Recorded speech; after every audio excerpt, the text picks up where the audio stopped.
Again, we are attending the 6th GAD webinar entitled the GAD Agenda, Formulating the GAD Strategic Framework and GAD Strategic Plan. This is the last leg of the PCW GAD webinar series for 2021. Again, we are not live streaming on Facebook. We are just broadcasting this through the PCW Facebook account for recording purposes. Okay, we do not have an attendance sheet. Your attendance will be monitored via the Zoom throughout the session. Okay, so to officially open our 6th GAD webinar, may we call on our Executive Director, Attorney Christine Rosary E. Yuson Chavez, to deliver her message and to declare the webinar open. Over to you, Attorney Edie Gray. Thank you, Karen. Good morning.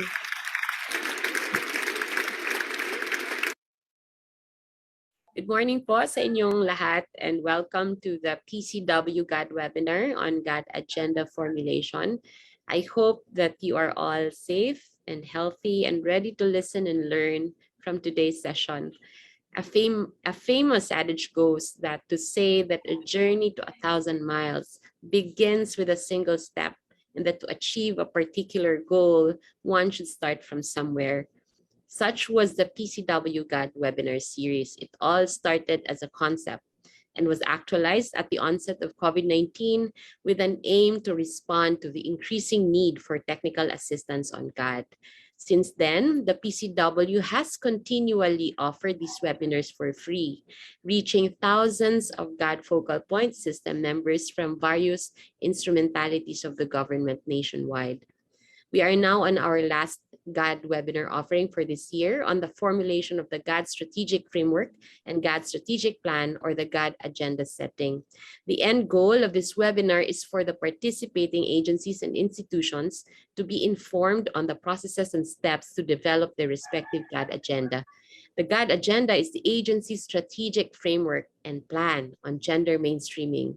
It serves as the basis of the agency in identifying what priority programs, projects, and activities should be implemented to achieve its GAD goals and outcomes. Thus, the GAD Agenda sets the gender mainstreaming direction of the agency. Without it, the agency may have implemented fragmented and unstrategic GAD programs, projects, and activities. For those who have joined us since March of this year for our GAD webinar on basic GAD concepts, the PCW GAD webinar series was designed in progression. The principles and building blocks of gender and development should be understood first to appreciate why the government instituted the implementation of gender mainstreaming as a strategy to achieve gender equality in the country. Gender analysis and gender analysis tools then followed to assist agencies in surfacing underlying organizational and external gender issues, and finally this webinar, serving you important information on how to come up with your agency's GAD agenda. To date, we have trained a total of 4,636 participants from 6 GAD webinar sessions we conducted for 2021. Mounting a year-long ladderized webinar is no small feat, but the PCW, through our Technical Services and Regional Coordination Division, has continually devised ways to achieve seamless conduct of these webinars. There were challenges along the way, particularly in line with using this new platform, but being faithful with our mandate and advocacy, we overcame them. On behalf of the PCW, I sincerely hope that you all put all the knowledge, the skills, and the abilities learned and developed from our GAD webinar series into action. We all say that we should not implement GAD programs for the sake of compliance, that our programs should not be implemented in a flash-in-the-pan style, but with a real understanding of the essence of ensuring gender-responsive programming, because it is only then that we can truly achieve our agency's gender equality goals and outcomes. When our respective agencies have achieved its desired GAD outcomes, then we have personified humanity in our system of doing things. Let us all be contributory to the future that we want to see in the Philippines in terms of gender equality. And what best way to predict the future but to create it? On behalf of the PCW, I wish you all a truly meaningful and productive gender mainstreaming and implementation. May your efforts translate into the achievement of your agency's GAD goals. Thank you very much and have a fruitful day ahead. Back to you, Karen. Yes, thank you very much, Edie Gray. We appreciate your inspiring words. Thank you so much. At this point, I would like to invite you po, Edie Gray, together with our officials, resource persons, and panelists to turn on their video for the photo opportunity. Okay, so may we request the tech team.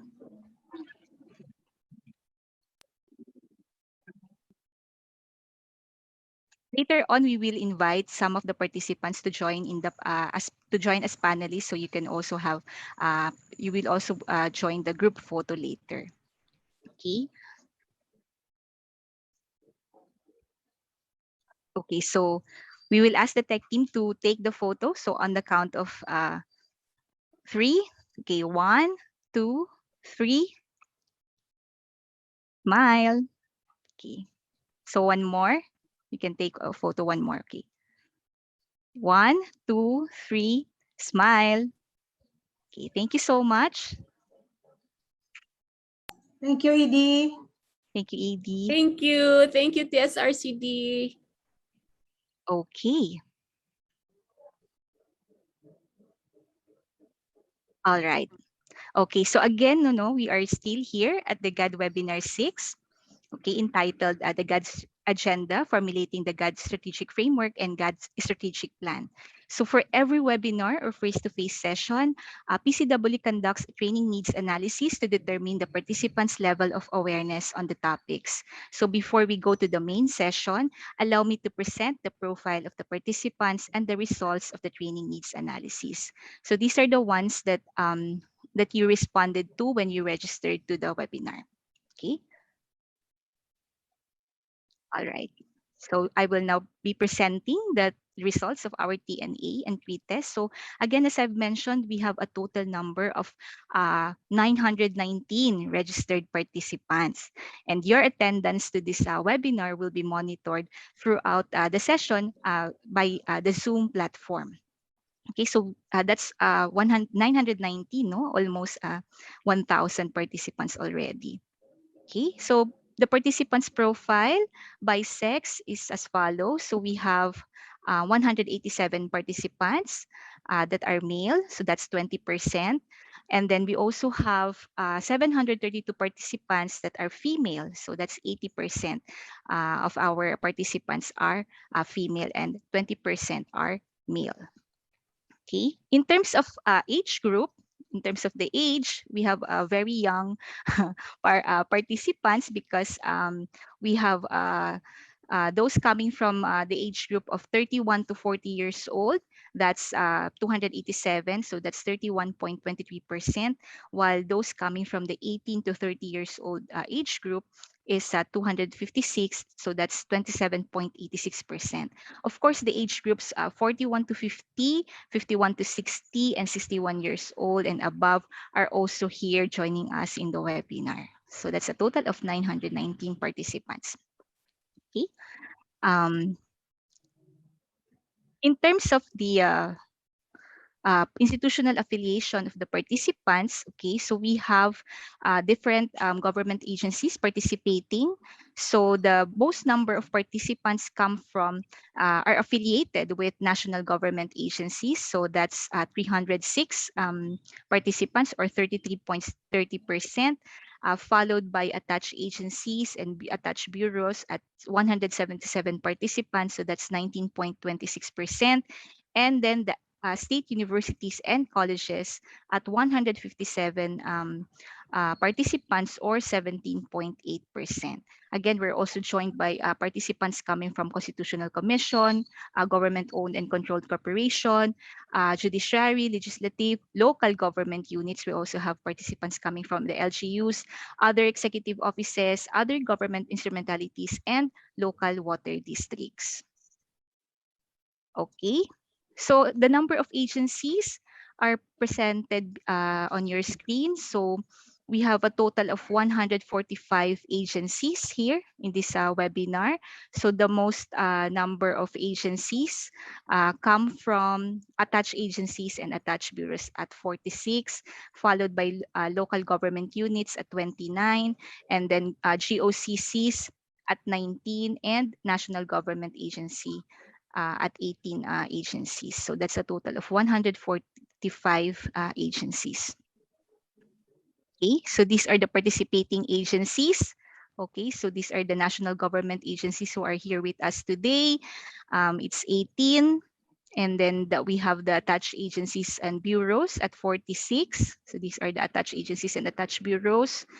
We have the GOCCs at 19 agencies. So these are the GOCCs that are here with us today. And also the state universities and colleges, we have 10 SUCs here. Also, we have 29 local government units who are here, no? That are here joining the Zoom webinar. Okay. And then local water, we also have 10 local water districts and 4 constitutional commissions. So we have the CHR, the COA, the Civil Service, and the Office of the Ombudsman, 4. And then other executive offices, we have 6 OEOs, and then also the legislative and judiciary. So we have 1 each from other branches of government. And then we have a partner institution, okay, from the Men Opposed to Violence Against Women Everywhere, MOVE Aklan chapter. Okay.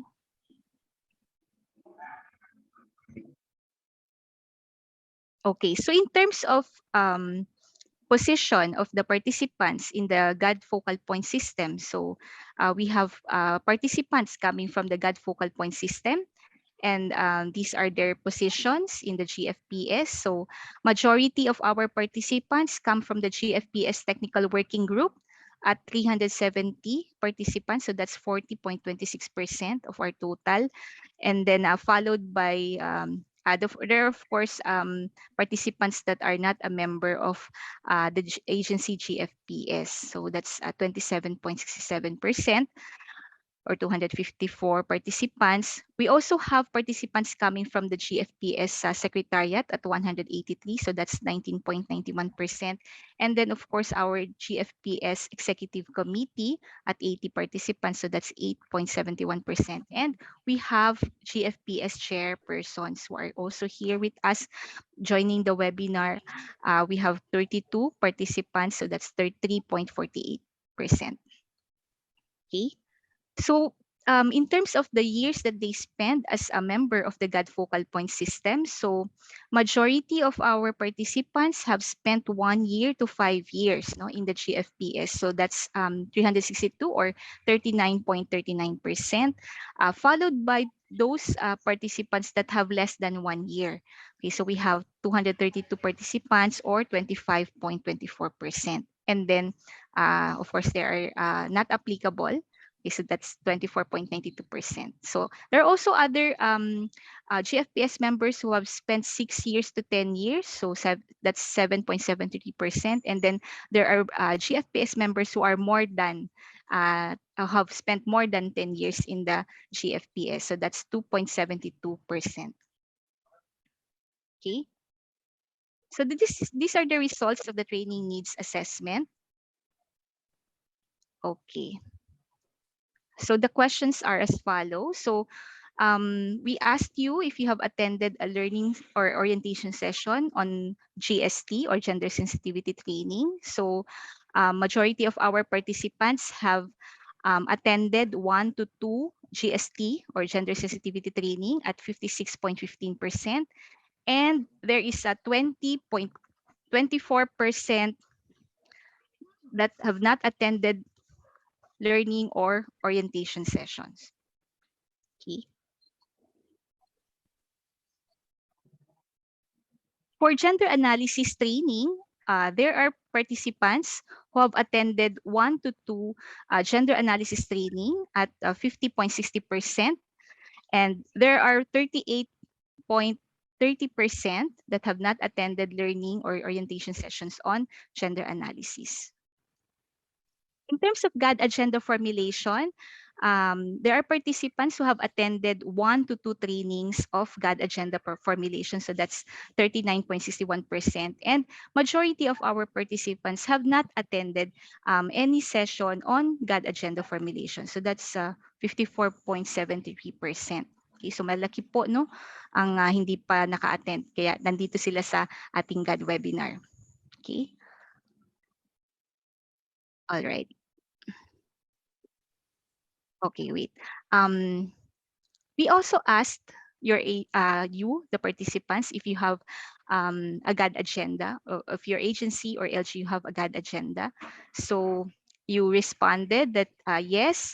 Majority of the participants here have responded that yes, the GAD agenda has been approved by their management or their local chief executive. So that's 48.75%, and some have are not yet do not know if their GAD agenda has been approved. So that's 18.39%. Okay, so in terms of the level of familiarity with the concepts related to GAD agenda formulation, here are our results.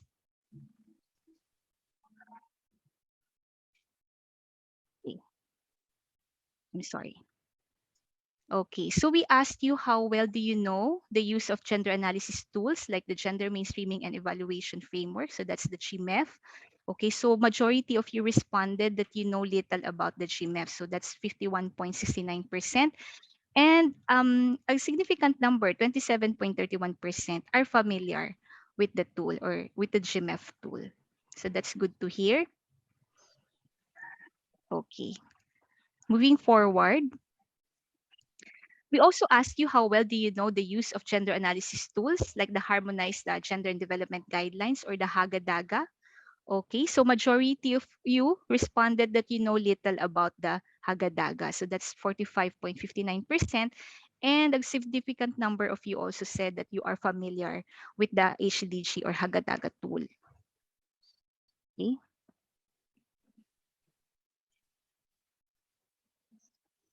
Okay, in terms of the PCWMC number 2018-4 entitled the Revised Guidelines for the Preparation of the Gender and Development or GAD Agenda.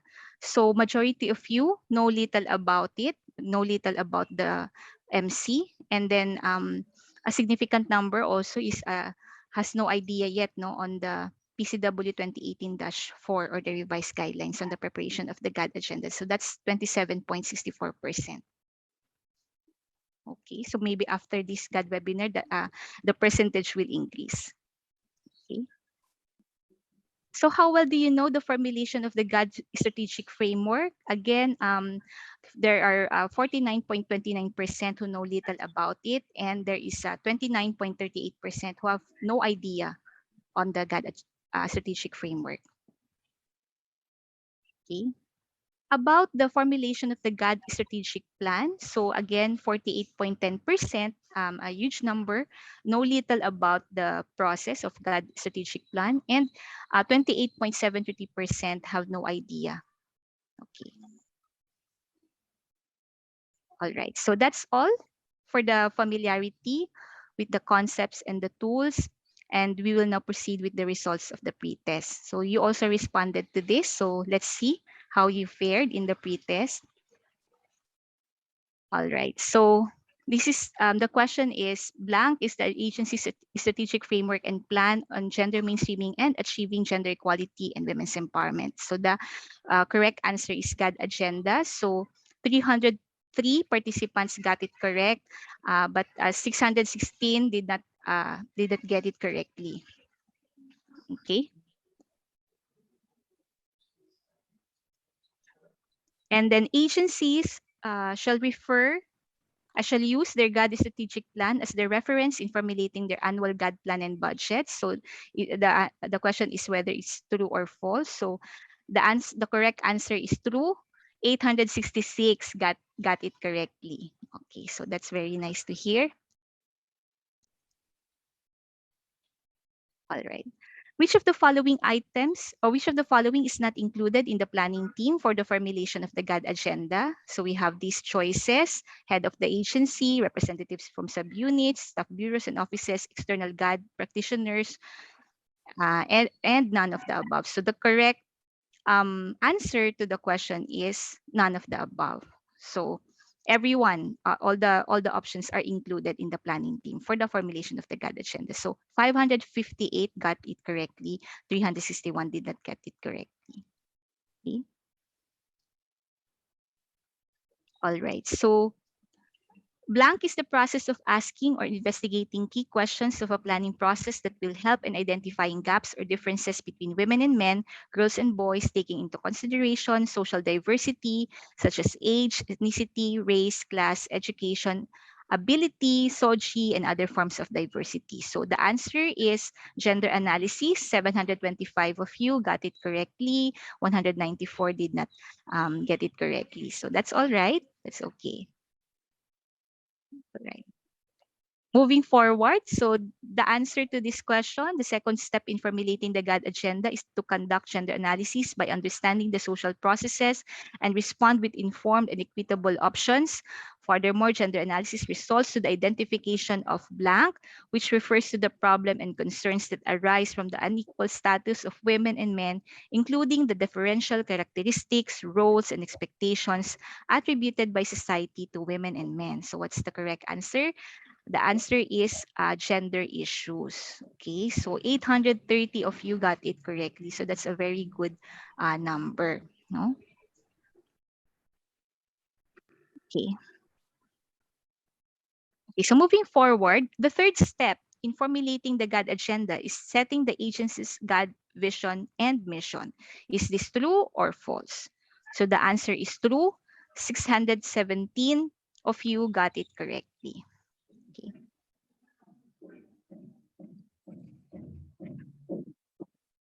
Okay, moving forward. All right. Blank are broad statements of the desired gender equality results based on the clustered gender issues. These are higher order objectives to which a GAD intervention is intended to contribute. Okay, so the correct answer is GAD, letter C, GAD goals. 434 of you got it correctly. 485 didn't get it correctly. So it's all right. So after this, you will learn the answer. No? Okay. Blank reflect the agency's projected direction to achieve gender equality and women's empowerment based on its mandate, priorities, and trust. So the correct answer is GAD vision. 523 of you got it correctly. 396 did not. Okay. All right. So moving forward. Oh, sorry. Okay. Let me just move back. Okay. The fifth step in formulating the GAD agenda is to prioritize gender issues and or GAD mandates per GAD goal. Furthermore, the agency may directly cite specific provisions of GAD and women-related laws, policies, or plans that it needs to implement. So the options are first statement is correct, second statement is wrong, first statement is wrong, second statement is correct, that's B. Both statements are wrong, that's C. D, both statements are correct. So the answer is letter D. 589 got it correctly, 330 did not.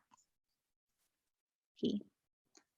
Number 10, the time frame of the GAD agenda based on PCWMC 2018-4 is blank years. So the answer is 6 years. 358 got it correctly. 561 did not get it correctly. Okay.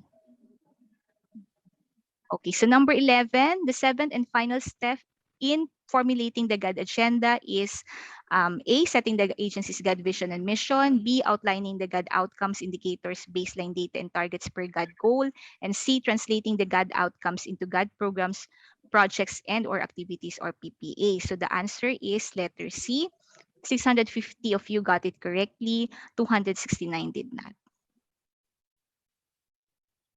Okay, so we are now here at number 12. So blank is the document that will operationalize the GAD agenda of an agency.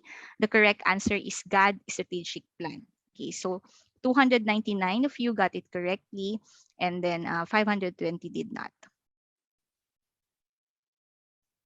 Okay, so number 13, GAD indicators can only be a qualitative factor or variable that provides a means to measure achievement to reflect the changes connected to GAD intervention.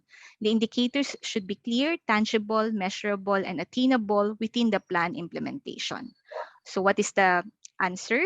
Okay, the correct answer is first statement is wrong, second statement is correct. Okay, so 319 of you got it correctly, 600 participants did not. Okay. Number 14, the blank shall approve the GAD agenda and issue a policy ensuring its implementation by the agency's subunits. So the correct answer is the head of the agency. So 743 of you got it correctly, 176 did not. Okay. So this is the final item. The blank shall ensure that the GAD agenda is disseminated to the agency subunits, such as the staff, bureaus, regional, or field offices. So the correct answer is the GFPS. So 730 of you got it correctly, 189 did not. Okay. So that's all.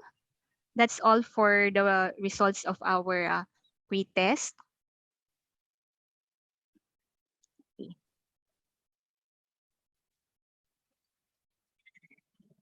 Again, we are here at the GAD Webinar 6. Okay, formulate the GAD agenda, formulating the GAD strategic framework and GAD strategic plan. Okay, I'm sorry. And then, of course, we invite you again once more to share your ATM photos while watching and participating in the GAD agenda webinar today.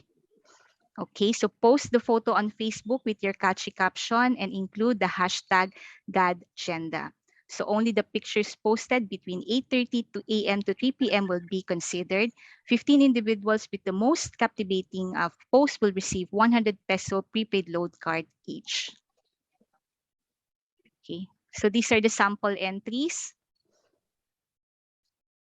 Okay, these are the sample entries from our previous GAD webinar. Okay, so we expect the hashtag GAD agenda to generate a lot of photos. Okay, all right.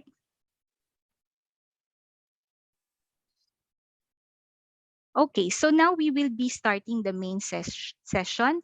As you may already know, the preparation and adoption of the GAD agenda is one of the steps in formulating the GAD plan and budget.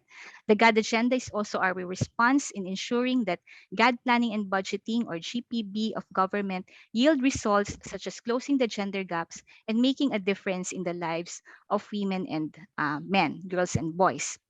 Okay, so without further ado, allow me to introduce our first session speaker who will share about part 1 of the GAD agenda, which is the GAD strategic framework. Okay.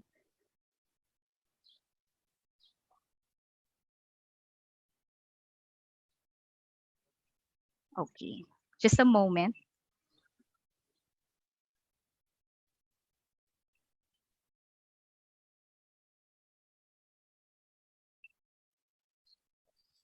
Okay, our session speaker is the Deputy Chief of Party of the Challenge Initiative, Philippines, of the Zuellig Family Foundation, ZFF. He has over a decade of experience in development work involving public health, gender, women and children, protection, human resource management and development, and quality management systems. Prior to joining the CFF, Mon is the Supervising Gender and Development GAD Specialist at the Philippine Commission on Women. He has led the development of the GAD Agenda Training Guide for developing the 6-year GAD Strategic Framework and GAD Strategic Plan of government agencies. He also provided GAD technical assistance to government agencies such as the Bangko Sentral ng Pilipinas, Department of Health, Commission on Audit, Local Water Utilities Administration, House of Representatives, and the Philippine Senate. He is a former National Program Manager in the Department of Health Central Office and has contributed significantly in the development of national standards, policies, and procedures on adolescent health, women and children protection, and the prevention and control of non-communicable diseases. He's also a thesis examiner at the Far Eastern University Institute of Nursing Graduate School. He has been a Red Cross Youth Volunteer Instructor for Leadership Development Program, HIV/AIDS and Drug Abuse Prevention Education, Youth Awareness on the Preservation of the Environment, and Parliamentary Procedures since 2006. He is also a registered nurse, midwife, and licensed secondary teacher. He holds a master's degree in public management and health governance and advanced training in clinical psychology. Ayan po, no? So napaka-galing ng ating session speaker. So without further ado, I would like to turn over the virtual floor to Mr. Raymond J. L. MAZO. Over to you, Sir Raymond.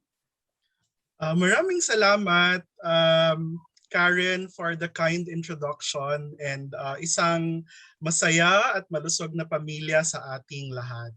So I'm Raymond, you could call me Mon, and I will be sharing the Formulating the GAD Strategic Framework. First of all, I would like to thank the Philippine Commission on Women, my family, for inviting me again, for sharing the GAD Agenda. Medyo malapit po ito sa puso ko, and I'm really happy and grateful to share this with all of you. So kung may mga tanong po kayo, wag po kayo mag-atubili na mag-comment doon sa ating question and answer or personal message so that I could also address your queries. So for this presentation, I would like you to walk through to the Formulating the GAD Strategic Framework. And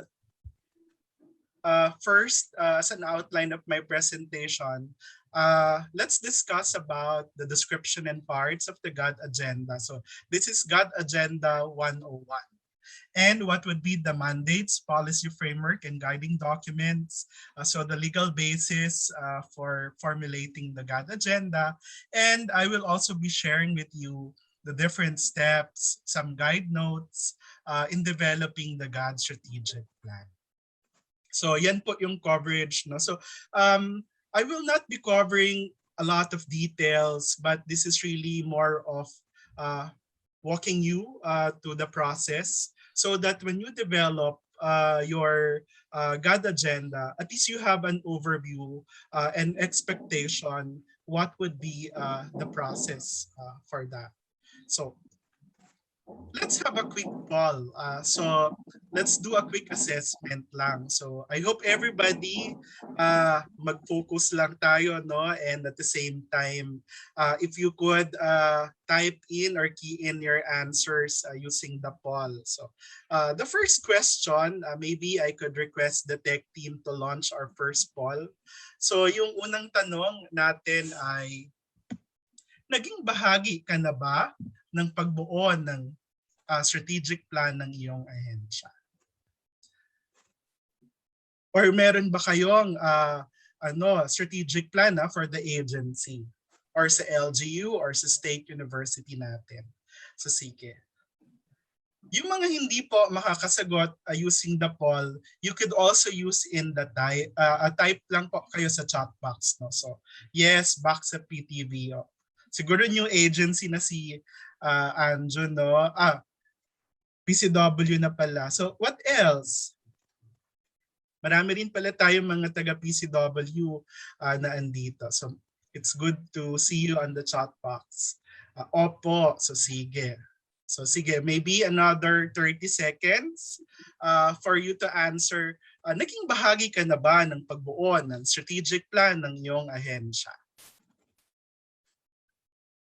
Yan, sabi ni Ma'am Aida, no, sa Division Educational Plan. So sige. So maybe we could close our poll and let's see. Ano yung karamihan na may sagot sa atin? So the results are already flashed. So about 45% said yes, no? And then 55% yung nagsabi na hindi. Why I am asking you this? Because we would be bringing that experience of formulating the strategic plan of our agency in formulating the GAD agenda. This is not really actually a new animal, no? But this is actually formulating your GAD strategic plan with the flavor of gender. So yan yung kaibahan niya with the regular GAD strategic plan. We are actually formulating this major plan with gender analysis, no, and gender component. So sige. So the next question, let's close this down. The next question would be, may training ka na ba sa gender analysis? So ang sagot natin, meron o wala. So yung mga may limitation po, again, you could type in, no? I-type lang po natin, meron o wala. So There are already participants responding to the poll. thank you, Car. So yan, no? So marami sa atin yung may mga nakikita ko na meron sa chat box, no? So nakita ko meron po. So sige. So maybe we could close yung ating poll, no? So kung tingnan natin, ilan ba yung nakapag-training na on gender analysis? Alam ko meron sagot tayo doon sa sa ating ang tawag nito, yung ating TNA, pero at least ito live nakuha natin yung data na meron. So this is about maganda, no? So marami yung may training na sa atin. So 52%, 48% wala. Bakit ko ito tinatanong sa atin o sa inyo kung bakit kailangan may training kayo sa gender analysis?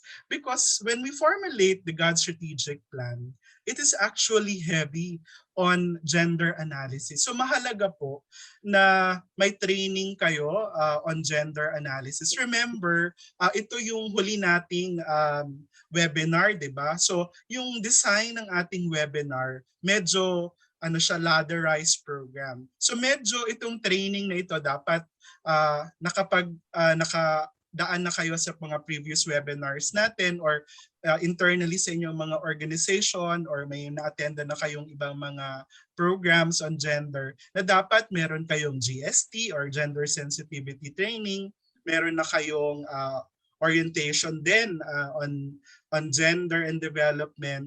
Pangatlo, dapat medyo alam ninyo yung mga gender analysis and the use of gender analysis tools. And medyo pang-apat, medyo may sector specific tayo na kaalaman tungkol sa ating lalo na sa ating mga work, lalo na kung government tayo, 'di ba? Depende kung ano yung mga sektor natin na kinabibilangan. Dapat meron tayong specific na sector specific trainings. At saka doon tayo magbubuo ng GAD agenda. So medyo advanced na itong training na ito sa atin.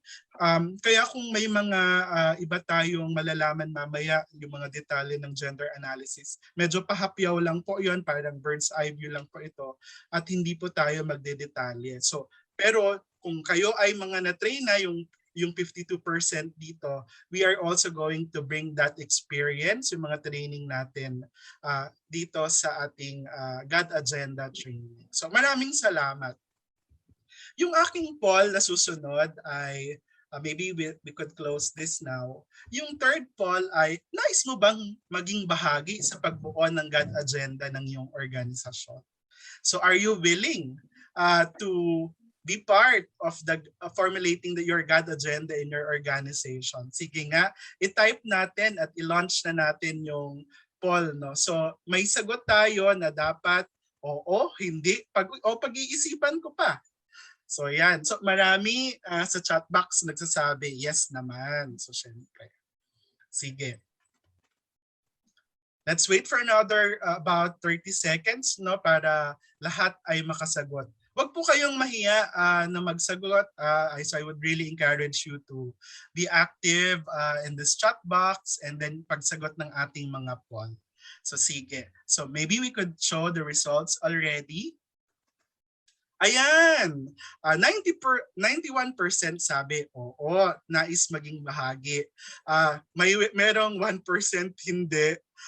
Yung 8% pag-iisipan ko pa. So ako po, mahalaga na sana ma-apply natin yung matututunan natin ngayong araw sa atin at makatulong tayo sa ating organization. No? So ano man yung sektor na ating kinabibilangan, mahalaga na ma-apply natin yung learnings na ito. At hindi lang siya yung pang-information lamang. So yung mga hindi at saka pag-iisipan ko pa, ang layunin ko po ay sana at the end of my presentation or at the end of our training ay mahikayat namin kayo na maging bahagi ng pagbuo ng GAD agenda ng inyong ahensya or organization. So yan po yung ating challenge for this morning. So with that, maraming salamat po. Palakpakan nga natin yung ating mga sarili. Walang clap button dito, no? So, or heart. No? So palakpakan natin yung ating mga sarili for the cooperation. Ayan, so may mga active tayo sa chat box. So thank you sa lahat. So ngayon, pupunta na ako sa unang bahagi ng aking pag-share no, ng GAD Agenda 101. So what is a GAD Agenda? Di ba yan yung part ng ating training needs assessment? Ano ba yung GAD Agenda?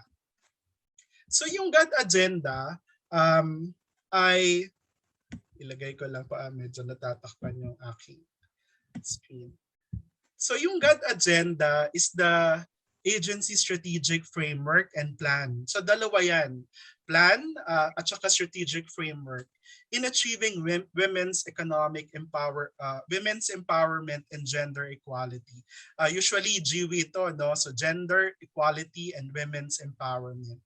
And ito yung basis in identifying the projects, programs, and activities to be undertaken by the achievement of the GAD goals and outcomes. So mamaya iisa-isahin natin what's a GAD goal or GAD outcomes. No? So sa mga sessions natin, mamaya lalo na sa part ng aking kapartner na si PSYCHE, madidiscuss niya thoroughly. And provide the monitoring evaluation or M&E framework for assessing the GAD results and outcomes. So be formulated in a participatory, consultative, and inclusive process. So dito po, hindi lamang po ito isang tao yung gumagawa ng GAD agenda.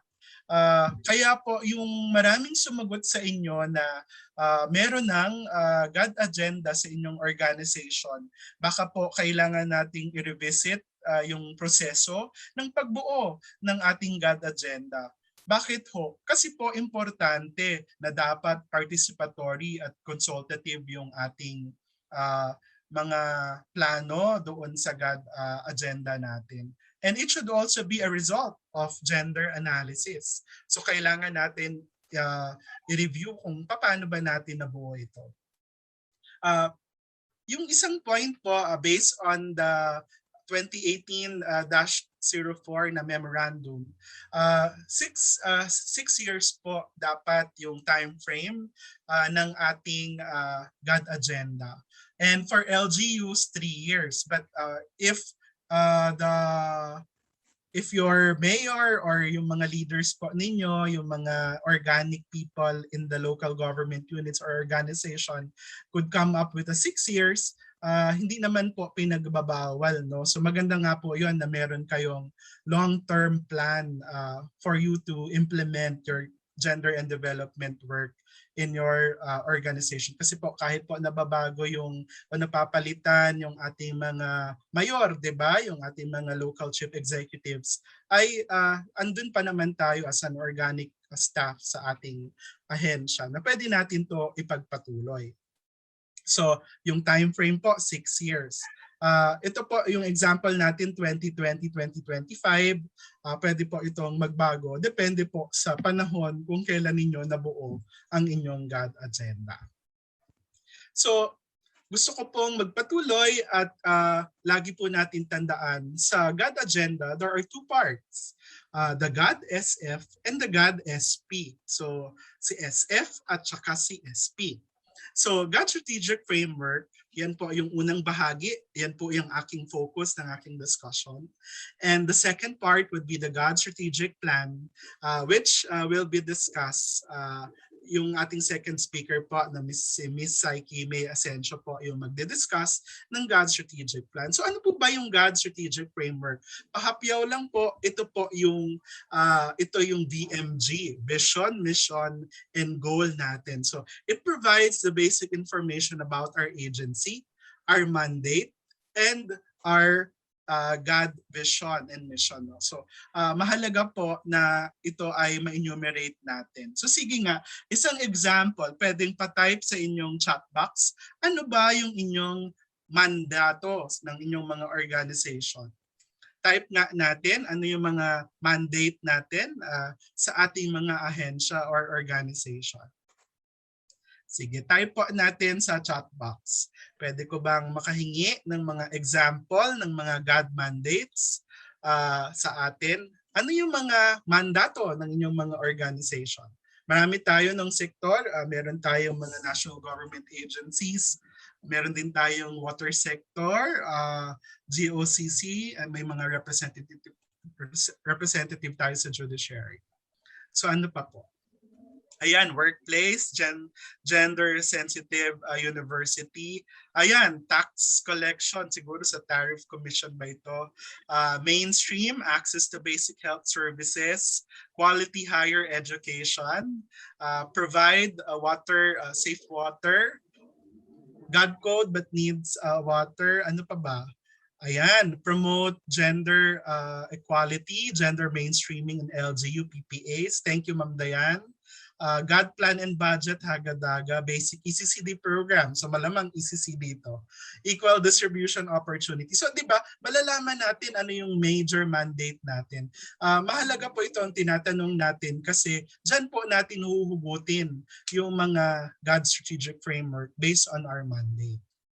Now, the GAD Strategic Plan, ito po yung regular nating mga plans, yung GAD Plan and Budgets natin na piniprepare every year. Maganda po the only advantage for you, really formulating your GAD agenda. Once you have developed this yung 6 years, you'll get to plan your gender and development plans and budget yung mga GPB ninyo easier kasi guided na kayo kung saan direction ano yung patutunguhan ninyo. So mahalaga yan. So yan yung GAD SP. So ngayon I'll talk about this is now the second part of my presentation, which will cover mandates, policy frameworks, and guiding documents. So siguro familiar tayo dito sa PCW NEDA DBM Joint Memorandum Circular 2012-01. So ito po yung mga available din sa sa Google or sa internet. I-type niyo lang po ito at lalabas na ito. At nakalagay po dito that the GAD agenda shall be the basis for the annual formulation of PPAs to be included in the GPB. So yan po natin hinahalaw. Ito yung main point natin. Why we need to develop the GAD agenda. Medyo rin po, huli rin yung ating pag-develop ng GAD agenda guidelines. Kaya po ito po yung focus natin to share paano ba i-develop ito.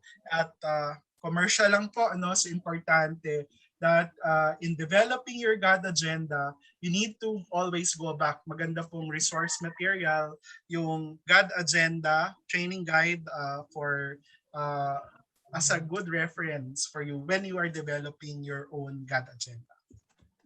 So it's also important that for local government units to follow Joint Memorandum Circular 2013-01, which is the guidelines on the localization of the Magna Carta of Women. So maganda po yan na basehan ulit natin sa pagpaplano ng ating mga GAD plans and budget. Balikan po natin ano yung nakalagay sa JMC 2013-01. At gusto ko lang pong i-share at ibahagi sa inyo na kung gusto nyo po itong buong presentation namin, makikita nyo po ito sa guidelines no, ng PCW Memo Circular Number 2018-01, which is entitled Revised Guidelines for the Preparation of Gender and Development Agenda. So andyan po yung mga detalye at ito po, pinafacilitate lang po natin yung learning, but most and the meat of our presentation is actually based on the Memorandum Circular 2018-04. So what would be the policy framework? So based on the MCW, yung Magna Carta of Women natin and women-related laws, yung Philippine Plan Development 1995-2020, mga UN CEDAW baselines and other international documents and commitment. Yan po yung ating mga pinaghahalawan. Andyan din yung ating mga sectoral plans kung mayroon. Kung wala, siguro magandang i-develop natin yun na magkaroon tayo ng sectoral plans at saka mga turn plan on gender equality and women's empowerment. At dyan po natin hinahalaw yung GAD agenda. So hindi po tayo nag-iimbento, but it's actually based on this. No? And then after the GAD agenda, kaya mahalaga po na kung meron kayong GAD agenda, this is where you formulate your GAD plan and budget. It's easier when you have your GAD agenda kasi alam nyo na yung area of focus, ano yung thematic focus nyo for next year, directions, di ba? Kaya importante yan. And then with this, you also monitor and evaluate. So at the middle of the term, so maybe on the third and the last year, you do the midterm and end term review of your GAD agenda. And then annually, when you formulate your annual GAD plan, the following year, di ba, we are also asking you to report your accomplishment. So importante po na nire-report natin yon. And we also wanted to know, ano ba yung nangyayari sa inyong mga ahensya? May development ba doon sa ating mga gender and development work? Or wala, ano yung mga bottlenecks ninyo na kung saan po makakatulong yung Philippine Commission on Women doon sa paano ma-improve natin yung ating mga sistema. And with this monitoring and evaluation, we go back again and formulate this term and sectoral plans and other, which could also be the basis of mga laws, di ba, yung pag-improve ng ating mga batas. So there are also other documents that we could refer, na-mention ko na maganda po kung may panahon tayo magbasa ng RA 9710 or Magna Carta of Women, IRR. Marami sa atin ang bago sa gender and development work. Lahat po tayo nagsisimula to become a newbie or minsan aksidente tayo yung napili, favorite tayo ng ating mga head of agency sa atin tinuro. Oh, sige nga, hawakan mo na, ikaw na yung GAD dyan. At lagi natin, pag tayo yung na-assign, di ba kailangan natin, at newbie tayo dito, kailangan natin ng training. Take every opportunity for you to learn. Lahat tayo naging newbie sa gender and development. Kaya mahalaga po, ang gusto ko pong ipabatid sa inyo na kailangan po na mag-aral din tayo. Minsan, kung aksidente at sa inyo na-assign ito, karirin po ninyo yung GAD. Unang-una po, malaki po ang ambag ninyo sa society to promote gender equality and women's empowerment. At meron din po itong personal feeling of accomplishment. Kaya po ako noon nagsimula ako bilang advocate and now I'm also sharing this experience with you, no, at naging bahagi ako ng PCW. So mahalaga po na karirin natin, magbasa po tayo, mag-aral po tayo on gender and development. And this venue is a very good opportunity for us to learn. And also you need to be with experts para kahit papano ay maging expert din tayo, di ba? For you to become an expert, you need to be with an expert, di ba? So you get to know ano ba yung pinag-uusapan, ano ba yung ano yung sector-specific gender issues natin. At pag alam na natin yun, marami tayong maiaambag. So, ito po yung mga different guiding documents, no? So, na-mention ko na yung Joint Memorandum Circular 2012-01. Ito pong violet na to, na reference natin, maganda po yan, no? 1995 to 2025. If you could actually search sa ating PCW library, maganda po yung mga content niyan. Ako, madalas binabasa ko yan pag medyo may mga sector-specific akong tinuturuan. No? So magandang guide po yan kasi naandyan na po yung mga gender issues ng sektor natin. Kailangan lang po natin palitan o yung may mga bagong data na tayo or research, maganda po natin yon balikan. And then we have also two documents, no, yung Gender Equality and Women's Empowerment Plan 2019. Maganda rin po natin itong mabasa and all of this are available sa ating PCW library. So libre lang po yan, ang importante lang po mag-access lang po tayo. So there are also international documents that could be the basis for our development of our GAD agenda and our plans. No, there are also local plans. So andyan yung ambition natin 2040. Marami tayong kasamahan ngayon sa NEDA. I will not discuss in details ambition natin 2040, but you could actually anchor the gender and development work based on our mandates.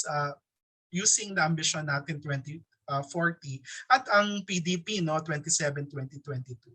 Marami din tayong international references kagaya ng CEDAW, yung depende sa ating mga commitments, andyan yung for PWDs, for children, and other related UN documents. Andyan din yung SDG, no, Sustainable Development Goal. And hopefully for SDG number 5, which is the achievement of gender equality and women's empowerment, we could actually contribute to SDG number 5. And dito makikita po natin yung BPFA, yan po yung ating ginawang model noon, yung Beijing Platform for Action that addresses key issues of women and children. So andyan yung poverty, education, health. We also discuss about violence, armed conflict. So in the addressing the economy, media, environment, yung girl child, may mga kasamahan tayo dito from the CWC and other sectors. No? So hello po sa inyong lahat. Yung institutional mechanisms and of course, how we influence the political and decision-making for Beijing Platform for Action. So yan po yung mga documents. Marami po tayong mababasa na. No? So importante na kahit browse lang po from time to time pag nagpaplano tayo, balikan natin yung mga documents na yon. At mayroon namang mga briefers kung gusto ninyo ng maiksi yung babasahin ninyo. So importante po pag part tayo ng GAD focal point, let's also try to read, no, yung kahit siguro 1 hour of our time every week or sa loob ng isang buwan, ilan yung pwede natin matapos ng mga readings, no? So para madagdagan yung ating kaalaman doon. Tapos minsan iba-iba rin po yung mga approach. So minsan pag may mga iba-iba tayong speakers na naririnig, mas lalong nagiging maganda o malalim yung ating kaalaman sa gender kasi may mga kanya-kanyang expertise or ano rin po, no, yung approach yung mga speakers natin. So ako, I always, when I have the opportunity to listen to other colleagues and experts, make that as an opportunity for you to learn. So hindi natin hindi tayo expert ng lahat ng mga bagay, but dapat tayo matuto sa iba.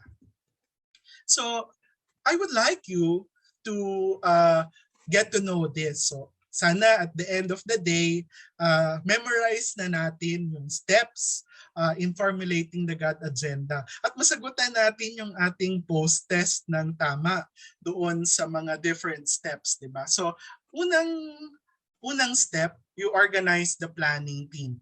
Second step, you conduct gender analysis. Step 3 is setting the agency's GAD vision and mission. And step 4 will be formulating the GAD goals. Ako po, yung coverage ko hanggang step 5, hanggang prioritizing gender issues per GAD goal.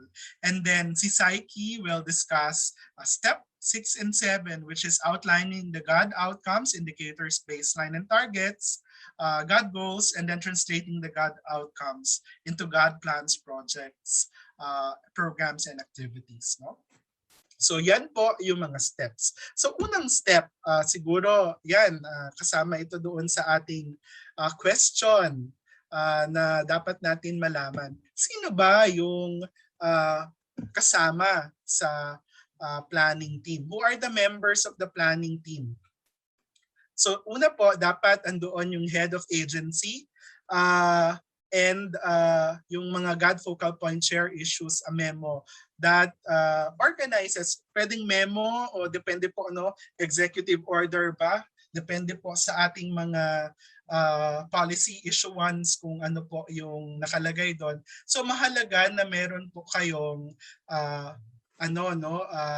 basis or minamandate kayo na maging bahagi ng to formulate the GAD agenda. So ayan po, sabi po ni Ma'am Eula Ray de Leon, sabi niya, formulating GAD agenda is very similar po sa formulation ng Comprehensive Development Plan for LGU. Opo, so maganda nga po kung matutunan, may mapulot po kayo dito sa ating sharing at lalo na po ngayon, di ba, planning cycle, ma-influence nyo at ma-integrate nyo po yung gender doon sa ating comprehensive development plan at yung ating mga city development plans.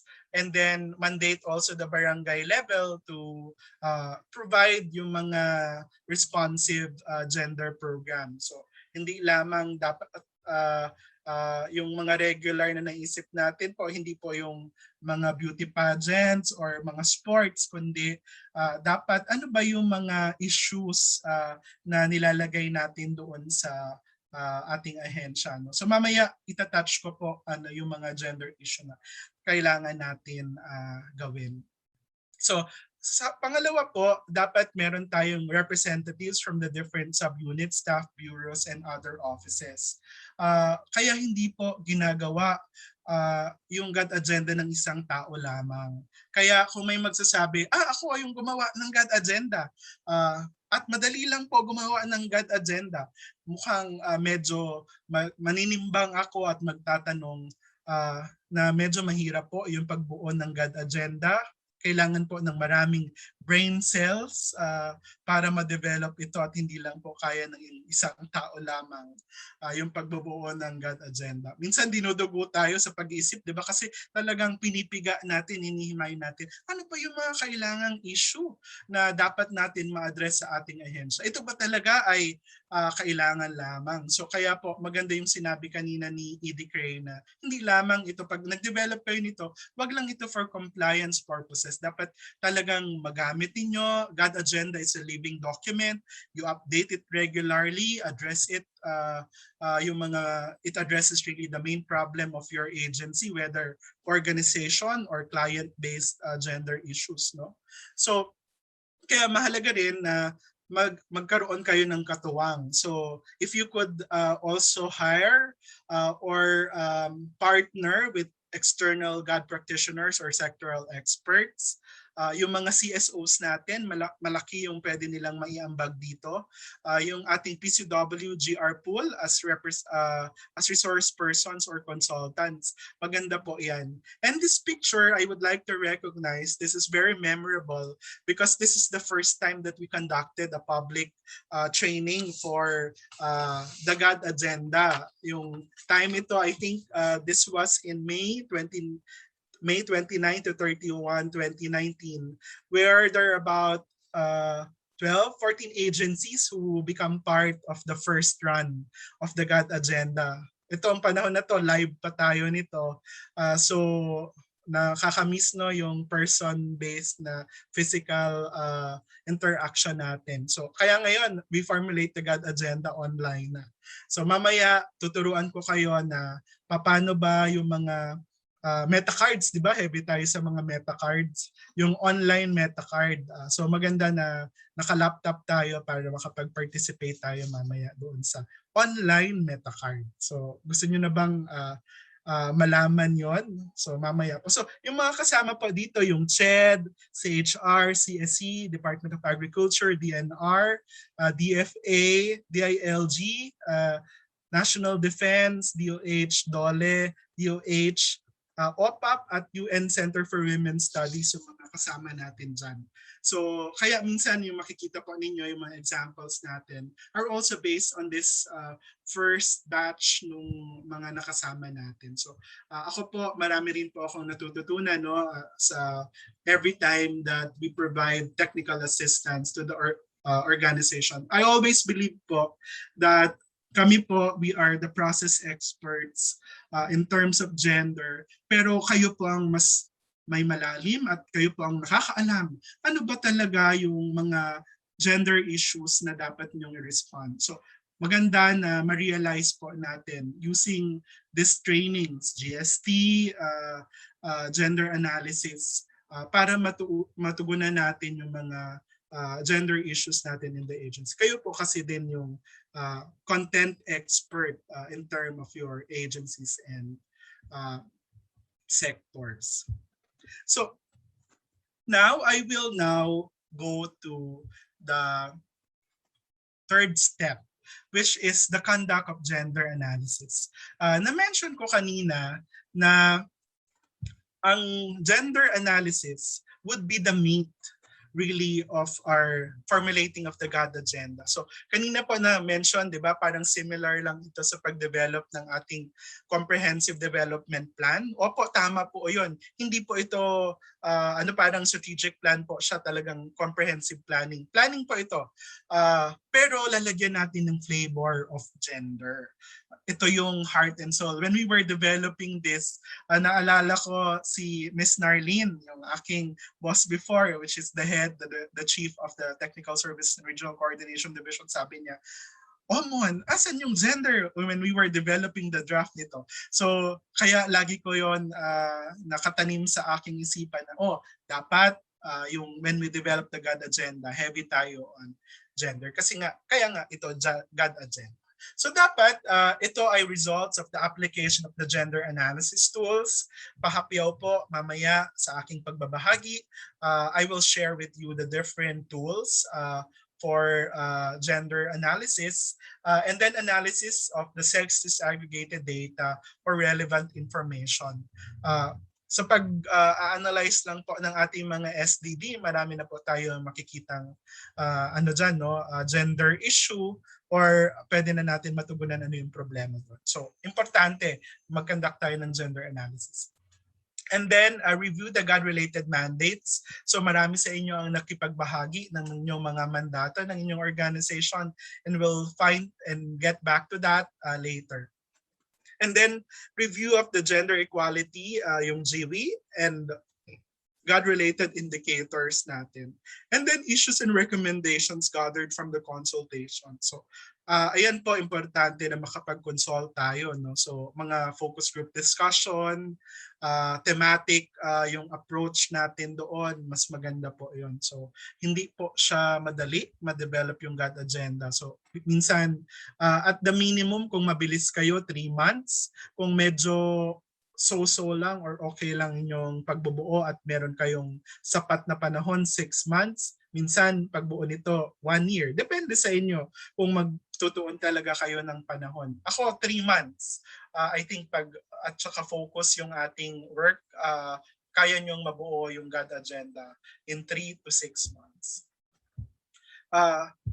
And then, here, I will be sharing already yung gender analysis. So what is it? So process of making or asking or investigating the key questions at the beginning of the planning process. That will help you, one, identify the gap And what would be the really differences of women, men, girls, and boys? You try also to understand why these gaps exist and persist. You try to choose what actions to take to reduce the gap or address the issue.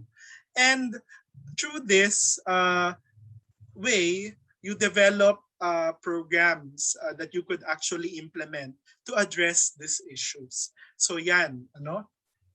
So paano ba yung gender analysis na makakatulong sa atin? Una, uh, it aims to really understand the social processes and respond with informed and equitable option. Mamaya pag nag-discuss tayo ng tools, mas mapapalalim natin yung explanation nito. And then you identify the gender issues or design strategies relevant to the proposed existing PPAs. No? So alam nyo po, ang maganda dito sa gender analysis, kahit anong sektor, kung medyo na orient na tayo, kaya po natin malaman ano yung gender doon. Kasi minsan, I've been involved in the water sector for a while, way back in 2020, 2019. No? Asan po ba yung gender dyan sa tubig? Or asan po ba yung gender dyan dito sa ibang sektor? Parang hindi naman po namin nakikita yung gender dyan. So that is now our objective, finding gender in our current work. So that we could design really strategies and then ensure that concerns particular of marginalized groups are included in the development agenda and anticipate the impacts of policies and programs that will impact both women and men. Kaya po, pag-usaping gender, hindi po lang ito para sa mga babae, kundi ito rin po ay para sa mga lalaki. So we need to correct that misconception that God is really actually, women's issue. It's actually both men and women. So may comment lang po dito si Sonny. Thank you, Sonny. For us in the regional office, do we need to come up with our own GAD agenda or it should come from the central office? I would suggest that there are two ways po, for two recommendation. One is that if as much as possible and practicable, it should be developed by the central office consulting the regional offices. But kung hindi pa naka-prime yung ating mga central offices, you could actually initiate your regional plans, your regional GAD agenda, which could be the basis for the central office to develop na based on your experience. So pwede nyo maging katuwang. So kasi po talaga kung medyo yung very central office naman siya, hindi lang dapat i-consult yung region or yung mga probinsya natin. So thank you po, Sonia, for that question. And then the next ito. What is a gender issue? So ang gender issue, ito yung mga problema o concern that arise from the unequal status of women and men, including the differential characteristics, roles, and expectation attributed by society to women and men. Kaya mahalaga na tayo ay makapag gender sensitivity training bilang panimulang training natin. Kaya po kayo, kung member kayo ng GAD Focal Point System at wala pa kayong GST training, yan po yung unahin ninyong training. And that will fall to organization focus gender issue. So yung organization focus, gaps in the capacity of the organization to integrate gender. O pag minsan gender blind pa tayo, lagi natin, di ba, we need to use our gender lens in our work. So we influence program systems and structure so that we put gender in that. So that's organization focus. So may mga gaps kayo, then you conduct your training. And then what's important, sana why we exist as an organization, it's because we wanted to respond to client focus gender issue. So yung client focus refers to concerns arising from the unequal status of women and men, stakeholders, including the extent of their disparity over benefits, contribution to policy program and project of the agency. Ganito po yan. Kung sa tingin natin, medyo mababaw pa as an organization yung ating gender and development work, siguro first 2 years, medyo heavy tayo to address organization-focused gender issues. But over time, our goal really is to address and focus doon sa mga client focus. Kasi every year in, year out, di ba? May mga training tayo, hindi naman nawawala yan, napapalitan, yung iba napopromote na, or may sad news tayo minsan, nag-retire na or nade-deads na, sana hindi naman sa gender, kundi for other reasons. No? So, kaya dapat ma-address natin to both of these gender issues. So, kaya po minsan, mga comment na mga GAD reviewers sa inyo, oh, why are you so focused on organization focus? As in dito yung mga client focus na gender issue or activities ninyo. So dapat you also focus on clients needs. So sige.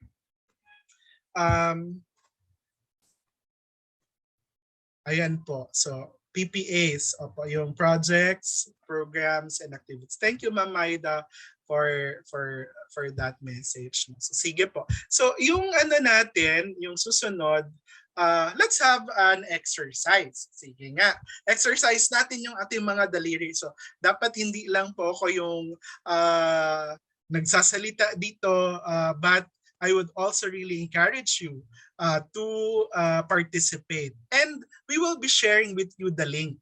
So mag-stop share lang po ako. And I will share the Jamboard. So nakalagay lang po dito, no? Meron tayong access to the Jamboard. I-click lang po natin yan at tuturuan ko kayo ng online meta card, and we will be using the Jamboard. So ano po ba yung Jamboard natin? So i-click lang po natin. I hope everyone is seeing my screen. Oh, nako, may RAYMOND. Yes po. Sir, nakalagay po sa chat box yung link to the Jamboard Yes. for the participants to access. Yes. Can we type it again for others? No? So sige. Error po. So sige. Ayan. Yung iba nakakapag-access na. So this is everyone that has access. You could actually, play around. So wag mo na kayong magpindot. Hala, nabura na yung So, wag mo nang magsulat. So so napunta na sa panel 9. So yung natin, yung gagawin natin. So ako, when I'm doing this, medyo nakaka-relax yung experience natin dito, no? So I want everybody to go to this Jamboard and link. Kung may challenge kayo, okay lang po, no? So there are about 23 people who have access. I-type lang po natin yung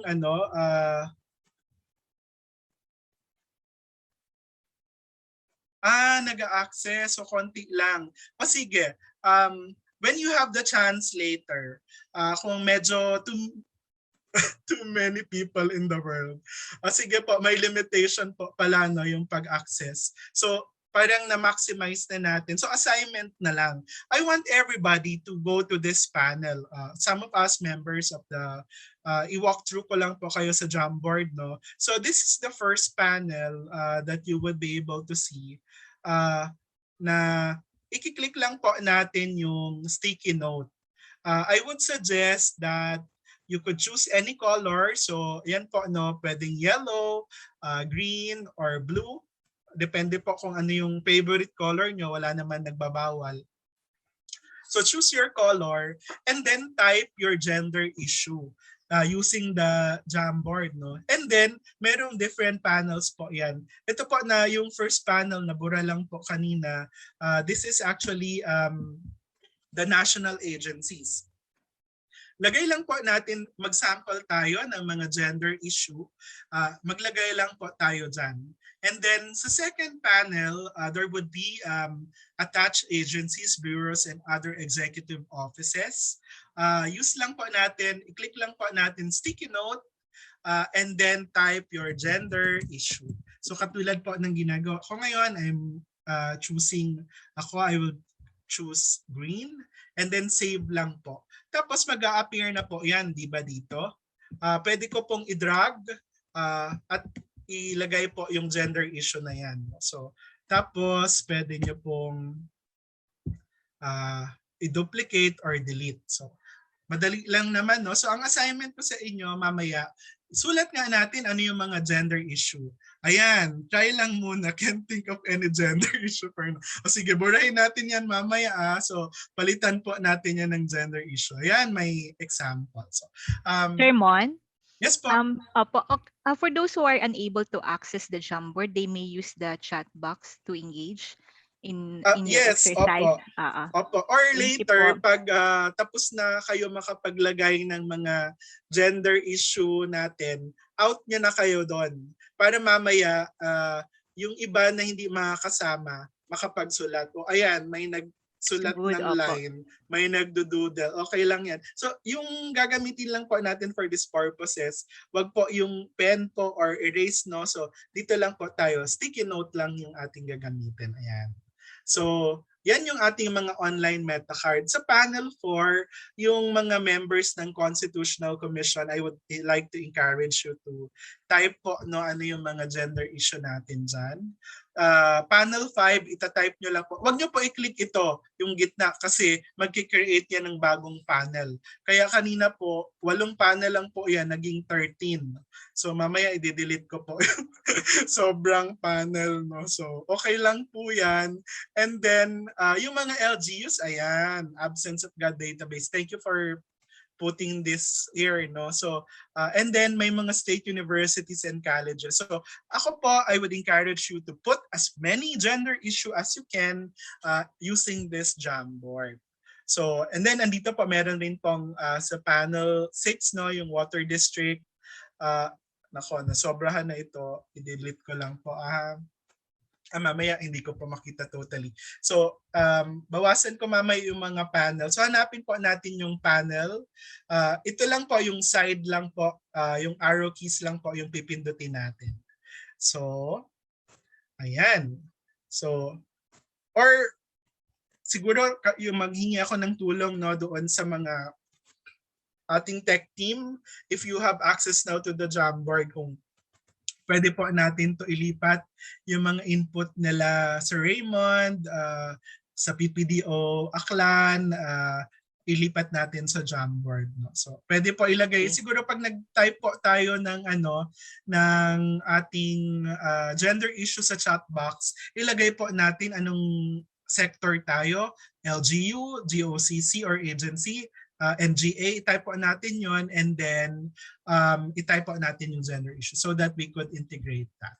So, yan po yung ating activity, no? So, lista lang yung ating mga gender issues. Sige nga, tingnan ko kung may mga sample na dito. So, sabi ng State U, the policy on uniforms mostly was not able to cover gender inclusivity such as uniform designs, allowing trans individuals to have options, etc. So sa LGU naman, increasing number of teenage mothers. Ayan, medyo yan po yung hawak ko ngayong program. So addressing teenage pregnancy. Mamaya po may i-share ako dito na I would like to make bahagi doon sa mga addressing teenage pregnancy. Pag ganyan po na nakapatong, pwede nyo po click, hold, drag lang. Pwede nyo po siya palakihan o paliitan. Pag wag nyo pong sulatan. So, yan. So, make use lang of the sticky note.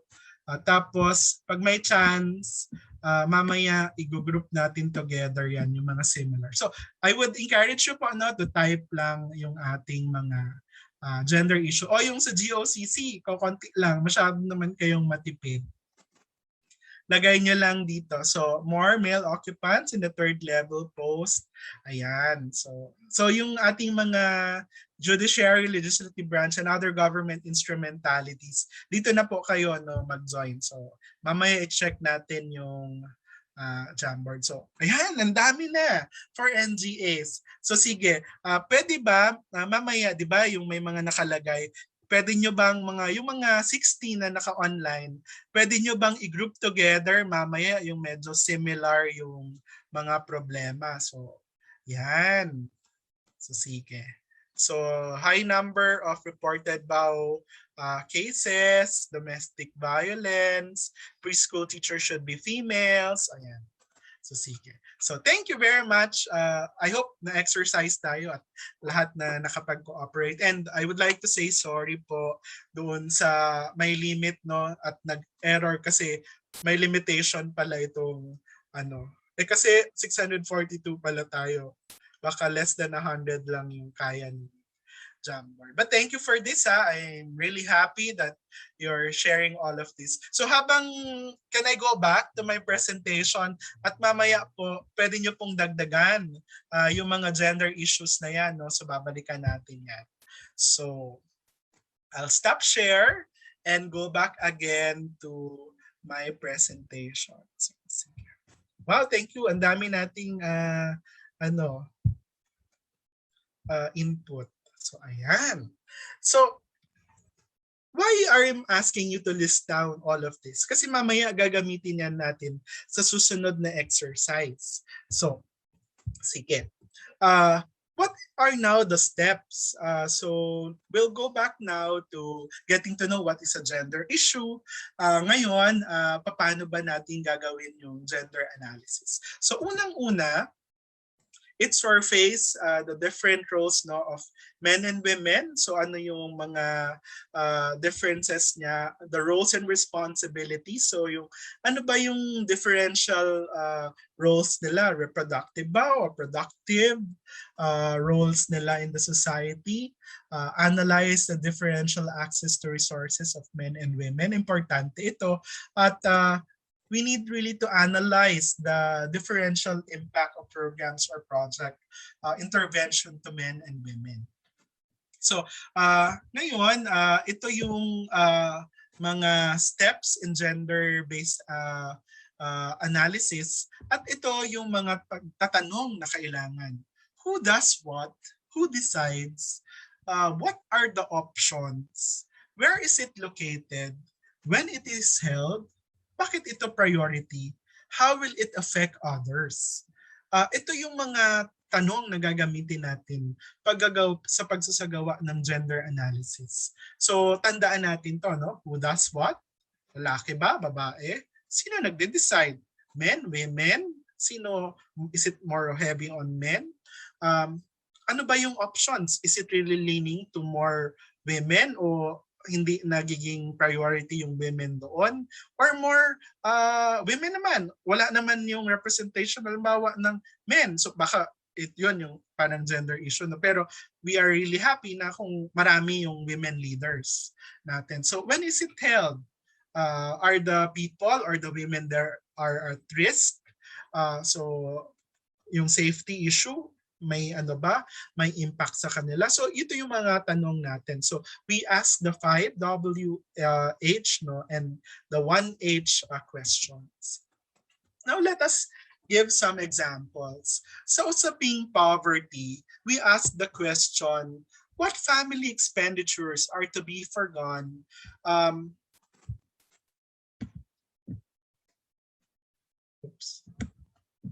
Naharangan siya. Forgone because of poverty. So how are family members, men, women, and children affected by poverty? How are women, wives, mothers affected by poverty? What is the implication to the LGU's resources? Diba? More of livelihood ba tayo? Or ibang mga programs? O marami tayong programs na wala siya masyadong impact sa men and women. No? So kailangan siguro natin yon reviewin. O talaga bang natutugan na natin yung kahirapan sa ating mga ginagawang programa. All of this, kung babalikan natin yung ating guide, it answered the question, where are we now? Kaya sa pagsasagawa ng gender analysis, it answers the question, asan ba tayo? Where are we now? So kaya i-apply natin yung gender analysis. So sa local economy, where are the men? and women in the different industries. What micro-enterprises are linked to agriculture? Or marami bang issue tayo na hindi natin makapagnegosyo yung mga kababaihan dahil sila ay busy sa mga domestic work at wala silang opportunity na magkaroon ng negosyo. Or dahil kailangan walang opportunity, hindi sila makakapag utang o wala silang access to resources, no? So pwede natin yung tingnan. I remember when we are providing technical assistance to Bangko Sentral ng Pilipinas, ang tanong, ang challenge ko sa kanila, when the women entrepreneur applies for a loan, kailangan ba i-guarantee yung kanyang asawa o yung paglalaki o hindi na pinapapirma yung kanilang asawang babae or baliktad, di ba? So pwede yun kasi maging issue dahil walang access yung kung ikaw ba ay mangungutang at kailangan mo magbuo ng isang negosyo, kailangan mo pa bang magpaalam sa iyong asawa or pwede kang magkaroon ng ibang guarantor. So we think of this some ways that will have some policy impact in our programs or in our rules in the banks for them to really have a good access in terms of money or getting a loan. So what are the tasks of women in these micro-enterprises in the industries? Minsan pag lumalaki na yung negosyo, ano na ba yung nagiging role ng mga asawa? So minsan nagiging source na ito ng away, di ba? Dahil lumalaki yung negosyo, malaking kita ni Mrs. Or nung partner natin, tapos yun na nag-source ng away. To the point na sila na yung mga lalaki na yun na yung nagiging CEO, di ba? So yun, may mga issue tayo doon. And what facility services and assistance do women need in the sector? So kailangan. Kaya mahalaga dito yung ating konsultasyon kung tayo ay naandito sa sektor ng local economy. So another example, we have a lot of educators here and colleagues and faculties in the universities and colleges. Or baka tayo ay naiimbitahan sa mga universidad o mga kolehiyo. Maganda na malaman natin ano ba yung mga gender issues sa edukasyon. So what factors contribute to the literacy rate of males, of females? Are there enough schools? What about in the remote barangay? So wala bang access yung mga kabataan doon?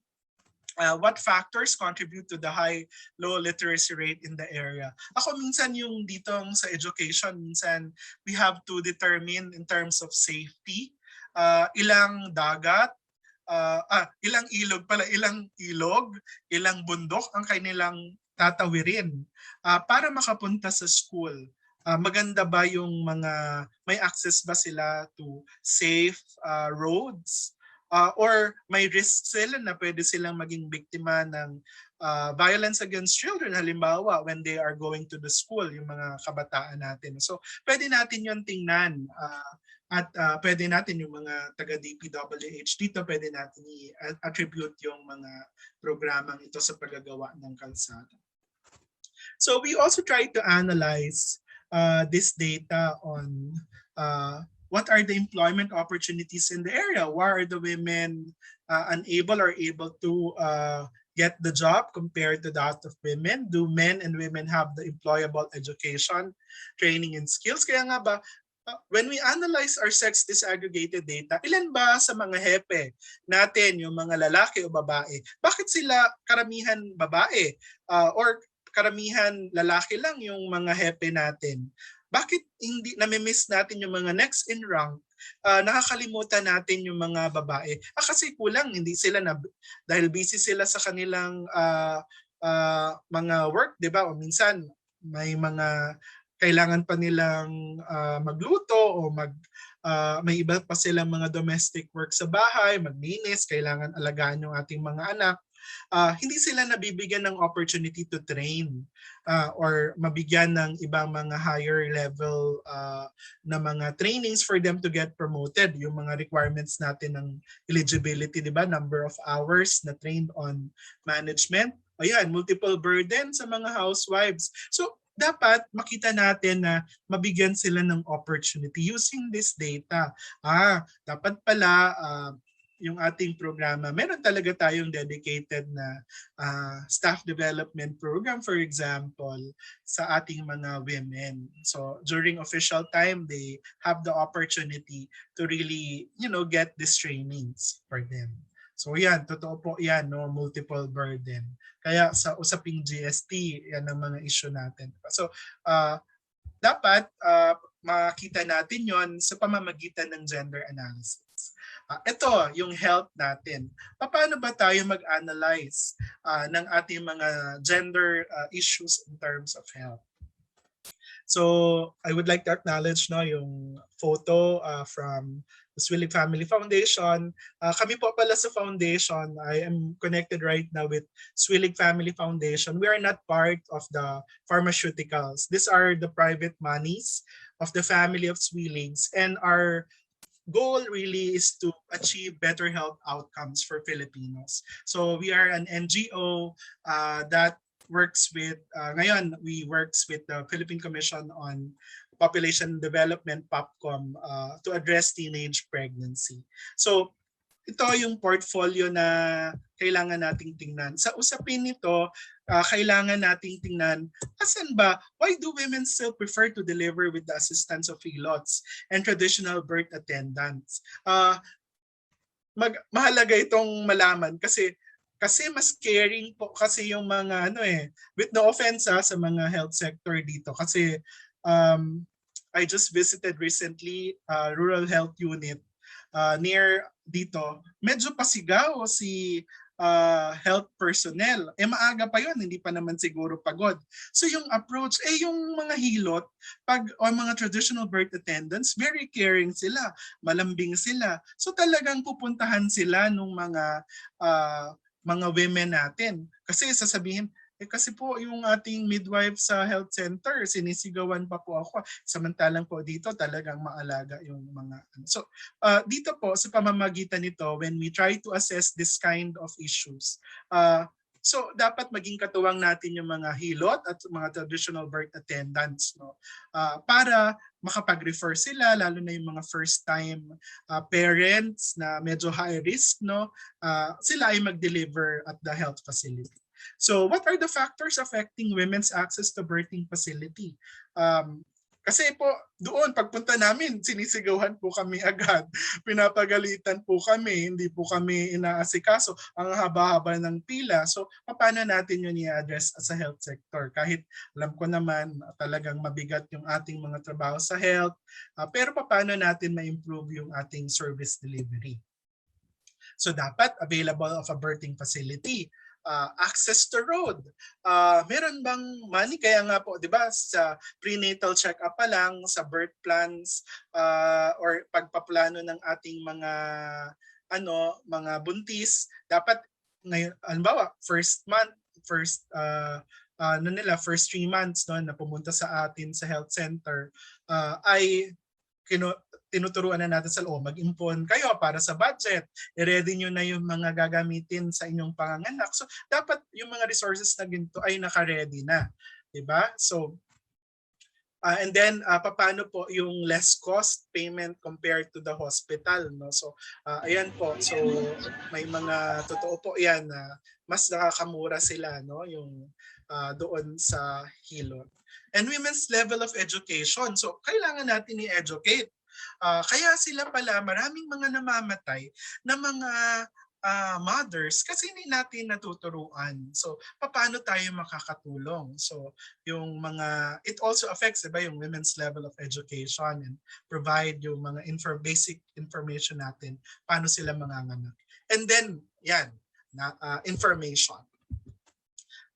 Ito po, importante. Would it be easy for pregnant women to have a prenatal if the health center or hospital is like this? Yes or no? Pwede nga i-type natin yung unang picture natin dito. So, would it be easy for pregnant women to have a prenatal if the road to the health center or hospital is like that?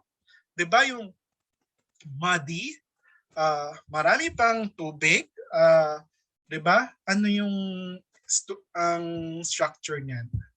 So, marami sa atin nagsagot, no, definitely. 'Di ba? So, Ngayon, kung ang yung ating mga kalsada would bring birthing mothers to the hospital in this road condition. Etong picture sa baba, maganda yung kalsada, may mga tulay. Anong sagot natin dyan? Yes or no? Siyempre, yes, they have access to a good road and they could really go to the birthing facility faster, di ba? Imagine kung Madi Road, mahuhulog ka pa dyan, or kung ikaw ay nasa Pilapil, may mga old pictures tayo when we are teaching gender analysis, yung picture na nasa sa may palayan na kailangan mo pang itulay. Paano kung nahulog kayo sa palayan? Doon na kayong mga anak kaya si Mrs., 'di ba? So mahirap. So ngayon, when we were trying to brainstorm, nag-dry run yung team, no, ang challenge sa akin ng aking boss, si Miss Narlene, sabi niya, Raymond, we need to provide yung political landscape or ano ba yung importante doon, lalo na yung mga sa LGUs natin. No? And I wanted to share with you yung ginagawa namin sa Zuellig Family Foundation. We provide technical assistance to local government units and capacitate them, lalo na yung mga local chief executives natin, mga mayors, and then yung city leadership team, yung key personnel niya, key staff niya sa city, to have the ownership to strengthen the health sector. Yung usaping dapat yung health system strengthening, dapat may pag-aari sila doon. So that kung ito yung current reality natin, puro pula, or 'di ba ito yung kasi yung kami po sa CFF, we use the use of scorecards. So pag pula, okay yung indicator na yan. Pag ito ay yellow, medyo kailangan natin gawing green yan. O yung mga pula natin, ay nako, yan yung mga mahihina tayo na dapat at the end ng term ni Mayor, dapat green na yan. So yan. So that, for example, in addressing this teenage pregnancy, yung layunin niya from the current reality, ito yung kanyang desired reality. Ano kaya yung mga gagawin ko for that, for us to reduce yung teenage pregnancy? Number one, dapat alamin natin ano yung nangyayari sa structure, sa proseso, sa level of thinking natin, kasi baka mamaya yung mental model natin may mga personal biases din tayo, di ba? Kaya nga importante na makapag-GST kayo before kayo mag-conduct ng other trainings. Kasi babasagin natin yung ating mga ibang mga paniniwala doon sa training natin na yon. So the challenge really, may mga nakikita ko mga trainers din dito, no? So paano natin in an online setting, paano ba natin mababasag yung mga paniniwala, yung ibang mga personal biases natin or perceptions natin sa ating mga kaisipan sa usaping gender and development. And then, after ano yung nangyari in terms of the structure, ano ba yung dapat mangyari? Ano yung mga dapat kong gawin? So ano ang ibig sabihin nito para sa akin? So yung mga local chief executive, may sense of ownership for them really to own this problem at siya yung magdidirect, di ba? So it's the health is not actually at the hands of the city health officer, but it's in the hand of the local chief executive kung paano niya patatakbuhin yun. At mahalaga sa usaping ito na dapat natin may sense of ownership yung mga leaders natin. So some of the political landscape that we need to answer here, lalo na ngayon sa panahon ng eleksyon, no, kailangan natin i-assess sa kanilang party, ilan ba yung women doon? 50% or representation lang na 10%? Do they talk about the issues on women? Or mayroon ba siya ang leadership position or less yung influence niya? So, maganda rin i-assess ninyo at timbangin. Yung mga leaders bang ihahalal natin, did they consider women as a liability? Ay naku kasi babae yan di ba? Or they are actually treating women politicians or women leaders to become partners in creating a better society or better community. So do the leaders talk about women's issues? Do they talk about income, quality, di ba yung mga issues natin kanina? Poverty, education, childcare, or medyo mababaw sila? So kailangan natin yun i-assess. So is a gender mentioned in their campaign policy? So maganda natin yung tingnan. And importante dito na aside from the leaders na andun sa community, dapat meron din tayong interagency collaboration na nag-work sa local society natin. So mahalaga na dito po no, we are teaching bridging leadership for our leaders. So meron po yan yung 3 important factors no on bridging leadership, yung ownership, the co-ownership, and we also ask the cities no to co-create. So yan yung bridging leadership. At ito yung isang 8 step ng BL approach. Medyo hawig siya doon sa ating step ng ating formulating the GAD agenda. So create an urgency. So dapat may powerful coalition or team. You create a vision for change, communicate this vision, you empower the action, and then you really make, build on the change for you to address, for example, teenage pregnancy or any problem in the, or nutrition, for example, in the local government unit or in that particular sector. So naglagay lang ako nito kasi may mga audience tayo on sa local government unit. So mahalaga po yan. So with this, it's important that we analyze the data. And this data could be qualitative or quantitative. The qualitative data are based on the narrative, based on admin reports, or if you could conduct your own research or studies, mas maganda po yon. And then, of course, observation. You try to triangulate based on the questionnaire observations and then how it impacts the data. No? And then, for the quantitative data, you also try to tabulate ano yung mga surveys na ginawa natin, ano yung mga numerical report na nagawa mo. So, we make use all of this information para ma-address natin yung gender issue. At ito yung aking i-share sa inyo, no, na merong levels and tools for gender analysis na ginagawa tayo. Una, at the organization level, we make use of Gender Mainstreaming Evaluation Framework or GMEF. So mahalaga na meron tayong GMEF. Ayan, magko-commercial ulit ako. Nakikita nyo ba? Na dapat meron kayong GMEF handbook or toolkit sa inyong tabi pag kayo ay GAD focal point. At madalas niyang binabasa sa kaya tayo dito sa ating gender mainstreaming sa ating organization. Kung wala kayo hard copy, meron po tayo mga available online copies no, sa ating PCW library. Dami kong promotion sa PCW library. And then, gender responsive LGUs and girl tool. No? So, pag LGUs naman, we make use of the girl tool.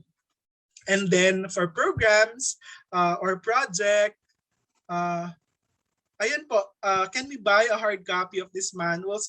Unfortunately po, hindi po kami nagbebenta. Hindi po nagbebenta yung PCW ng kanyang mga manuals, no? But kung meron pong available copy, you could always write the PCW. Makikiasa ko, write PCW for a copy, no? I think pag may available naman po, pwede po kayo mabigyan. Limited copy nga lang po kasi hindi naman po masyadong madami yung ating production yan, but you could always request the library. And then, with that, pwede po kayo mabigyan. Or online, yung available po lahat ng materials nito online. Downloadable po sa website. So, or pwede po kayo mag-reproduce. Yes, you could request po yung, yung printable copy. So doon po, may tanong dito. I think I want to address yung comment na inferences. So in conducting the GA, are you the one answering the why or what questions po? Are you just asking Mercel inference po, or do you ask the clients? Conduct FGDs or triangulation? We ask the question, this gender responsive question, but you need to have respondents, Noel. So, hindi ikaw yung magtatanong at ikaw yung sasagot. Dapat yung sagot ay hinahalaw natin dun sa mga recipients natin or even doon sa ating organization. So, kaya po maganda, yes, focus groups or may mga triangulation kayo na ginagawa. And then you make Raymond? use... yes po. Yes, sorry to interrupt you Yes, po. yes. Just ano lang, a quick time check. You have 41 minutes remaining for your presentation po. Yes. Thank you. Thank you, Karen. Ayan, so, nako, medyo kailangan ko palang bilisan. So, sige po. So, until what time ba ako? Are we, with this 41 minute, maximize until 12, anong oras? So, 10:54, no? So, about 11:30. So, sige. Let's maximize, no? So, yung time natin. And then we also ask household and community level. There are many ways or tools that you could use, no? So una, meron tayong gender analysis matrix or GAM, yung 24-hour activity profile, and then yung gender gaps, no? Yung mga household level and community level, we ask the question, ano yung mga productive roles nila, reproductive? So are they involved in the production of goods and services for consumption? Usually with cash value ba? Or doon sa 24-hour profile natin, ano yung time for oneself to recreation, recharge physically, or venue for decision making? Sino ba yung mga nag-decide doon? And then, ano yung mga domains for gender analysis? So yung access to assets, ano yung mga knowledge and beliefs, perceptions nila. Maganda din tingnan yung practices and participation, yung space and time. So madalas ba ang women ay pagkagising sa umaga, pwede mong i-analyze ano yung ilista mo, ano yung mga ginagawa mo. Tapos sagutin mo, ano ba to, productive, reproductive ba itong ginagawa ko? Tapos makita mo minsan, ay, marami pala akong meron pala akong double burden o multiple burden. So, yan yung mga ginagawa natin, household and community level. And then, yung legal rights and status, and of course, ano yung mga power relations dyan. So, lahat natin ito matutunan when we make use of gender analysis, di ba? So, yan. So, the next I want to show you is the GMF. I will not discuss this in detail, but I'll just want to show you ano yung GMF. No? So it's a guide for agencies for you to assess yung inyong gender mainstreaming effort. And then ano yung mga next steps na inyong dapat gawin. And it has 4 main entry points. Una, it influences the policy, ano yung policy na sa gender, may mga policy ba tayong available. It also assesses the terms of people, well capacitated ba yung tao. So marami sa atin bago sa GAD focal point, 1 to 2 years lang. So pwede nyo pong ilagay sa inyong GAD plans and budgets that you need to be capacitated. Kasi 'di ba, you cannot give if you do not have. So it's important that you are well capacitated for you really to do your work. So kailangan natin 'yan. And then enabling mechanisms, meron ba tayong mga mekanismo, no? Lalo na ngayon, halimbawa may mga harassment cases sa ating universidad or sa agency. Meron ba tayong mga enabling mechanism to address those, and programs, projects, and activities. So, example lang, halimbawa sa policy entry point, based on the GMF results, no? So, ang tinatanong doon, gender fair language and images not used in policy issuances. So, you provide ano yung mga gender issue doon. Ngayon, ang sekreto po, doon sa, kaya po pabalik-balik minsan yung ating mga GAD plans and budget kasi hindi po malinaw yung ating gender issue. minsan, shortcut lang natin. Ano yung antipid natin isulat, sasabihin, gender fair language and images not yet use and policy issuances. So medyo ano naman po natin, linawin naman po natin yung pagkakasulat, no? So doon sa ating mga gender issue. So ayan, common question po sa amin being GADSEC or TWG ay kung sino daw ang dapat gumawa ng gender analysis. Iniisip ng mga iba't ibang department sa LGU na hindi sila kasali sa pagkandak ng GA. Ako, kasali sila. Dapat sila nga yung mas maalam doon. Well, depende po. No? So maganda po kung kayo ay sa secretariat or part ng planning ng inyong LGU halimbawa, makapacitate yung mga bawat departments doon. I remember, kasi minsan po ako po ay nagiging bahagi nung Pasig GAD committee, no? So nagtitrain po sila nung nababalitaan ko na may nagtitrain po sila nung mga different departments or units para sila ay makapagawa ng gender responsive programs. So katulad po dito, ang sagot ko sa iyo ay hindi lang dapat yung secretariat yung gumagawa o nag-gender analysis. Dapat po ito ay yung buong team. So again, the message I want to highlight here is that you need to complete and have a clear gender issue based on the gaps that you have identified on this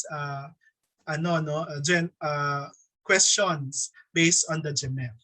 So for example, yung sa entry point natin on people, top management does not appoint women to leadership position. Bakit kaya? So very low representation, lack of opportunity for competent female employees. Katulad di ba na mention ko kasi hindi sila ma-promote kasi kulang sila sa training. Hindi sila na nakakapag-training kasi wala silang time na mag-attend ng training dahil marami silang domestic work. Paano natin babawasan yung domestic work? Yan yung challenge sa atin. Paano natin mabigyan ng opportunity sila? So kaya we could always address this. So it's important you know also your landscape. Maganda na mag-root cause analysis kayo, 'di ba, doon sa inyong mga problema. And there are many ways for you to do root cause analysis. And then you could also do some scenario building. Ano ba yung mga scenario na nakikita ninyo sa inyong organization? Yan, national level and central office who formulated the GAD agenda. So sige po. Mamaya po siguro may mga sharing of experience tayo. So marami tayong matutunan ano ba yung mga facilitating or barriers doon sa pag-develop ng kanilang GAD agenda. So importante dito, malinaw yung ating gender issue. And then in terms of the sample list, nung programs activities naman natin dito. So no GAD orientation module on GST as a core competency developed. So dapat merong GAD core messages integrated in your HR. So importante rin po na malaking bahagi ang role ng ating mga HR staff or personnel sa pag-promote ng gender and development sa ating ahensya. Doon pa lang po sa orientation, dapat may points po yun, di ba, sa Prime HRM na dapat meron kayong naka-integrate yung gender sensitivity information or GST doon sa ating mga orientation. So maganda po yun na mailagay natin. Wala rin tayong IEC material, so baka pwede po tayo magkaroon ng ating at least one page dedicated for gender and development sa ating mga agency websites. And ano yung mga ginagawa natin. And then gender impact assessment not yet conducted. So dapat natin yun gawin. And then sa HGDG, ito naman yung mga projects. Ang challenge sa atin dito, wala tayong mga program document. So kailangan nyo pong i-evidence na meron kayong means of verification when you wanted to attribute your budget, yung mga program budget ninyo for this. So dapat ma-follow ninyo, yung ma-satisfy ninyo yung 10 elements of a gender responsive program or project. So ang ginagamit po natin dyan, commercial po ulit, Ayan, so meron tayong hagadaga, no? So marami po itong tools, medyo sector specific na pwede po ninyong magamit sa inyong assessment. So yung use of the generation of the use of SDD or yung participation, kaya maganda po yung ating consultation, GAD goals, objectives or outcomes and outputs, activities match, identify gender issues,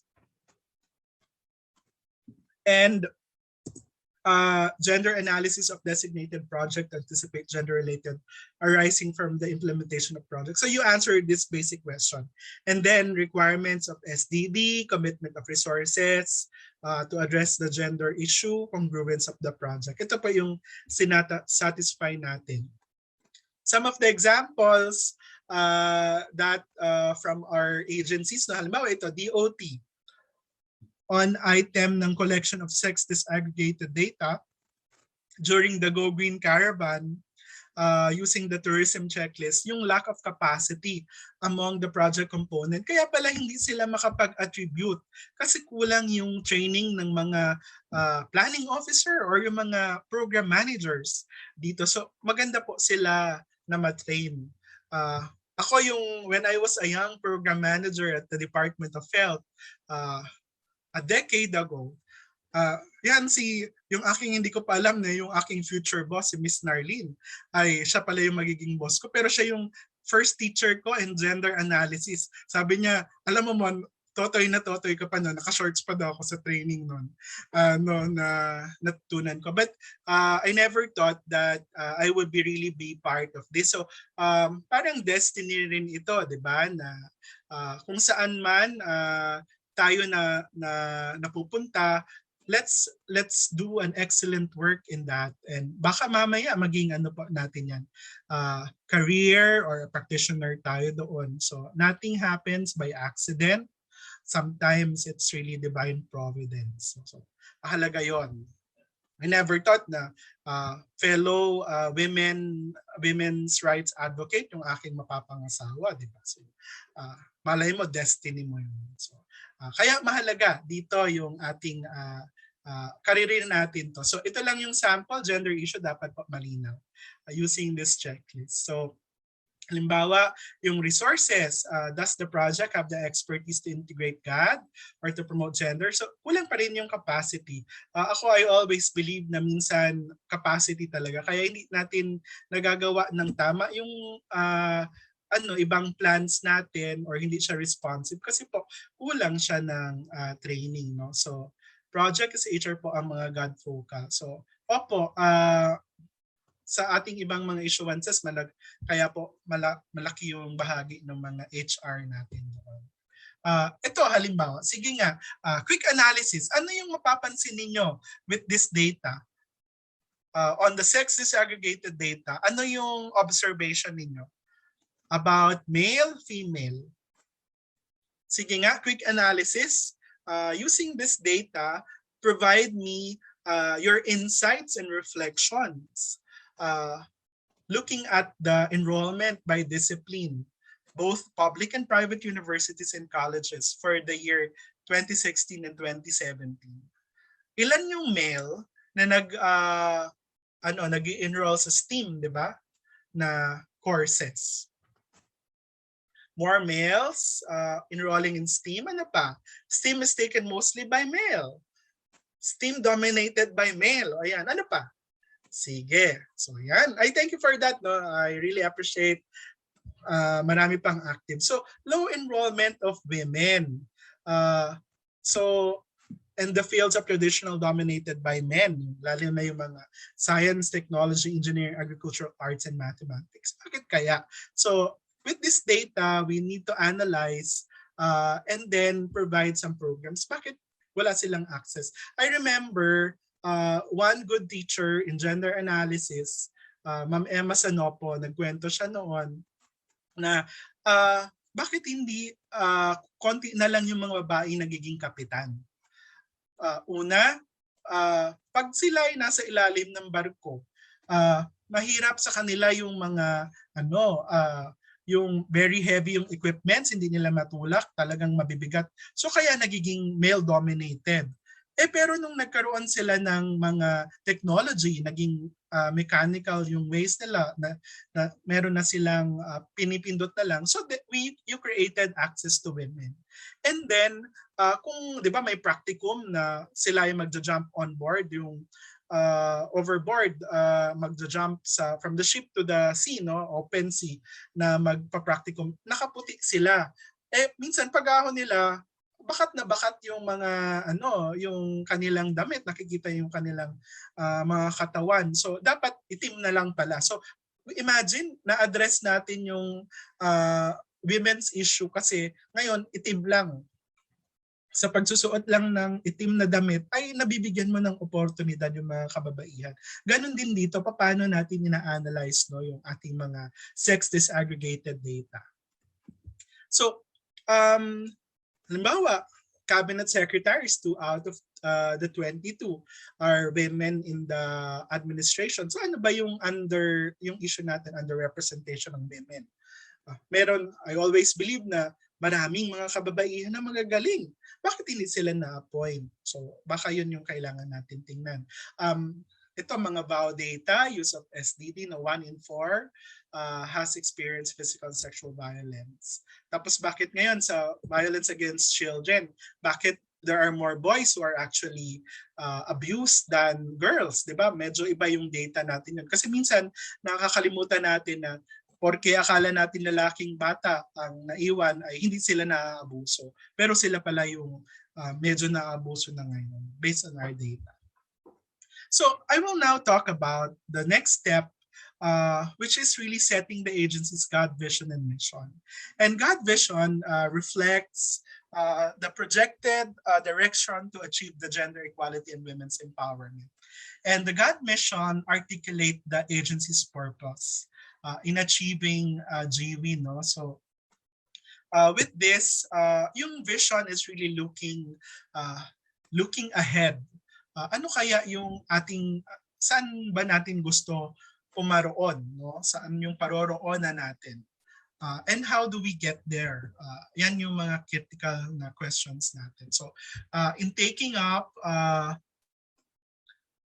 and making a good vision, the key involves in a long-term broad sense without sounding generic, and the best statements are clear about the agencies identify as well what wishes to become in the future. May tanong lang dito, is there an acceptable percentage that we can say women are represented? Well, the safest answer for that is about 50-50 or at least equal nga tayo, 'di ba? Doon, John. So medyo mahirap sagutin yung question, but ang mahalaga doon, everybody, men or women, have access really to become leaders, no? Yung ating representation. So maganda 50-50 sana balance yung ating leaders, 'di ba? So how about for LGBT? Yan hindi ko masagot kasi kung open sila doon sa kanilang sex preference or yung kanilang yung kanilang mga sa LGBT status nila, then okay. May iba kasi 'di ba ng mga closet din. So mahirap 'yon balansehin. So kung open, baka yun, you could always consider that. So men has longer resistance than women when it comes to rigid jobs or rigid trainings. Even other women capable to do the same jobs men could do. Yan. Thank you, Ms. Maida, for that.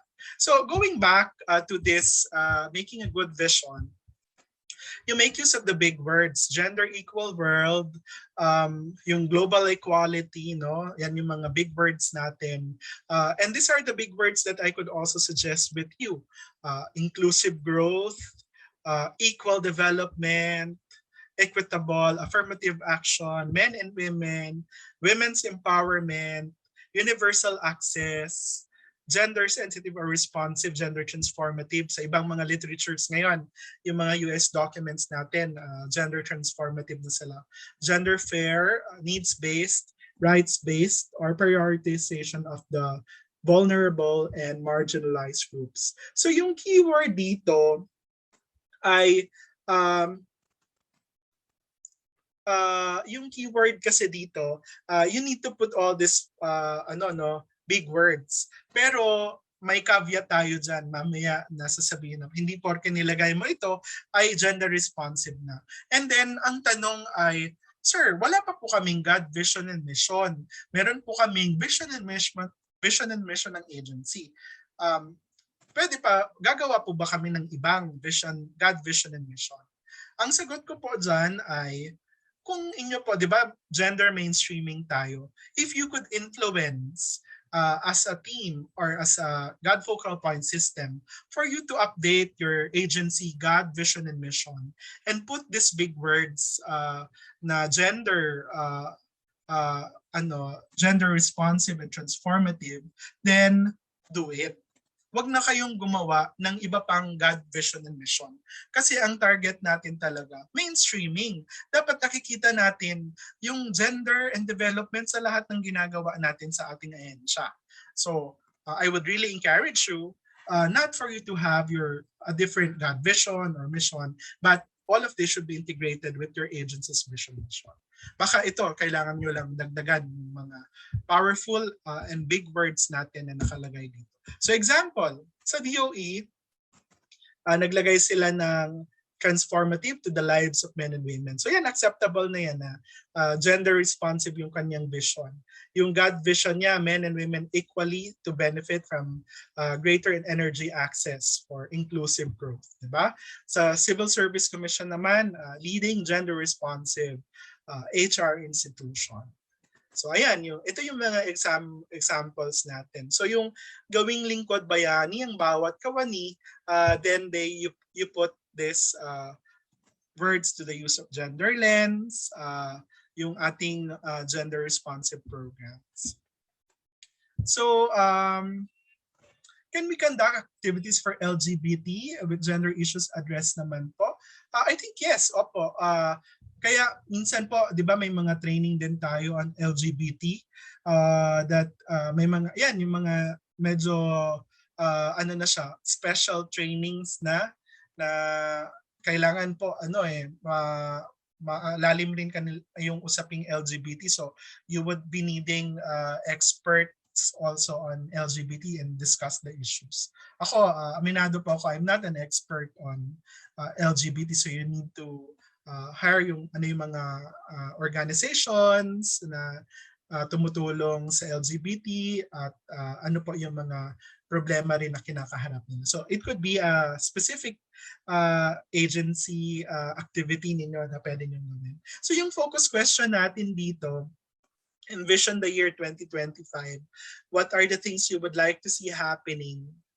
And then, what is the reason for being of the agency? Yan yung vision, mission natin. No? Yan yung mga questions sa pagbubuo. And then, I'll skip some things. So, dapat yung mission nyo may essence, specific services, and major strategy. So, nakikita doon, ano ba yung, kung ako ay galing sa sektor ng enerhiya, ano yung mga mandate ko? Dapat yun, ano yung mga major strategies ko? Yun, kailangan ko ilagay yun sa aking mission. No? And formulating the GAD goal, yung step 4 na tayo, is really formulating the GAD goals. And GAD goals are medium-term result that would bring the agency closer to your vision. And goals translate an agency mission into more concrete, measurable terms and answers where the agency is headed and when it's going to get there. So GAD goals, I will skip the exercise because of the lack of time. No, ang gagawin kasi natin, di ba doon sa Jamboard, yung assignment natin, nilista natin ano yung mga gender issue. We encourage everybody to list down ano yung mga nakikita ninyong gender issue. And then group them together. And once we have clustered them, we formulate now ano yung major, what is common. And that's where we formulate our GAD goal. As much as practicable, wag masyadong madaming goals. 1 to 3 or 4 the most, siguro, or 5 yung GAD goals ninyo, kasi kung masyadong beyond that, masyado ng madami, mahirap din siya i-measure. So ito, dapat meron higher order yung kanyang formulation ng goal, no? So ito, increased access, hindi siya activity-based, gender balance employment as part of our example. So we'll skip this exercise, pero pag may time tayo or sa ibang pagkakataon siguro, no, yung ginawa natin sa Jamboard, we are going to group them together, and then part of our exercise is really formulate ano yung common, and then we formulate the goal. So yun yung ating pwedeng magawa. So may mga ibang mga resource person din. I think may mga colleagues ba tayo na GR pool. So that's also one strategy for you to do. Ito yung mga tips, no? And then we formulate now, for example, ano yung mga GAD goals sa iba, yung establish sustainable partnership, fully mainstream GAD, integrating the principles, no, or participation of women in the tourism sector, enhance gender mainstreaming. Kasi yung target natin, over time, na tumataas yung level natin. Kung sa GMF scores natin, dapat every year or every 2 years, nag-i-increase tayo ng ating score based on the 4 entry points, di ba? So, yan yung aking challenge really sa inyo.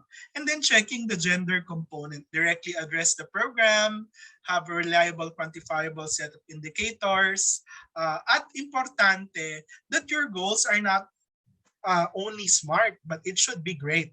Ano yung great? Gender responsive, equality-oriented, and aware of social and economic differences in the lives of the target stakeholders. It should be great. So your goal is not only smart, but it should be great. So yung caveat natin, inserting women or gender in the goal statement does not mean the goal is gender responsive. Gender responsive goals is about clear understanding what is wrong about women's lives, and understanding what is wrong. And the goal is to ensure that its effects will be positive. Kasi may mga unintended consequences tayo na una, ginawa natin para sa maganda yung ating objective, maganda yung ating yung ating goal, pero at the end, meron pala siyang unintended bad consequences doon sa recipients natin. So, are we the one making on highlighting a person's differences based on sex, gender in the process? So just thinking aloud. So maybe I could just react quickly. Would it be better to think of consider more the capacity, interest, qualify a person in terms of employment, enrollment? So yeah, Noel, baka pwede nga natin to i-consider, no, yung ano natin dyan. So again, depende yon. Dapat meritorious yung ating, kung employment related ito, dapat you meet the basic qualification standard. And then, ano yung angat mo sa ibang empleyado? So, you are given equal opportunity really for you to, for this. So, yan yung mga critical point. So, ano yung mga pag-prioritize? Maraming style sa pag-prioritize ng mga gender issues, di ba? Marami tayong consideration criteria.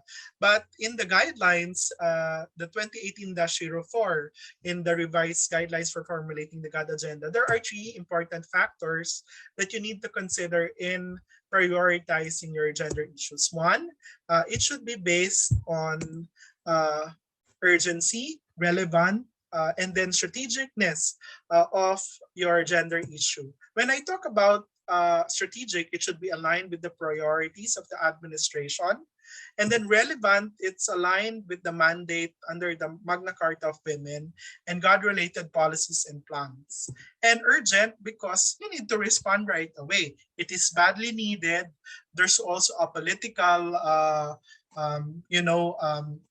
motivation for you to prioritize that kind of gender issue that the agency identified.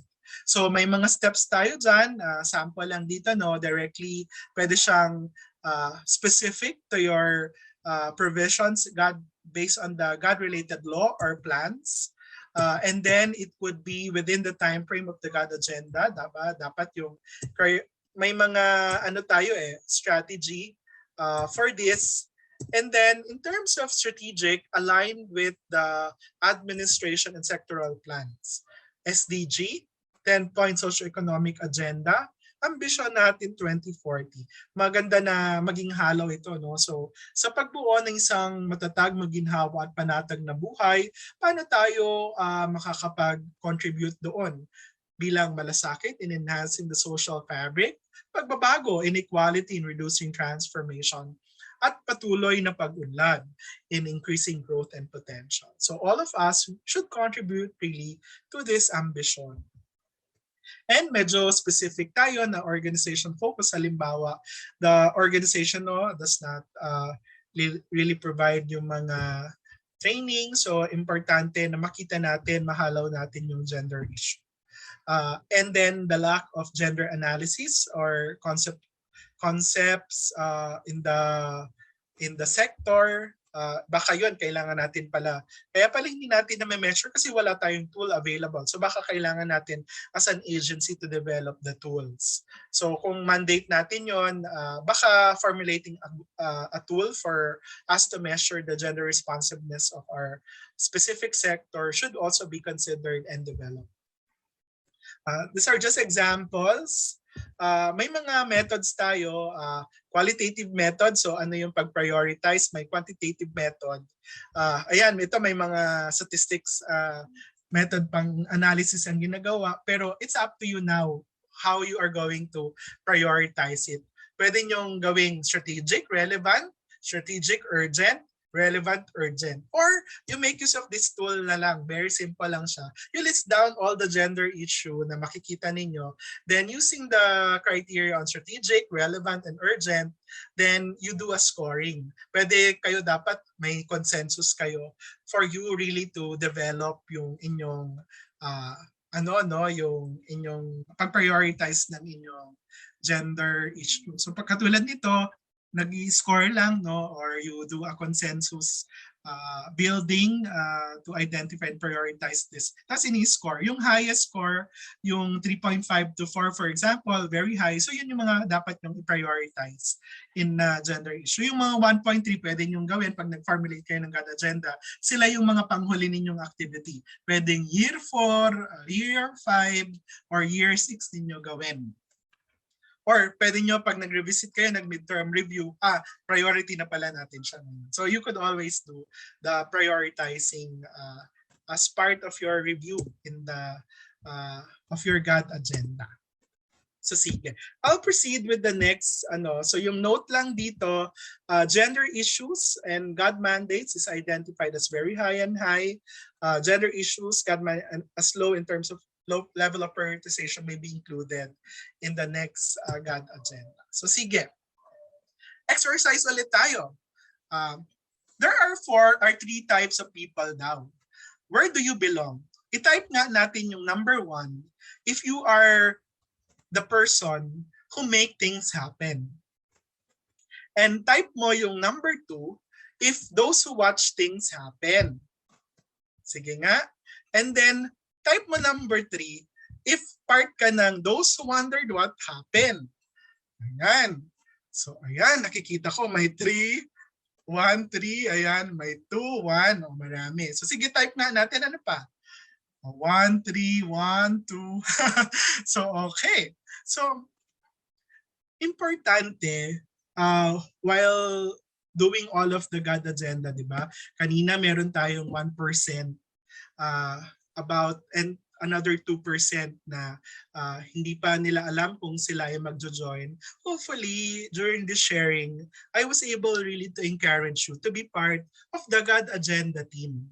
Yung sa pagbubuo ng inyong GAD agenda. Kasi naging parte kayo at lalo na kung gusto nyong i-influence yung takbo ng inyong GAD, maging bahagi kayo ng GAD focal point system.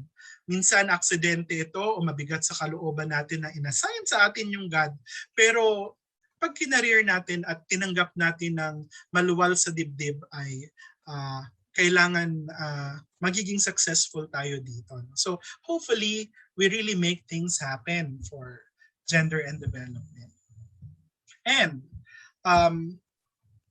importante dito, I would like also to share yung ginagawa natin sa Zuellig Family Foundation that we allow our leaders, our city leadership teams and the barangay and the youth leaders to really have the sense of ownership of the problem.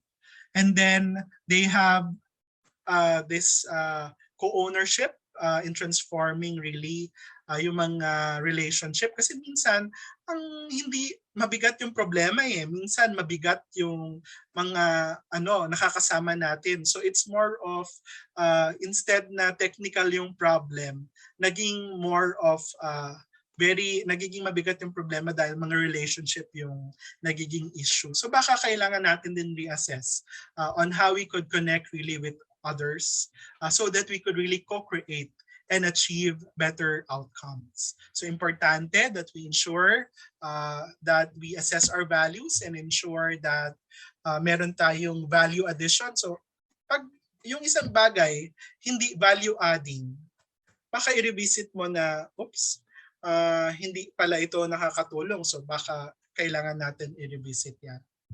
Tapos, ano ba yung importante dito na, kasi we are also making use of government resources. So dapat maging responsible tayo with the use of the money, no? Yung government money, because it's our money, it's our taxes that being used by government. So dapat merong return of investment in every investment that we do or programs that we initiate, di ba? Dito sa atin. So importante yung ownership, co-ownership, and we co-create with our leaders doon sa atin. So I want to, in parting, I want to share with you these quotes, no, that a goal without a plan is just a wish. At pag meron tayong mga plan that didn't work, if plan A didn't work, the alphabet, di ba, has still 25 more letters. So we need to be cool lang. Kasi minsan gusto man natin gawin, change, pero mahirap siya gawin. Hindi lang tayo dapat nag-iisa sa GAD. So kung ikaw ay malungkot na members ng GAD Focal Point System at feeling mo, pasan mo ang mundo, dapat mag-co-create ka. Di ba? Kung sino yung pwede mo pang possible champion, kakampi, kabahagi doon sa ating gender and development work sa ating ahensya. Huwag mong suluin. Hanap ka ng ibang mga strategic partners mo or yung mga leaders natin. At kung ikaw yung head ng focal point system, ikaw yung chairperson, suportahan mo po ito. Malaki po ang bahagi po ninyo bilang leader to really push for gender and development in our agencies. Kung medyo ang natin ay sinasabi natin na ano ba naman yan, dagdag na trabaho, dagdag naman po na work, dapat po yung mindset natin medyo palitan natin as leaders. So, we really need your support. Hindi po kayo yung mga chairperson namin, pero kayo po yung nagiging pahirap sa aming mga trabaho na ma-push yung gender and development. So maghalaga po na kayo po ay very supportive, suportahan niyo po kami sa aming work at saka po maging champion doon sa ating agency. So kung hindi ka pa masyadong may mga hesitation kayo, umattend po kayo ng mga GST. Meron po mga executive sessions ginagawa yung PCW. Mag-attend po kayo kahit po 4 hours o 3 hours lang na session. Basta open mind lang po, and then hopefully mabasag po natin yung mga yung mga ibang mga paniniwala, perception when we attend gender and development. Again po kasi yung gender, hindi lang po yan sa babae. Lahat po tayo dito, lalaki, babae, may ngipin o wala, si nene o si nono, lahat po tayo bahagi ng gender and development. And I would like to thank po yung team namin, no? So si PSYCHE, yung aming mga nakasama, syempre yung very able naming leader, division chief that time, na boss ko sa TSRCD, si Ms. Narlene, and maraming salamat po sa pag-imbita ulit, na binuo namin yung GAD Agenda Training Guide. Pag inyo pong binasa, madali lang po siyang basahin. Parang ano lang po siya, maraming pictures na madali po siyang intindihin. No? May time kayo, you do and read this. You download lang po, available po siya no? Online. And hindi ito, hindi po tayo nagtatapos dito. Sama-sama po tayo sa pagsulong ng gender in development. So with that, maraming salamat po sa inyong pakikinig at sa participation. No? So I still have 2 minutes at kung may mga tanong po kayo, feel free lang po to text me or call me anytime or send me an email kung may gusto po kayong masagot or sama po natin pagtulungan dito. And then at the same time, kung kailangan po natin mga focus group discussion, maganda po 'yon na maging bahagi. Huwag niyo po solohin. So with that, maraming salamat po. That ends my presentation. Ayan, maraming salamat po Sir Mon for your very comprehensive presentation. Marami po akong natutunan. I hope ganun din po kayo na marami tayong natutunan. Actually, marami na pong nagpapasalamat dito sa ating chat box. Ayan po no, yung clapping hands, yung heart. Ayan, mag-heart po tayo kay Sir Mon kung marami tayong natutunan at talagang tayo ay nabigyan ng napakagandang presentation on the GAD Strategic Framework. Ayan po. Very nice. So thank you so much, Sir Mon. Ayan po. No? So at this point, we will be entertaining a few questions from our dear participants. Ayan, I can really feel the energy no, in our virtual room. Talagang buhay na buhay yung mga participants natin. At sana nga po madagdagan pa tayo because we are 919 participants and then right now we are 639. So sana po madagdagan pa tayo no, kasi marami pa tayong pag-uusapan. Ayan. So ayan no, makikita mo yung maraming emoji sermon. Ayan. So we will be flashing some questions from the participants. So we will entertain 4 questions po that we deem are important to be raised in plenary. So Sir Mon, if all right with you, PCW can also join you in answering or in responding to some of the questions or in making additions to your response. Okay po. Thank you. Just call me pala Raymond, Car. Yes, okay. Mon, Okay. parang sermon, nanenermon ako eh. No? So, Okay, Mon lang sige or Mon. Raymond. Yes, okay. First name basis. First So name, thank all you, right. Car. Okay, thank you, Mon. Ayan. Okay, so let's now proceed to our question and answer. So I will be flashing the first question, Mon. Okay, so question 1. Can we still revise? Okay, this question came from the LGU San Fernando of Camarines Sur. Okay, from Yula Ray de Leon. Okay, the question is, can we still revise the GAD agenda once na formulate and approve na? What if during the 6-year plan of activities may nag-arise na gender issues na hindi nalagay sa GAD agenda? Opo. So Mon? Marahay na aga, Tabi, sa pagbigay ng tanong na yon. Importante po na in the 6-year, kung 6-year term po yon, no, yung ating GAD agenda, we do a mid-year review. So on the 3rd or 4th year, we revisit again. And the questions that we need to answer are the questions that we are responding to, are the real answers or gender issues that we need to respond. And second, kailangan po natin i-recheck yun. No? Kailangan po talaga natin siya i-update on the mid-year. Tapos, kung approved na siya, hindi naman siguro masama na i-update niyo, 'di ba? Any plans is not actually cast in stone. Medyo pabago-bago po yung ating mga priorities. Kaya nga consider again the priorities. Is it relevant? Is it strategic? Or urgent? No? So always go back to your prioritization so that you could always update your GAD agenda. So the answer is yes, you could always modify. Even nga on the 2nd year or 1st year, pag may bago. Kasi katulad noon, before the pandemic, yung mga plans natin hindi online method, di ba? So ngayon, dahil online na tayo karamihan or bumabalik na tayo small group na face-to-face, baka kailangan na natin i-revisit kasi yung mga plano natin puro online naman. So may mga ganong developments that you should also always consider. Thank you so much.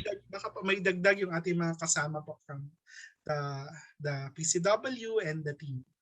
Okay, from PCW po, meron pong idadagdag? Or we proceed to the next question? Ms. Narls, ayan po. Yeah, Carl, I think Mon sufficiently answered the question, so please proceed to the next. Okay. Next Okay, one. thank you. Okay, so for question number 2, this came from Karil Gatapia of the Local Government Academy or LGA. So question 2, is it recommended po na incorporated sa strategic plan ng agency ang GAD SP or should this be a separate document? If incorporated, how do you recommend going about it if my existing agency strat plan na po? Thank you. Thank you, Karil. This is a very good question. If you have an existing strategic plan, then you do not really need to come up with your own GAD strategic plan. You need to just integrate the gender in your your existing agency strategic plan. How to go about it is that maybe syempre hindi naman nabuo yung strategic plan natin sa agency ng basta-basta na lang. Magpaalam tayo sino yung mga owners noon at paano natin as much as practicable yung mga members na gumawa ng strategic plan, yun yung ika-capacitate natin. Paano ba natin ma-integrate yung GAD sa existing strategic plan? I remember my experience with COA. Noon po, may yung sa Commission on Audit, may hiwalay talaga na GAD, vision and mission. Pero nung ginawa naming proseso ay nirevisit kasi mga process owners tapos mga high level, mga directors po ito from COA colleagues. Naging sila mismo, hindi, dapat integrate natin to doon sa major goal natin. So kung ganon, may pwede nyo pong i-edit o enhance na lang yung existing strategic plan. Pero kung talagang may limitation or may wala pa, baka po ito yung pwedeng simulan ng inyong GAD strategic GAD SP or GAD strategic plan. Si Narls po ay nag-on. Baka Narls, may add ka po dito? Yes, thank you, Mon. If I may, I think at the end of the day, that's what we want, di ba, Mon? Na gender concerns, gender perspective is really integrated in the existing mainstream processes, systems, and plans of the agency because we are pushing for gender mainstreaming as a strategy. So we just developed the separate GAD agenda for now kasi hindi pa tayo masyadong marunong mag-integrate. No? So kumbaga nakakalimutan natin yung GAD, palagi siyang nadadagdag kapag GAD planning cycle na kasi kailangan nyo nang mag-report ng at least 5%. No? But really, the ideal situation is that when you prepare, syempre lalo na next year magkakaroon ng bagong leadership. No? So magkaka-strat planning ang mga agencies. Ideally talaga, dapat naka-incorporate na doon yung GAD. It means lang that gender analysis na diniscuss ni Mon heavily in his session should really be done. Kasi mahirap pong maglagay lang kayo doon ng men and women na statement doon sa inyong mga vision, mission, and goal statement. No? Kailangan pagka inarticulate nyo yung goals ng agency nyo related to your strat plan or your key result areas, how do you now incorporate the results of gender analysis doon? No? Yun po kasi yung problema pag hindi natin pag akala natin pag minention lang natin yung male and female, okay na yun, gender responsive na, no? So hindi po ganoon yun. Kailangan heavy pa rin tayo sa pag-incorporate ng results ng gender analysis natin dun sa mga steps ng strategic planning. So gustong-gusto po namin talaga na wala ng separate GAD agenda. Incorporated dapat sa strat plan. But since hindi pa tayo masyadong marunong or hindi pa tayo masyadong familiar on how to do that, kaya kami nag-introduce ng separate GAD agenda. But if you can, then by all means do that. No, yun po ang mas maganda kasi at least the document na strategic plan ng agency, nakapasok na po yung GAD. But please, you have to be capacitated on gender-based analysis kasi yun talaga ang key. For you to be able to identify ano ba yung goal related to GAD at ano ba yung mga issues na i-address natin ng agency natin related to gender. So yun lang. Thank you po. Thank you, Mon. I would like to acknowledge pala yung presence. I just got a private message from may mga uma-attend pala from our CFF sites and Popcom sites from Santiago, Puerto Princesa. May mga pa-shout out ka pa nun. Hello po sa inyo, Ma'am Miss Janet. No? So it's good that you're here. Maganda to integrate doon sa ating programs. Okay. Thank you so much, Mon and Ms. Nulls, for your response. We will proceed to the next two questions. So this will be the final two questions that we will respond to in plenary. So again, may we remind the participants to raise their questions related to the topics in the Q&A tab para po masagot po namin kayo. Ayan po. So the question number 3, ayan, para tayong nasa sa pageant. Ayan. This came from Cristaline Adulam of DepEd. So the question is there a tool to identify the client-focused gender issues? Yes, you make use of the tools. Marami po tayo, no? So we have the GMEF, kung merong organization po tayo doon. And then kung may mga focus, kasi tinitingnan po natin, halimbawa responsive ba yung ating mga programs. And then doon po sa GMF, like yung first question doon, are you consulting the women and men in coming up with your own program? So these are very good tools for you as a startup. And then there are also other tools available na develop ng ibang mga partners, stakeholders. But I would always go to the basic tools that we have in PCW. You have the girl tool, yung na-mention ko po kanina for GAD responsive LGU, and then you have the GMF kung organization siya, and then your Hagadago for project. May mga tanong na po doon na tinutumbok yung mga client focus issues. Dagdagan ko lang, no, apart from tools, the basic talagang pag-identify ng gender issues ng client is the sexist aggregated data. No, yung database that you have.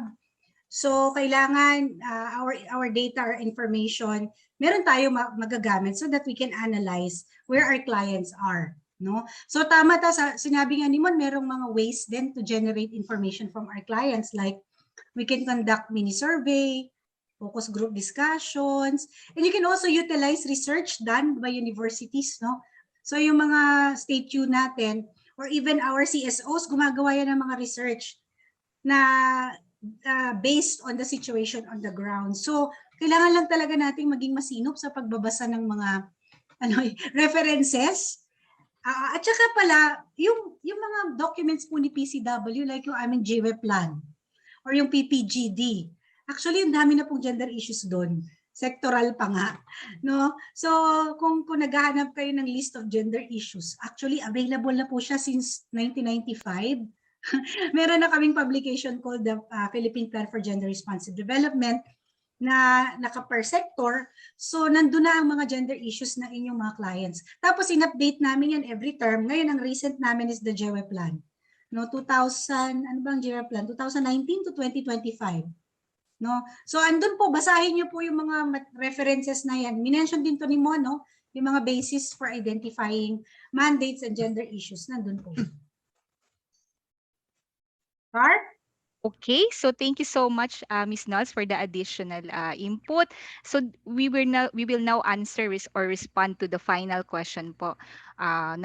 Yan. So this came from Noel Raffer of the Bicol University Center for GAD. So yan po, magkakaroon daw po sila ng power outage mamaya. So, but anyway, thank you for participating despite the challenges. So the question was, would it be better to think of or consider more the capacities, interests, and or the qualifications of a person in terms of employment and enrollment in identifying issues rather than looking into their sex or gender? Are we not the ones making or highlighting a person's differences based on sex, gender in the process? Just thinking out loud. Thank you po. Mon? Just a quick comment on that is that first is that really for if it's an employment, it should really meets the basic qualification standard. And then second, whether you're a man or women, dapat meron kayong parehas access in terms of getting the right qualification standard.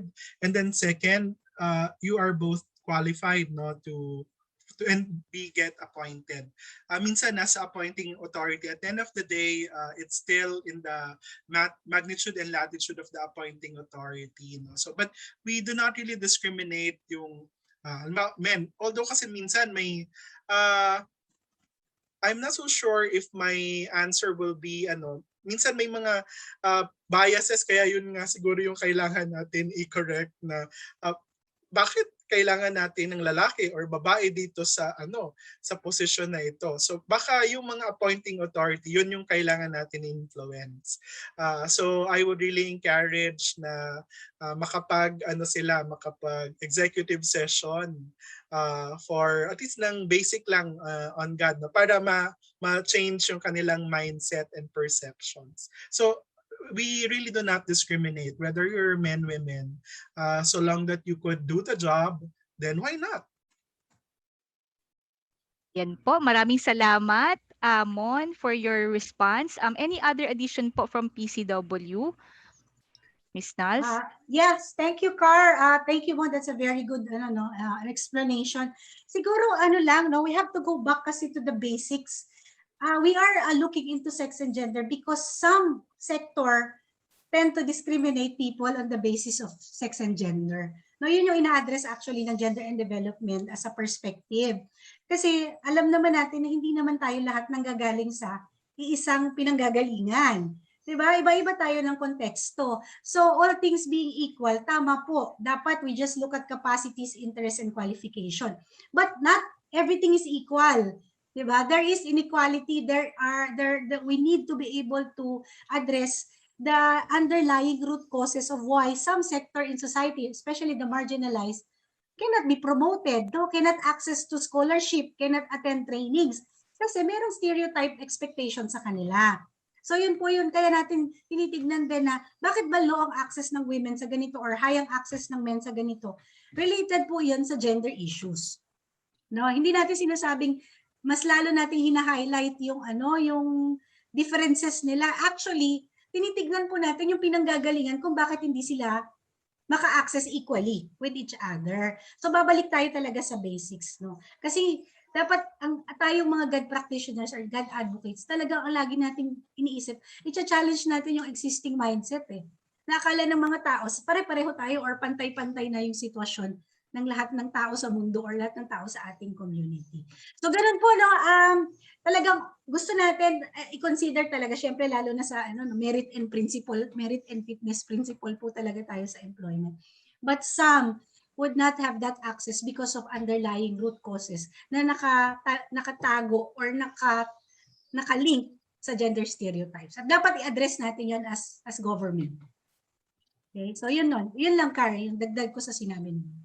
Thank you so much po. Ayan po, maraming salamat sa ating resource speaker, sa ating Ms. Nals, for responding to these questions. Again, if you have other questions, please put them in the Q&A tab. So we are back. We are back in the GAD webinar session. Ayan, thank you again, Mon, for your comprehensive and substantive discussion. And then to move forward, to continue with our discussion, I will be introducing our next resource speaker who will share about part 2 of the GAD agenda.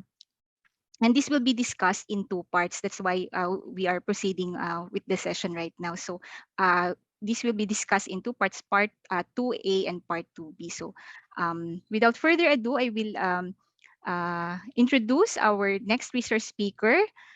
She's currently a planning officer 3 of the Council for Child Welfare, for the Welfare of Children, CWC. Okay. Policy Plans and Research Division. She started her GAD advocacy as DSWD Mimaropa Regional GAD Focal Person.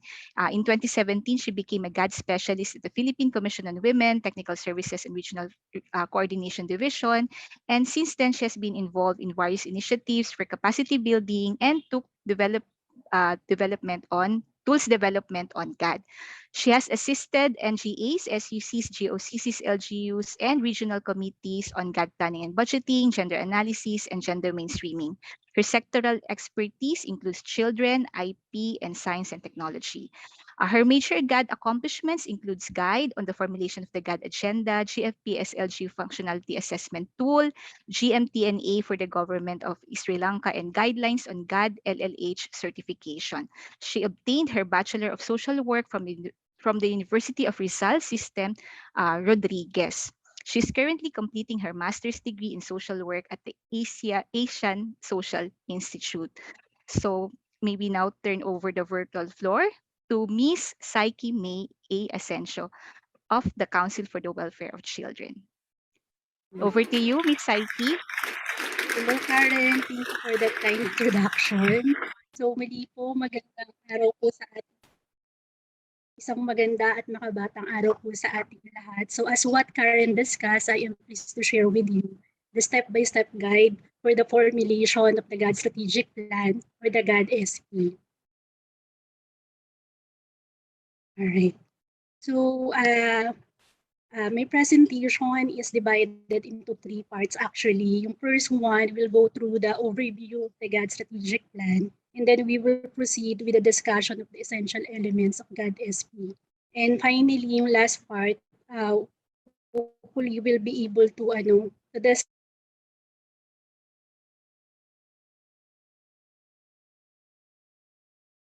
regular strategic plan your agency. Yan. So, may I request the technical team to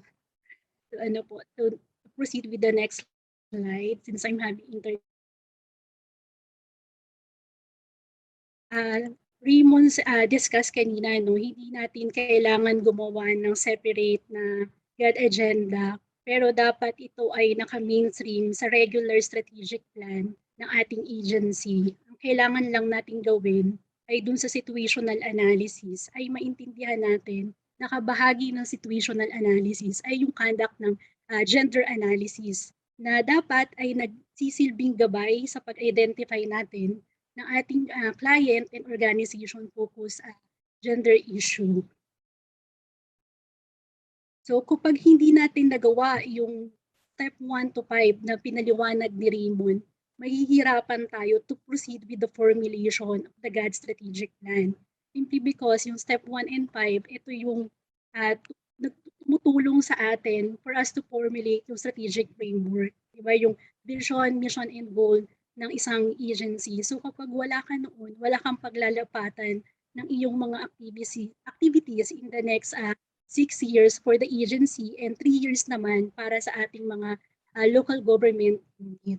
So as you can see, no, merong guide na formulate yung PSYCHE para tulungan tayo kung paano natin gagawin yung ating GAD agenda. So again, yung GAD agenda is a 2-form part document. Yung first part is yung ating GAD strategic framework. Ito yung step 1 to step 5.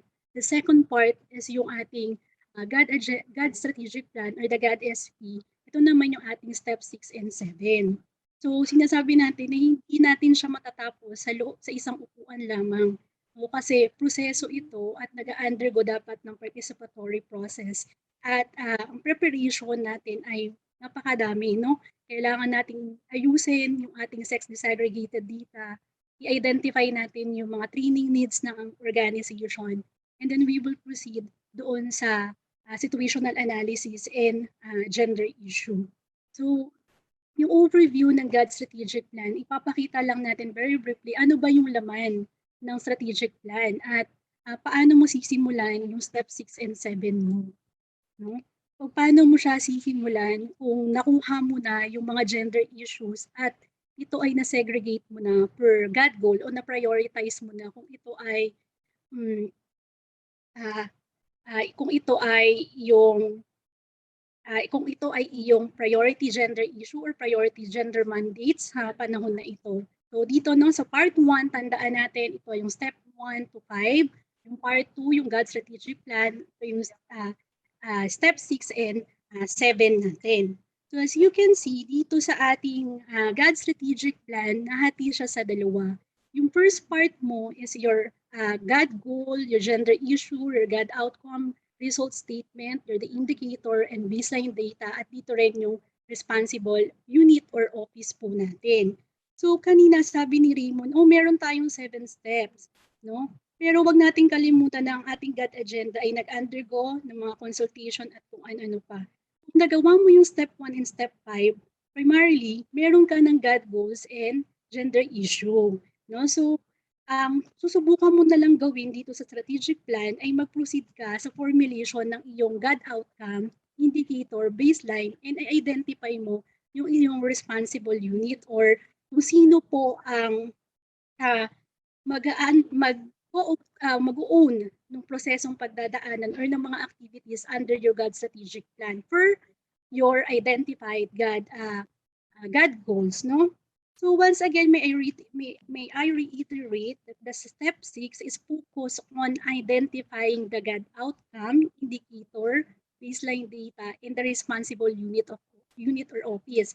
Sa pag-identify ng responsible unit or office, hindi natin nilalagay dito ang GAD focal point system, pero ina-identify natin sino sa ating agency or sino sa LGU ang gagawa nito. So dapat specific. Ito ba ay policy plans research division? Ito ba ay ang agriculture office or ito ba yung inyong IT section? So dapat maayos na na-identify at hindi siya GAD focal point system.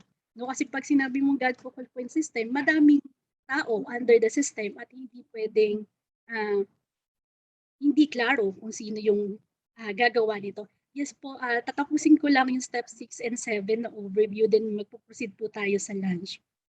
So, before detailing yung content ng GAD strategic plan, may I ask our dear participants kung sino po sa inyo na yung mayroong GAD strategic plan? Yan.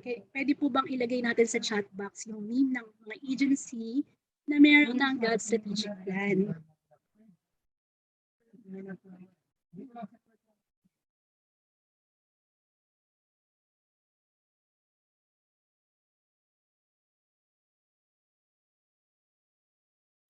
So thank you, no? Sabi ng PIA meron na. So majority wala pa, pero meron yung PMAA, BU, LGU Muntinlupa, no? Meron na po sila. So thank you so much po sa inyong participation. Later on, dadaanan natin kung paano ba natin tatapusin yung strategic plan natin base dun sa strategic framework na pinresent ni Raymond kanina. And hopefully, yung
So, hopefully po nakabalik na ako. Medyo nagkaroon lang ng problema. But later, lilipat po tayo sa kabila pang laptop. So, yung part 2 naman po ng strategic plan, makikita natin yung annual target natin from year 1 to year 6 at na-identify natin dito yung estimated budget natin at the same time yung ating mga priority activities, no? Katulad ng pagsasagot natin sa GAD plan and budget, uunahin natin lagi yung first column, which is the identification of gender issues since dapat yung GAD SP or GAD Strategic Plan, yung laman nito ay coherent sa bawat isa. No? Yung bawat column ay inuugnay-ugnay natin hanggang matapos natin yung ating GAD Strategic Plan. Alright, sige po. Miss Karen, naririnig na po ba ako? Opo, narinig na po kayo, Miss Psyche. Alright, I think you still have a few slides po to cover in the overview. So, siguro nag-unstable din yung audio. Alright, so yun po yung kabuuan or yung overview ng ating GAD Strategic Plan. And later, pag-uusapan natin specific yung kung paano natin hahanapin at ilalagay dito yung content ng GAD Strategic Framework. Yun po. May I turn over the visual floor to you, Ms. Karen? Okay. Okay, so Miss Psyche, na-cover na po natin yung sa overview. Hello? Miss Psyche? All right. Yes, Ms. Karen. Okay, so I think at this point in time, no, para talaga nagpaparamdam na mag-pause na tayo for lunch break. Ayun po, no. I believe we've had some some technical difficulty a while ago, but nonetheless po, thank you for soldering on, Miss Psyche. No, I guess this is now the time that we call for our lunch break, and then we will continue with your presentation later at 1 o'clock in the afternoon. So, okay po ba yun? Ayan po, no? So, yes, ayan. Okay, so thank you so much, Miss Psyche, no, for providing the quick overview of your presentation. So, we will continue with your presentation later this afternoon. Thank you so much.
Transformation for better access to information. This is the goal of the Philippine Commission on Women's initiative to enhance its online presence. A year after the launch of its new website, the PCW now brings you the Enhanced Digital Gender and Development Library, or simply the Digital GAD Library. The PCW first made its library collection available online way back in the year 2014. Digital materials like PCW-produced publications and its Filipiniana collections were made accessible through an electronic library linked to the PCW website. More than a decade since then, the demand for digital references and the development of new technologies for digital access prompted the PCW to revamp this platform. Taking off from the results of the online survey administered to gather stakeholder recommendations, the digital GAD library was enhanced to improve user experience using available technology and appropriate design trends. Now, let's take a look at the features of the new PCW Digital GAD Library. The new platform allows for open and free access to a vast collection of GAD resources, ranging from PCW-produced resources and other Philippine publications to foreign and international organizations, published from 1975 to the present. It showcases ebooks, journals, and video files, as well as PCW's information, education, and communication materials, covering various topics such as women's human rights, cultural and social development, gender mainstreaming, and climate change and environment. The Digital GAD Library likewise offers live content previews where users can flip pages of the ebooks, listen to audio, and watch videos online. Users also have the option to download these resources for offline viewing.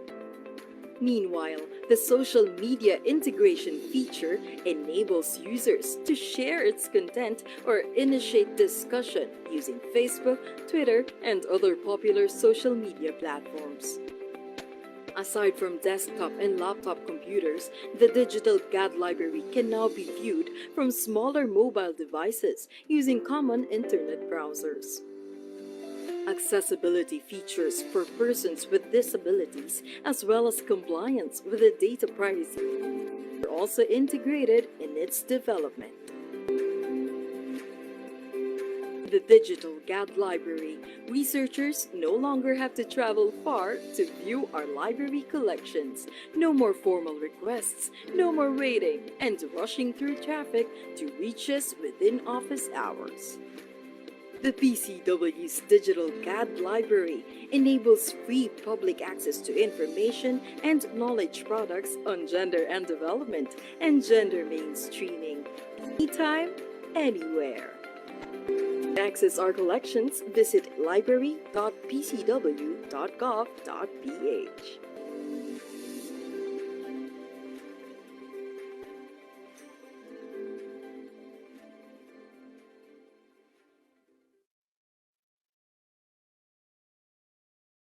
The Gender Equality and Women's Empowerment Plan 2019 to 2025 is the government's guide and key reference in formulating gender and development plans and budgets for national government agencies and local government units.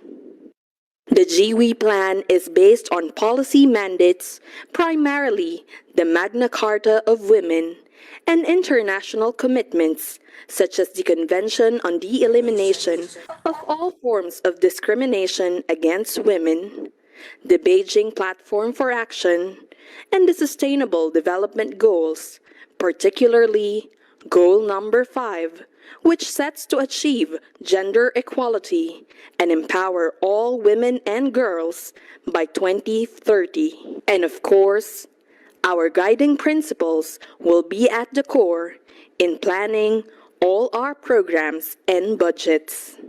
The overall GWE goal is promotion of gender equality in all spheres of life, such that women and men equally participate in, contribute to, and enjoy the benefits of social, economic, and human development. Gender equality outcomes are clustered around 7 strategic goal areas that need to be achieved to realize the overall GWE goal. Here is the strategic framework that shows the key results areas that contribute to the overall and specific goals of the Philippine Development Plan by 2022 and the Philippine Plan for Gender-Responsive Development by 2025. Each strategic goal area is addressed through sectoral chapters. Each chapter includes a table that shows gender equality issues, target results, indicators, and the responsible agencies. Strategic Goal Area 1, expanded economic opportunities for women, higher incomes from employment and entrepreneurship, including agribusiness, especially among marginalized women, recognizing and distributing unpaid work, gender-responsive labor policies that include domestic and informal sectors, protection from occupational safety and health risks, sexual harassment and other forms of discrimination for vulnerable groups, including women overseas Filipino workers and more women in private sector boards and labor organizations.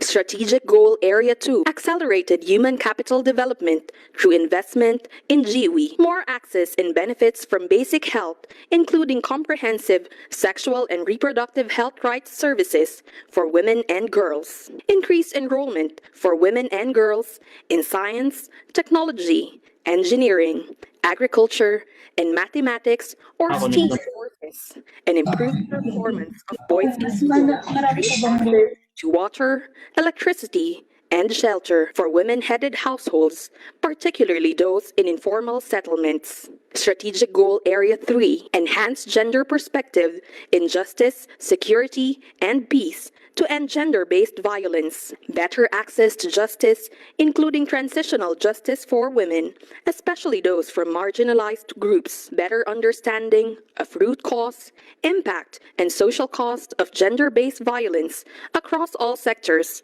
with victim survivors empowered to seek help, and meaningful participation and leadership in all stages of peace and security processes for women, especially in conflict areas. Strategic Goal Area 4, expanded opportunities for women's participation, leadership, and benefit in disaster resilience and humanitarian action, improved resilience to natural and human-induced risks and disasters for women, especially from poor and marginalized groups, enhanced women's perspective, participation, and leadership in disaster risk reduction and management, and climate change adaptation. Strategic Goal Area 5, expanded opportunities for women's participation, leadership, and benefit in science, technology, and innovation, information, communication, and technology, infrastructure, and energy. Women are highly qualified and engaged in the ICT sector. Barriers preventing women from progressing in the ICT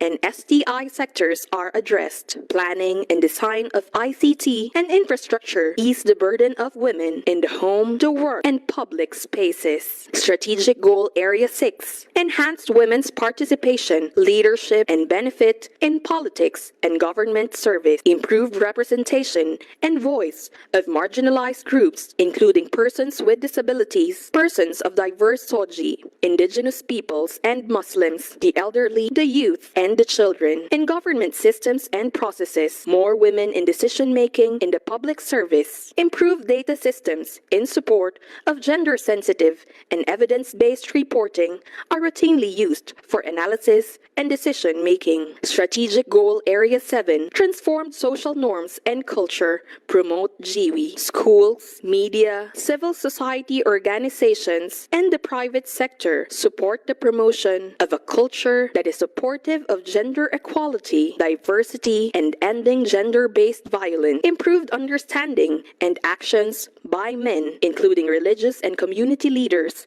in cultural transformation for gender equality. Data systems are institutionalized and inform gender studies for stronger knowledge-based action and advocacy. The main source of financing will come from regular budget allocations, particularly the GAD budget. The PCW, in coordination with other key government agencies, will ensure that the effectiveness of various strategies in the plan will be monitored. The effectiveness will be evaluated in terms of the extent to which the quality of life of Filipino women and girls, especially the poor and marginalized, has improved using standard gender indicators, adopting the SDG principle of leaving no one behind or walang iwanan. This means reaching those that are currently farthest behind in geographical locations and those on the margins of society. Together, let us make change work for women.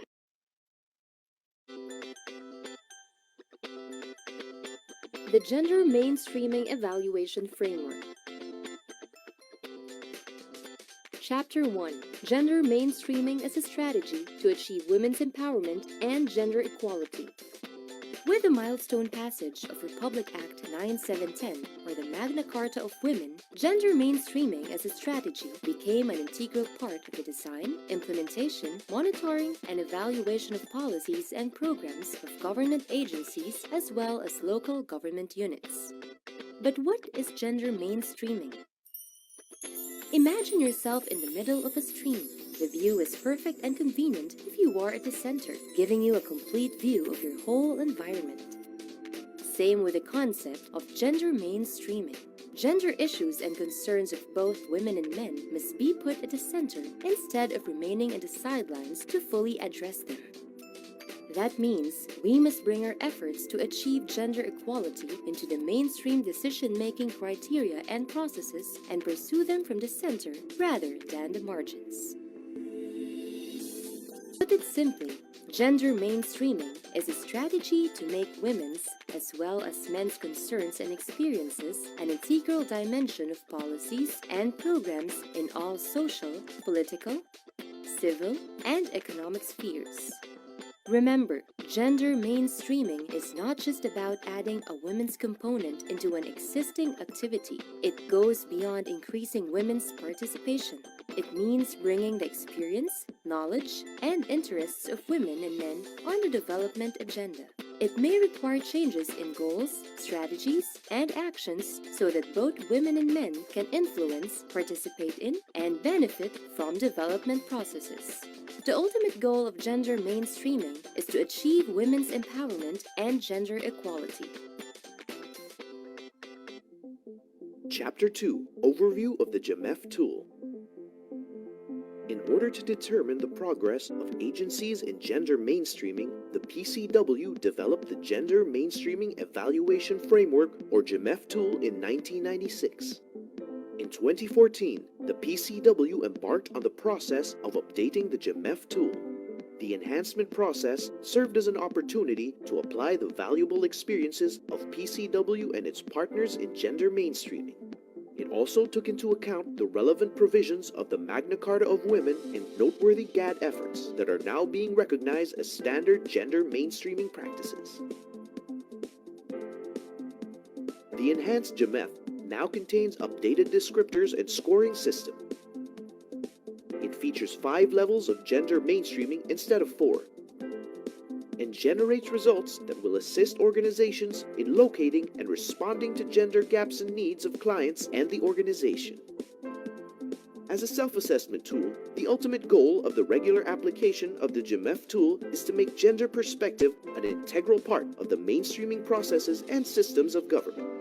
This is to ensure that the impacts of government programs are enjoyed by both WANAs and WANs equally. Chapter 3. Levels of Gender Mainstreaming. How can the agency determine if they're faring well in gender mainstreaming? The enhanced GEMEF identified 5 levels of gender mainstreaming.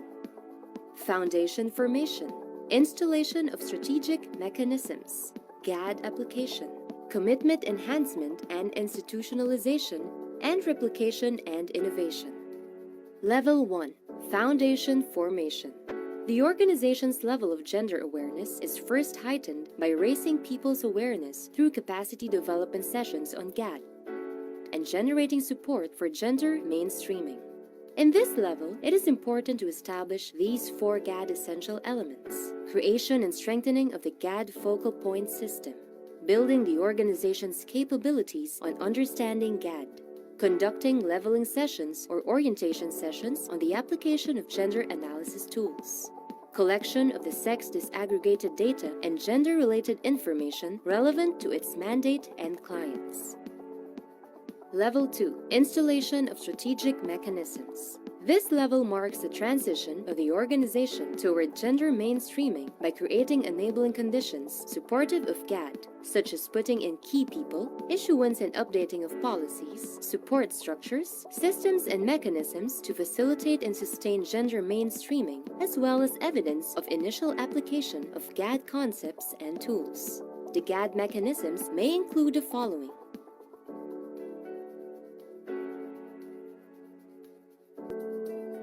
Level 3. GAD application. In this level, GAD-related activities are already institutionalized. Interventions are usually based on a strategic GAD agenda that guides the organization's GAD planning and budgeting implementation. The agency's GAD plan and budget is now more strategic, which results in either increased attribution of the GAD budget and/or more gender-responsive programs. In this level, agency GAD efforts are able to produce intended or desired impact on women empowerment, wherein gender equality is integrated and consolidated, and sustain GAD intervention, perspective, or core messages in the mainstream projects or programs. Level 4. Commitment enhancement and institutionalization. At this level, the organization has already institutionalized gender mainstreaming in all aspects of its operations, programs, and projects. This level also challenges organizations to continuously monitor, evaluate, and improve their efforts. And lastly, Level 5, Replication and Innovation. The enhanced GMF included this level to recognize notable GAD accomplishments of organizations. This level indicates that GAD has been fully mainstreamed into the mandate of the organization and is being recognized and replicated by others as a standard in gender mainstreaming. The enhanced GMF expanded the descriptor matrix by providing a visual progression of the gender mainstreaming efforts of an organization from Level 1 to Level 5. The descriptor matrix consists of 93 descriptors distributed in the 4 GMF entry points. Chapter 4, GMF Entry Points. Let's discuss the 4 entry points to ensure gender mainstreaming in an organization. First is policies. It refers to the official statements and pronouncements of support for gender mainstreaming issued by the organization. Through these issuances, the organization shows its recognition and acceptance of gender equality goal as a critical and legitimate concern in broad or general terms. Remember, use of gender-fair language and images in GAD-related policies and plans is a must for a gender-responsive organization. Second is people. Mainstreaming gender in development is not possible without people supporting and advocating for it, right? So who are these people? Critical to the success of gender mainstreaming are the GAD champions among top management. The organization should also establish a GAD focal point system that will lead its gender mainstreaming efforts and will serve as GAD experts. The organization must also ensure that its internal and external clients are able to participate in the planning, implementation, and monitoring and evaluation of GAD programs, activities, and projects. Yes, GAD is a participatory process. The third entry point is the enabling mechanisms. What will ensure that gender mainstreaming will be operationalized in an organization? The success of any gender mainstreaming effort depends, to a large extent, on the resources allocated and the mechanisms that are institutionalized to implement it. Some examples of enabling mechanisms include the functionality of the GAD focal point system, presence and use of knowledge management system and GAD database, and partnership building or external linkages with other organizations to implement GAD programs. This entry point should also look into the institutional compliance to the minimum 5% allocation and utilization of GAD budget of the organization. And lastly, the Programs, Activities, and Projects, or PAPs. This refers to flagship programs, activities, and projects that serve as a strategic entry point to mainstream gender perspective in the organization. PAPs is the most practical entry point, since it involves the actual implementation of the mandate of an organization. Organizations may apply gender analysis tools such as the Harmonized Gender and Development Guidelines to assess gender-responsive mainstreaming through PAPs. Examples of PAPs are contained in the Program Expenditure Classification Outcomes and Strategic Plans of the organization.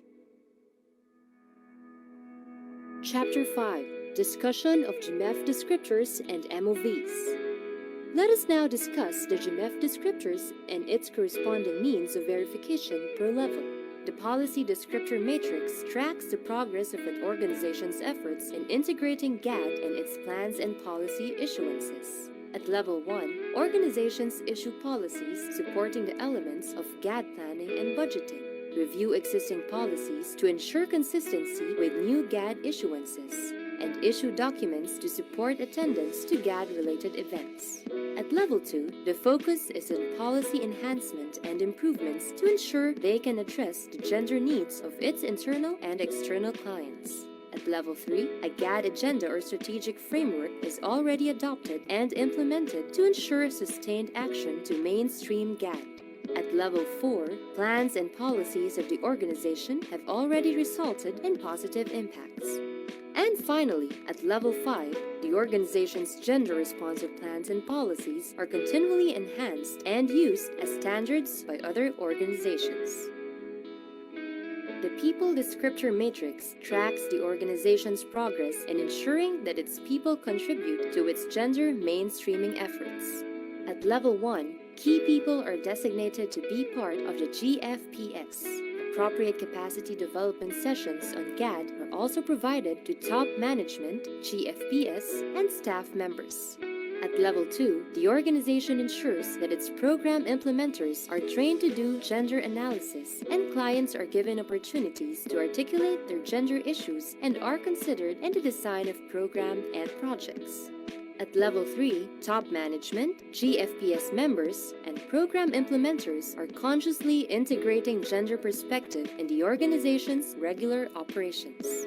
At level 4, the organization's GAD champions are able to develop GAD-related tools customized to the mandate of the organization and tapped as GAD resource person within their organization. And at level 5, organization GAD champions are already recognized by other organizations, and its top management are able to raise GAD concerns during high-level meetings. The Enabling Mechanism Descriptor Matrix tracks the organization's progress in ensuring that mechanisms to mainstream the gender perspective are established and fully functional. At level 1, the organization has established or reconstituted its GFPS as a catalyst for gender mainstreaming. It is also at this level where the organization conducts exploratory engagements with GAD-related institutions and experts.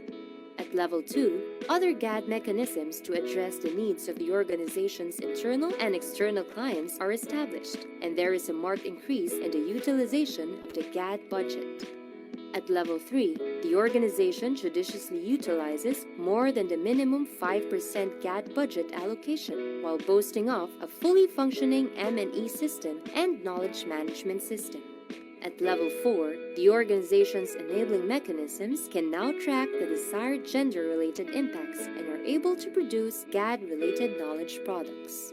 And at level 5, the enabling mechanisms are recognized as models by other organizations, and the total budget of the organization is fully gender responsive.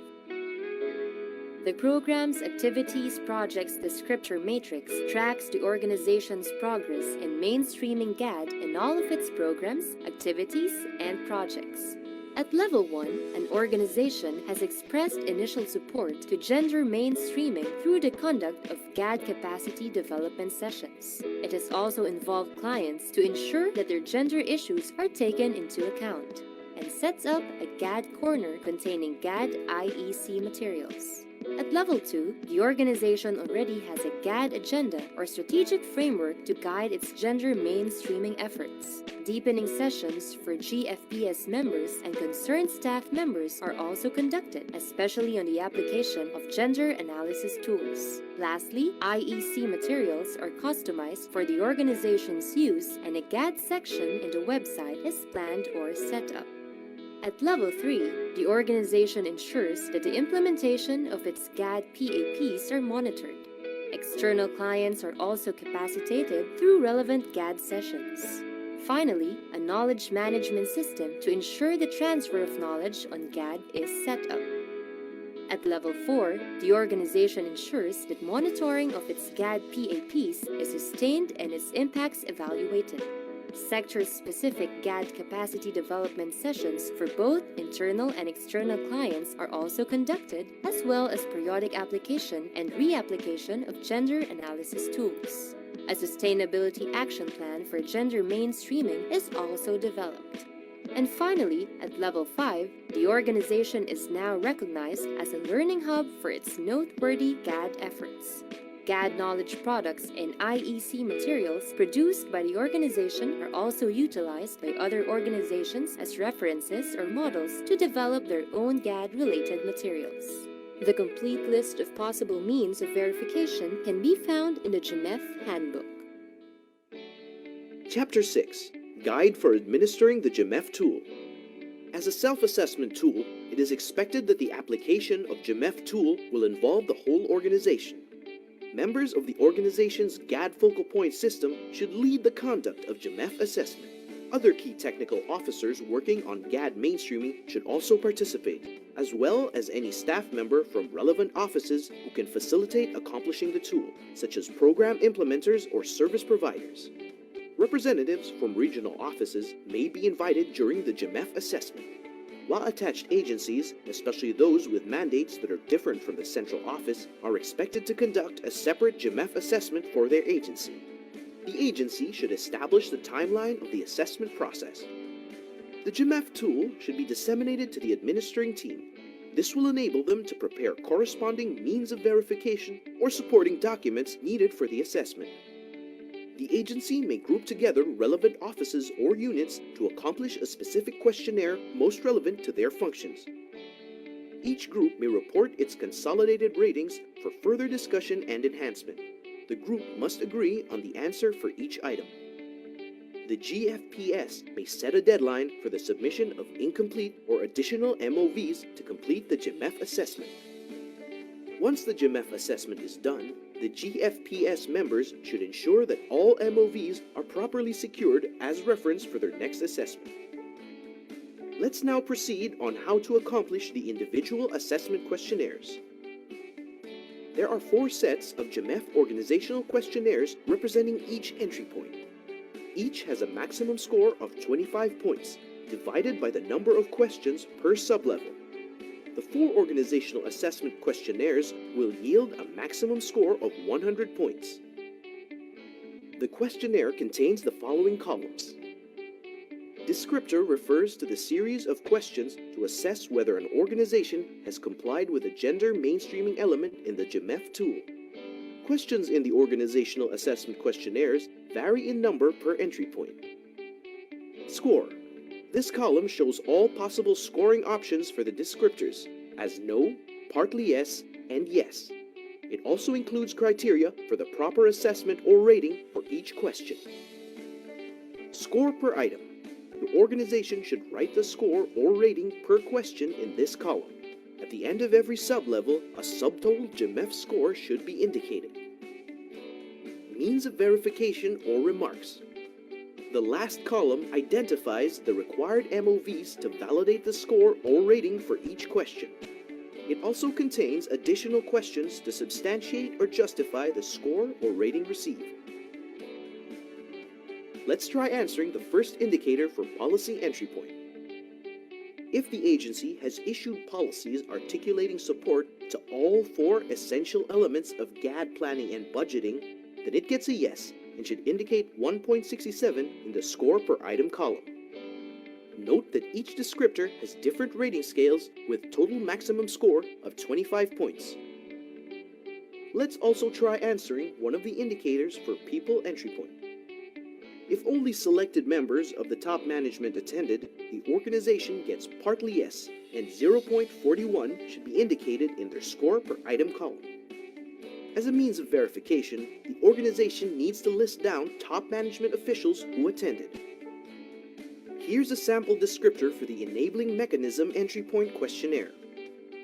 If the organization utilized 5% or less of total budget to implement GAD PAPs, then it gets a score of partly yes, and 0.5 should be indicated in the score per item column. The organization should then attach the GPB and GAD AR of the same fiscal year. Lastly, programs, activities, projects, entry point questionnaire. If the impact assessment of GAD PAPs is still ongoing, the organization gets a partly yes, and 0.5 should be indicated in the score per item column. The organization should attach a copy of the Gender Impact Assessment Report of the organization's GAD PAPs. If there are indicators that are not applicable to the agency, indicate not applicable in the score per item column. This will not be considered in the total GMF score. However, don't forget to specify in the remarks column why the indicator is not applicable.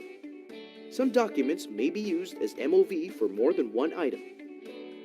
All scores for each level should be added at the subtotal GMF score rows.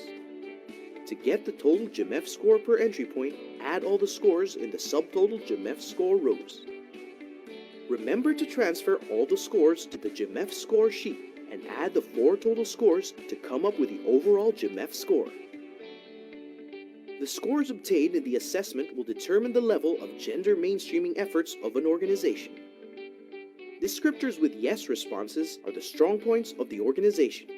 It should maximize these strong points to hasten the institutionalization of GAD and target interventions to sustain efforts on gender mainstreaming. Meanwhile, descriptors with no and partly yes responses are areas for improvement.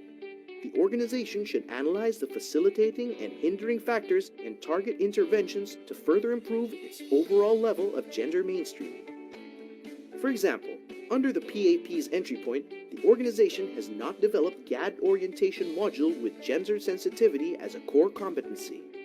The gender issue may be the limited awareness among HR staff to integrate GAD core messages in existing modules for new employees. The results of the GMF assessment can serve as important inputs in the preparation and enhancement of the organization's GAD agenda, which is the basis in the annual formulation of the GAD plan and budget. Agencies may re-administer the GMF organizational assessment questionnaires after a specified period of time to keep track of the progress of its GAD mainstreaming efforts. It is important to remember that agencies are not required to submit their GMF ratings to PCW for validation. However, they are encouraged to inform PCW of their GMF assessment results.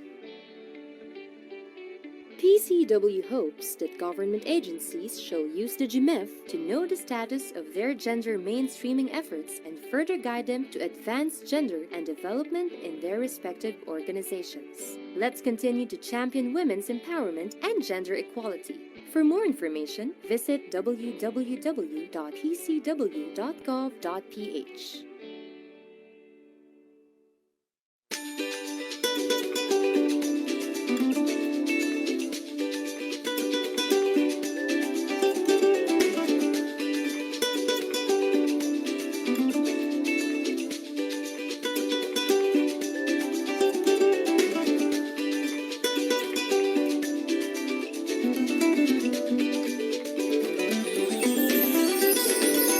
Men move together, move now. Let freedom from violence be our vow. Be a brother, a partner, and a friend. Let us bring all violence against women to an end. There's no need to give things that money can buy. Show the true love that is really felt inside. Gold and riches are not the only things we need. Love is something pure that is given for free. Men move together, move now. Let freedom from violence be our vow. Be a brother, a partner, and a friend. Let us bring all violence against women to an end. Never harm nor hurt, don't you ever scream at them. Never raise your voice, nor force to cover them. Treat them with respect and not objects of desire. They're people just like you, with dignity and pride.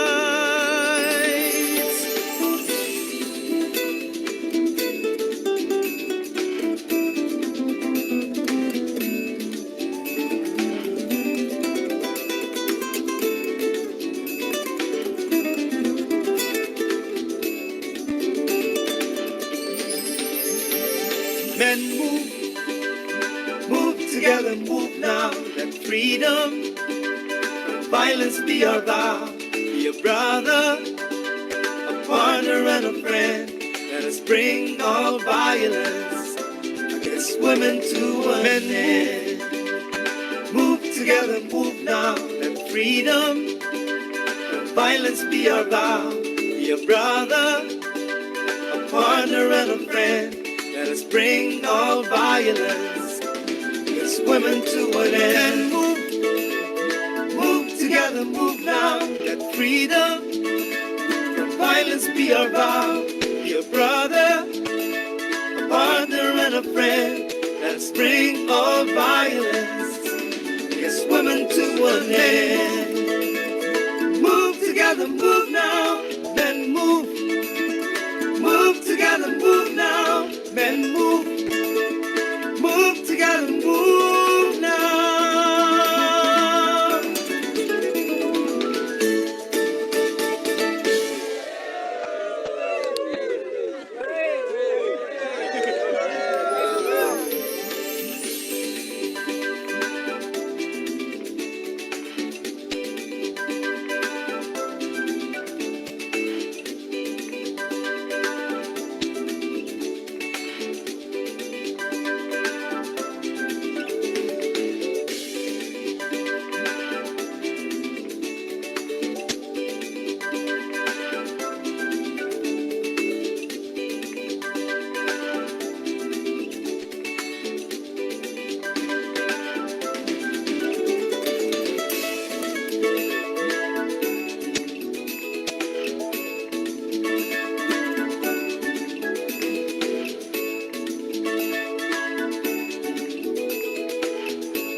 Republic Act 9710, or the Magna Carta of Women, mandates all government instrumentalities, including local government units, to pursue gender mainstreaming as a strategy to respect, protect, promote, and fulfill women's human rights and eliminate discrimination in their systems, structures, policies, programs, and processes. To support LGUs in their gender mainstreaming efforts, the Philippine Commission on Women, in collaboration with the Department of the Interior and Local Government Academy, developed the Gender-Responsive LGU Kaba Self-Assessment Tool, or the Girl Kaba Self-Assessment Tool, in 2005. These tools aim to provide LGUs with a concrete picture of gaps in development areas in mainstreaming gender and development at the local level. With the emerging gender issues, recent development in policies, guidelines, and tools related to gender and development and local governance, the PCW updated the Girl Kaba Self-Assessment Tool to Gender Responsive LGU, or the Girl Assessment Tool, in 2015. Series of pre-testing sessions were conducted with LGUs to gauge the relevance and effectiveness of the tool. Significant inputs provided by LGU officers, direct service providers, and PCW-certified GAD resource pool members during these pre-testing sessions contributed to the enhancement of the Girl Assessment Tool. The updated Girl Assessment Tool will measure the extent of gender responsiveness of the LGUs, both at the provincial and city or municipal levels, in terms of their capacities as an organization and in the delivery of basic services and facilities. The Girl Assessment Tool will enable LGUs to gather data and information on the level of GAD mainstreaming efforts and practices, Monitor and evaluate the gender responsiveness of the organization and in the delivery of basic services and facilities. And identify the gaps and corresponding strategies towards achieving gender-responsive local governance. The tool will also check the capacity of LGUs to develop, implement, monitor, and allocate resources for gender and development. The outputs that will be generated from the Girl Assessment tool will serve as important inputs in the formulation and improvement of the LGU's GAD Agenda, GAD Code, and GAD Plan and Budget. With this enhanced tool, PCW envisions LGU's basic services and facilities to become more gender responsive, accessible, affordable, timely, and reliable. Because a gender responsive local governance means effective, efficient, relevant, and seamless delivery of services to its constituents. Let us continue to work together to achieve the full implementation of the Magna Carta of Women at the local level. For more information, visit www.pcw.gov.ph.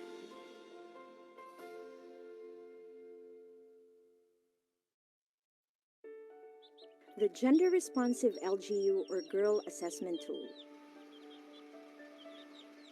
Now, after learning about the purpose and brief history of the development of the Girl Assessment Tool, let us now discuss the features and step-by-step guide to administering the said tool. The Girl Assessment Tool consists of 6 forms that should be accomplished by the LGU during the assessment. Form A, or the LGU Basic Information Form. This contains the basic profile of the LGU, including its officials, demographics, and financial, economic information, income class, ecosystem, local development plans, among others. This form also contains sex disaggregated data of local officials, local special bodies, civil society organization representatives, and personnel complement of the LGU. Form B, or the Girl Assessment Tool Organizational Capacities Form. This determines the LGU's gender responsiveness in terms of its policies, plans, and institutional capabilities. In this form, the 3 performance areas that will be measured are the following. Administrative governance, which has 5 sub-performance areas with 32 indicators. Valuing the fundamentals of good governance, which has 3 sub-performance areas with 8 indicators. Local institutional capacity, which has 1 sub-performance area with 9 indicators. Overall, the Form B has a total of 9 sub-performance areas with 49 indicators. Form C, or the Girl Assessment Tool Basic Services and Facilities Form. This determines the LGU's gender responsiveness in the delivery of its basic services and facilities. In this form, the 3 performance areas that will be measured are the following. Social development sector, which has 6 sub-performance areas with 34 indicators. Economic development sector, which has 3 sub-performance areas with 16 indicators. Environmental development sector with 4 indicators. Form C has a total of 9 sub-performance areas with 54 indicators. In total, Form B and C has 18 sub-performance areas and 103 indicators. Form D, or the Girl Assessment Tool Score Sheet, reflects the score per indicators identified in Forms B and C, while Form E, or the Girl Assessment Tool Rating, summarizes the rating for the main performance areas in Forms B and C. And lastly, Form F, or the LGU Action Points. This contains the gender gaps identified based on the results of the assessment of indicators, specifically those with ratings of 0 or 1. This also includes the specific interventions to address the gaps, schedule of implementation, and responsible LGU office or offices. So who shall be involved in administering the Girl Assessment Tool? The Planning and Development Office, Chair of the GAD Focal Point System, or the GFPS Technical Working Group, and the GFPS Secretariat play a crucial role in leading the administration of the Girl Assessment Tool. Specifically, The Planning and Development Office shall direct and facilitate the process of administering the tool. Meanwhile, the chair of the GFPS-TWG shall ensure participation of different units and individuals in the LGU and prepares GAD-related documents. And lastly, the GFPS Secretariat shall document the highlights of the assessment and ensure the accuracy and completeness of the information provided by the assessment team. To ensure a more comprehensive administration of the Girl Assessment Tool, representatives of the relevant LGU offices are also required to be part of the assessment team. Other relevant LGU personnel and CSOs may be invited to provide inputs and contribute in the assessment. It is advised that roles, functions, and corresponding tasks of participating offices and groups must be clearly defined before the actual administration of the Girl Assessment Tool. And now, we will proceed to the step-by-step guide to administering the Girl Assessment Tool. First, the LGU must agree on the period of assessment, which is at least 3 years prior to the assessment year. For example, if the assessment year is 2019, then the period of assessment is from 2016 to 2018. Second, the LGU must ensure that updated and accurate information are reflected in the LGU Profile Form or Form A to serve as reference in accomplishing the succeeding parts of the Girl Assessment Tool. The Form A should be filled out completely as it contains the basic information about the LGU. Third, in answering Forms B and C, mark with a check the upper left box of the descriptor that best reflects the LGU's gender mainstreaming efforts. In addition, the answer should represent the assessment team's consensus for each indicator. As needed, other LGU personnel who are in the best position to provide the most accurate and reliable information may be consulted. Let us now try answering the first indicator of the Administrative Governance Sub-Performance Area in Form B, which assesses the integration of gender and development perspective in LGU's vision, mission, and goal statements. If the LGU has integrated GAD perspective in its vision, mission, and goal statements, then it gets a perfect score of 4. To indicate the rating, do not forget to check the upper left box and put appropriate numerical value under the rating per item column. Note that the rating scale of the Enhanced Girl Assessment Tool ranges from 0 to 4. Each rating scale has a corresponding descriptor to help the LGU accurately determine the score for each indicator. As a means of verification for the rating indicated, a copy of LGU vision, mission, and goal statements with GAD perspective must be provided. Should there be an indicators in Form B and C that are not applicable to the LGU's context, please do not mark the rating scale or give any rating, since this will not be considered in the total rating scale of the LGU. However, do not forget to specify in the remarks column why the indicator is not applicable to the LGU. Let us also try answering one of the indicators for valuing fundamentals of good governance on the use of gender-fair language and images in IEC materials. If 3 GAD-related IEC materials use gender-fair language, then it gets a score of 2. As means of verification, the LGU needs to identify the name, type, purpose of the IEC material in the column box. The same process applies in answering the local institutional capacity sub-performance area. If LGU has no GAD office or unit, then it gets a score of 0. The LGU needs to explain on the MOV or remarks column why it does not have functional GAD office or unit. Let us also try another example by determining the LGU's rating in one of the indicators under the social development sector of Form C, specifically on the availability of RPRH services and facilities for adolescent and youth. If 3 RPRH services and facilities are provided by the LGU, then it gets a score of 3. Please do not forget to put a check on the items that apply in the indicator. If the services and facilities are not identified in the indicator, LGU must clearly specify the kind of services or facilities for verification purposes. Let us now answer the Economic Development Sector Subperformance Area in Form C, which looks at the availability of livelihood and enterprise training program for women.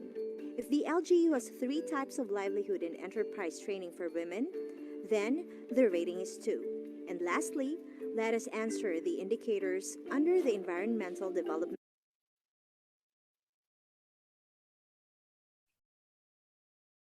Hello, good afternoon.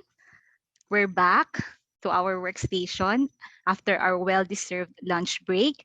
We're still here at the GAD Agenda, formulating the GAD Strategic Framework and GAD Strategic Plan.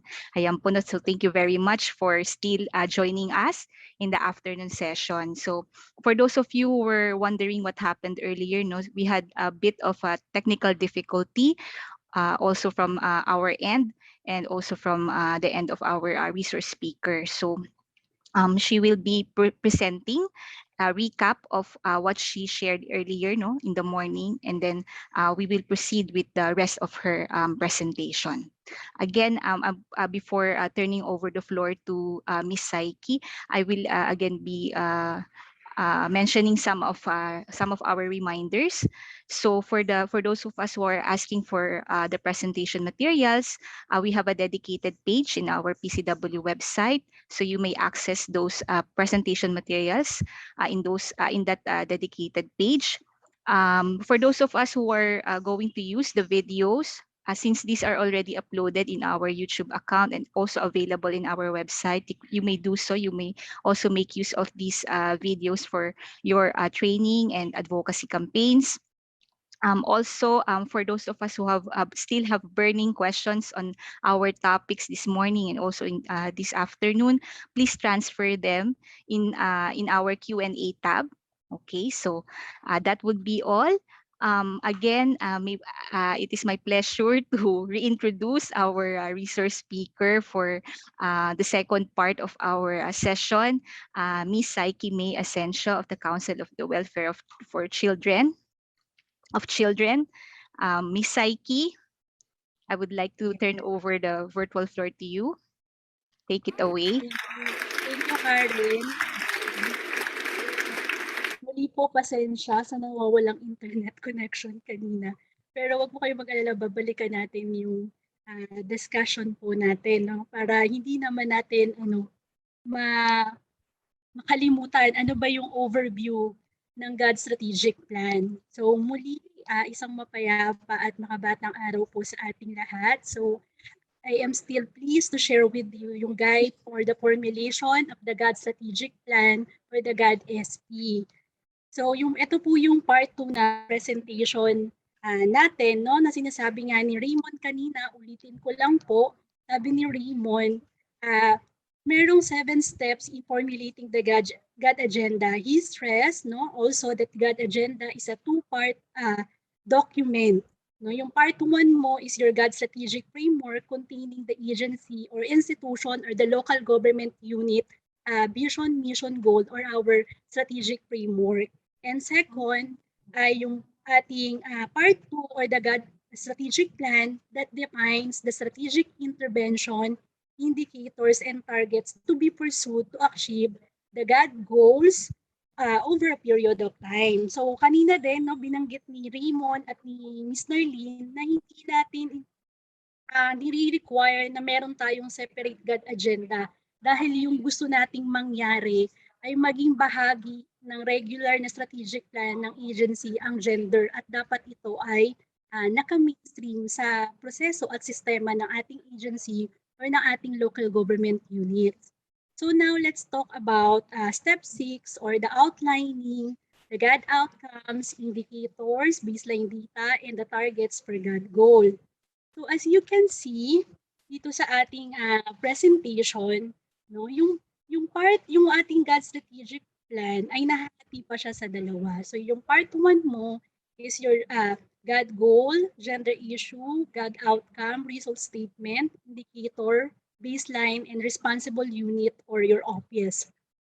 So ito, dito sa part 1 ng GAD strategic plan mo, kung dadaanan natin yung proseso ng steps 1 to 5, meron na tayong GAD goal. No? Sabi ni Raymond kanina, ideally, ang bawat agency or local government unit, meron kang 3 hanggang 5 GAD goals. At mula doon, i-group mo na kung saan GAD goals ba nakapaloob yung iyong mga gender issue. So kung napagdaanan mo yung step 1 to 5, meron ka ng GAD goals, meron ka ng gender issue. At na-prioritize mo na yung iyong gender issue, kung alin dito yung urgent, relevant, at ano yung mas kailangan or immediate na gawin ng inyong agency or ng inyong local government unit. So after the step 6, gagawin natin yung ating step 7, which is yung pag-outline naman ng ating mga programs, projects, activities, or services para matugunan yung mga identified intervention natin. Kanina sabi, bakit ba 6-year yung term plan for the agency? Kasi naniniwala tayo na hindi lahat ng gender issue ay kaya nating solusyonan sa isang taon or sa isang intervention lamang. Kaya din ito naka 6-year term para mas makita natin yung progression ng mga intervention natin at sumabay ito sa gender plan ng Pilipinas, now based doon sa mga issuances din ng Philippine Commission on Women and also based on the Philippine Plan for Gender and Development. For the local government unit, pwede pong 3-year plan yung inyong GAD strategic plan. So ngayon, yung guide ng PCW is for the national government agencies and SUCs and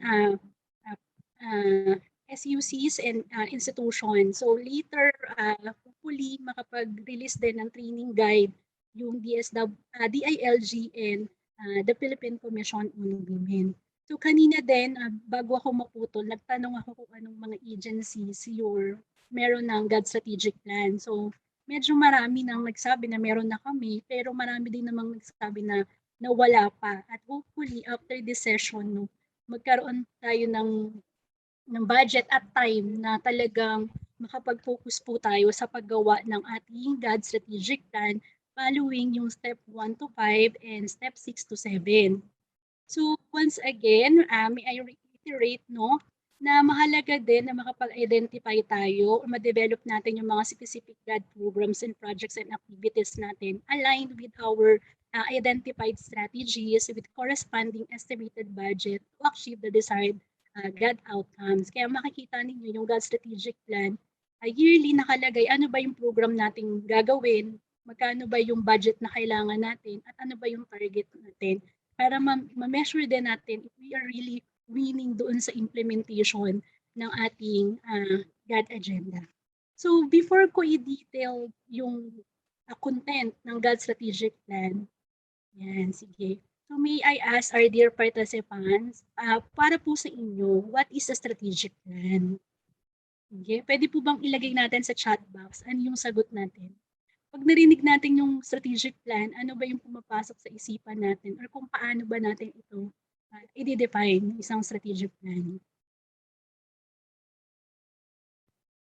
Yan. Sige nga po, pakita po sa chat box ng inyong mga sagot. Alright. So sabi dito, ni Remel, good afternoon. Yung long-term and efficient plan for GAD, ito ay mga long-term activities. Meron tayong directions or program, a roadmap towards achieving our goals and vision. Ito ay pagde-define ng strategy, activities na kailangan nating gawin for us to attain our GAD vision, mission, and goal. So tama po kayo sa inyong mga kasagutan, no? So tama, no? That's the strategic plan serve as the supreme guide for your organization as it perform its mandate in the foreseeable future or manner. It also serve as our rallying point and springboard for all actions. It prescribes the best means of achieving a desired future given a current reality. So kanina sabi, hindi siya naiiba sa kung ano yung ginagawa ninyong strategic plan sa inyong opisina. Pero yung pinakamagandang elemento ng GAD strategic plan ay ito ay nag-undergo na tinatawag nating gender analysis. At sinabi din, no, isa sa mga core messages kaninang umaga hindi mo pwedeng sabihin na ang iyong strategic plan ay isang gender-responsive plan.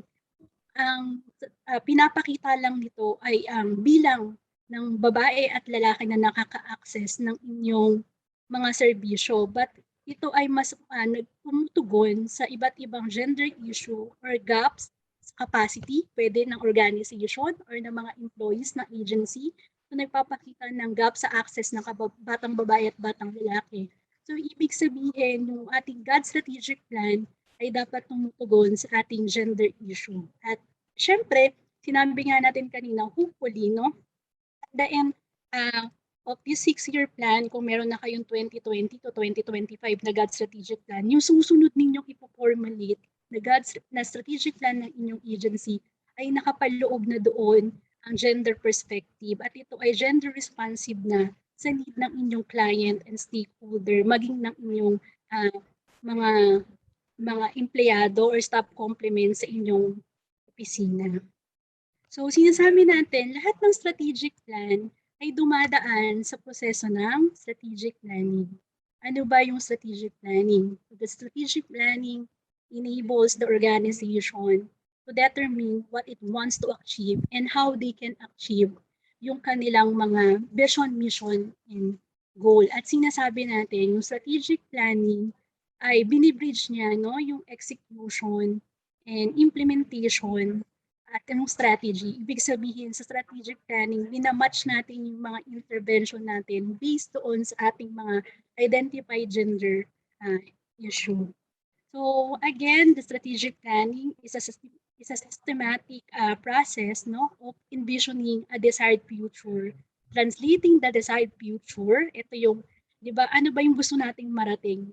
Pag nag-strategic planning na tayo, dito din nakikita natin ano yung gagawin natin para marating natin yung vision, mission, and goals natin. Ayan. So, again, sinasabi natin, marami, na sabi nga, 80% ng mga institution or mga, even the private sector, pwedeng wala silang business plan, kaya walang ability to execute yung strategic plan simply because yung strategy hindi nagmamatch doon sa mga intervention na pinuprovide nila. Alright. So, ito is tama po kayo, the actions needed to achieve the goals. At para makagawa ka ng strategic plan, dapat mag-undergo yung inyong agency or inyong local government units na tinatawag nating strategic planning. So, pag sinabi mo strategic planning, series yan. Diba? Hindi yan isang upuan, makakatapos tayo ng strategic plan. Kung babalikan natin yung discussion ni Raymond kanina, sobrang haba ng proseso. Nagbuo ka ng planning team, in-identify mo yung mga gender issues ninyo or nagkanda kayo ng situational analysis, pinrioritize ninyo alin dito yung gusto nating unahin bago natin ma-detalye pa yung ating GAD strategic plan. So, yan. Alright. So, yes po, the count of number of female workers and female beneficiaries benefited the PPAs increases. So ito siguro yung sample ni Ms. Maida kanina sa request ni Raymond na mag-provide tayo or magbigay tayo ng sample GAD goals natin. So thank you Ms. Maida Lynn sa inyong input. Alright. Yan. Ayan. So ngayon, magpo-proceed na po ako sa second part ng aking presentation, which is the essential element, the GAD strategic plan or the GAD SP.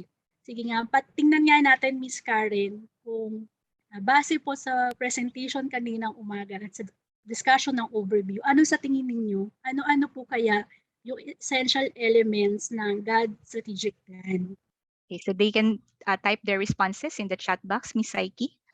Yes po. Okay, Alright, so sige. Sa tingin niyo, ano po yung mga essential elements ng GAD strategic plan? Alright, Yan sabi po. ni Carlo Angelo, gender issue to address, tama. Ano pa?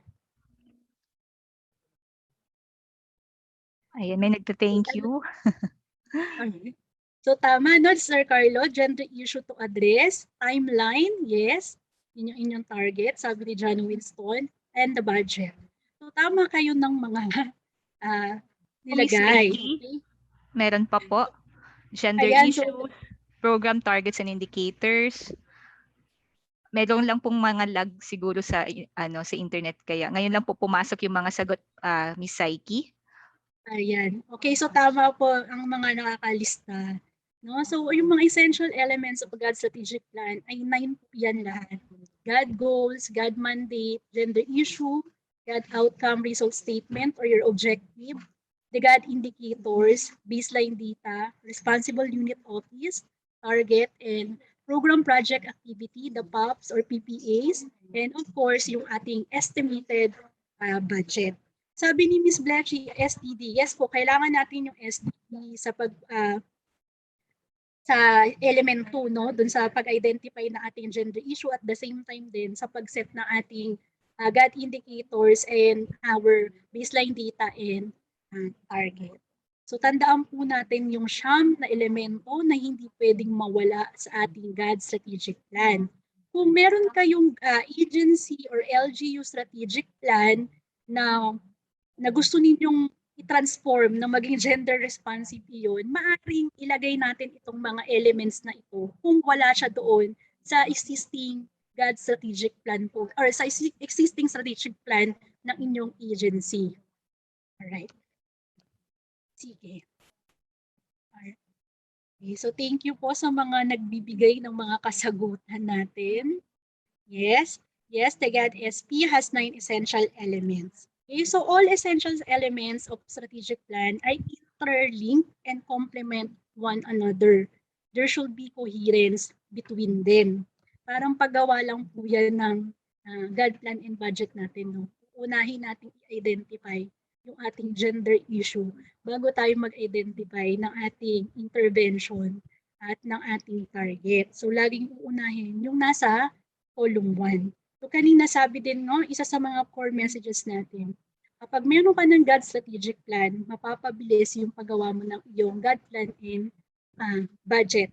Kasi itatransfer mo na lang yung laman ng GAD strategic plan sa iyong annual GAD plan and budget. So later on, di-discuss natin kung paano natin gagawin iyon. Okay?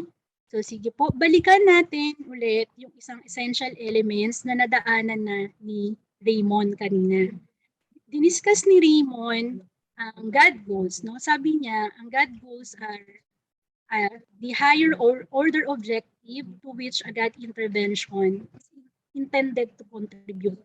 Ito yung mga broad statements of the desired gender equality result based on the clustered gender issue. Ideally, LG or ang isang institution, meron ka dapat 3 hanggang 5 GAD goals at dinidiscourage natin yung sobrang daming GAD goals, no? Kasi niniwala tayo na dapat smart yun din yung pagpaplano natin or pagpo-formulate natin ng ating GAD strategic plan or ng ating strategic plan ng ating agency.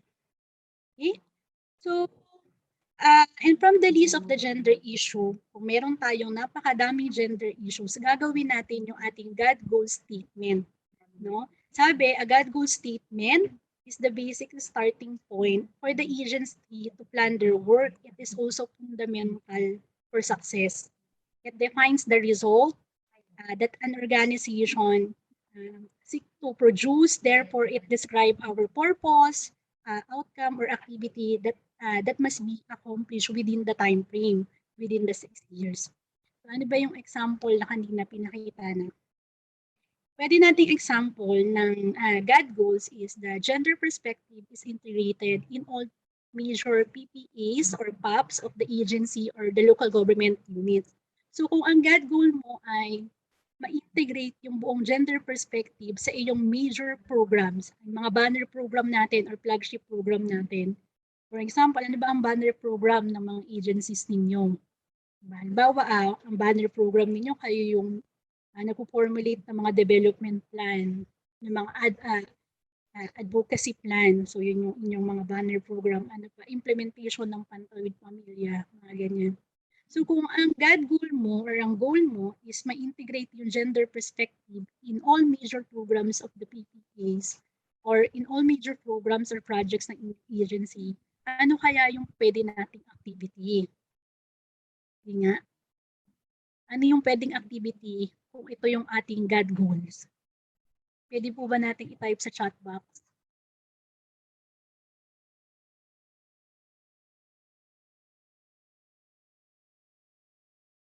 Yes, good afternoon. Sabi dito, isa sa mga major program is poverty reduction. Sabi ni Ms. Luz.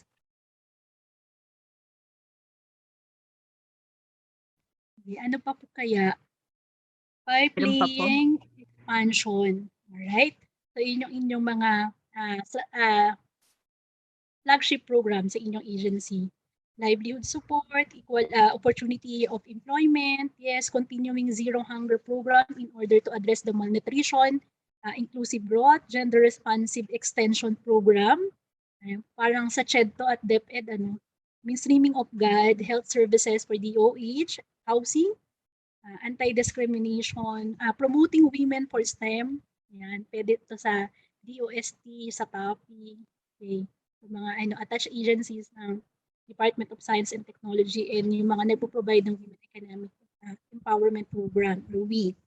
Okay? So balikan ko lang po, nag-cite tayo ng example ng GAD goals. Sabi natin yung GAD goals natin ay pwedeng the gender perspective is integrated in all major programs, projects, activities of the agency. So kapag ito yung GAD goal natin, no? Tama, nakalagay dito, may nagsabi, kailangan i-capacitate mo yung mga employees mo. Okay? At para makita natin kung nai-integrate nila yung gender perspective, dapat may training ka para sa kanila. Yun yung pwedeng possible na activity mo. At isa sa mga pwedeng activity mo is yung use ng Harmonized Gender and Development Guidelines or HAGA-DAGA, no? Para makita natin na alin ba doon sa core elements, aling bahagi ba ng ating programs and services ang hindi gender responsive at paano ba natin lalagyan ito ng gender lens gamit yung HAGA-DAGA or iba pang gender analysis tool. So tama po kayo dyan, dapat may training, hindi pwedeng wala kung yun yung GAD goals mo. Kanina rin ako nabanggit ni Raymond, yung iba't iba pang GAD goals. For example, yung DOE, yung isang GAD goal nila ay enhance gender mainstreaming at DOE and its attached agencies that will help achieve gender equality and women empowerment in the energy sector. Sabi naman ng CHED, institutionalize the use of gender analysis tool in developing major programs in CHED. So pwede dito sa CHED, hindi nila, aside from providing training sa use ng gender analysis tool, pwedeng meron din silang checklist, no, para masabi mo na ang iyong office, ang isang subunit ay ni-institutionalize niya yung gender analysis tool. Diba? Ano pa? For CSC, establish sustainable partnership and foster cooperation within the networks and allies within and outside of the Philippine Civil Service to promote a gender-responsive bureaucracy. So ito po yung mga example, GAD goals articulation ng mga agencies na meron ng GAD strategic plan. So kung mapapansin natin, yung mga articulation talaga nila, ito yung mga pangarap, no, ng bawat agency. Sabi nga ni Raymond kanina, ano ba yung gusto mong marating? Ano ba yung gusto mong puntahan? So yung GAD goals mo, ito ay magagawa mo under, kung pinalo mo yung step 1 to step 5. Okay? Di lang po gender analysis tool, but also gendered research for each PIs nor SUCs. Yes. So marami tayong pwedeng i-explore ng mga intervention para ma-achieve natin yung ating GAD goals. Okay? So before po ako mag-proceed sa ating element 2, which is the gender issues and GAD mandates, gusto namin sanang malaman if yung mga participating agencies and local government units ba ngayon, are you aware of the GAD mandates assigned to your agency or local government units? Yes or no? If yes or if so, how many are these GAD mandates assigned to your agency? Yes. Can we launch the poll, Training Secretariat? Yan po, the poll is already being flashed on the screen, Ms. Psyche. Thank you.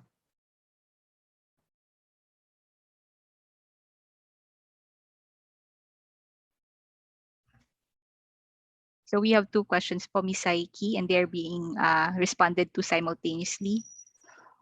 Yes.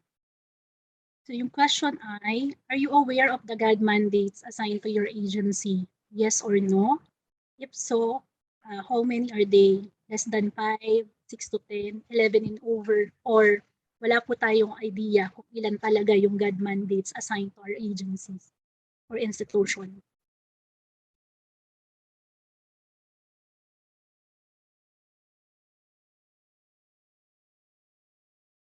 Yung iba, Miss Karen, sa sa chat box sumasagot. We will also look at the chat box. Medyo madami yung no idea, pero madami rin naman yung nag-yes sa atin. Okay, can we na po, flash the result of the polling? Meron din po nagsabi, Miss Saiki, na actually incorporated sa OPCR and IPCR. Yung GAD goals.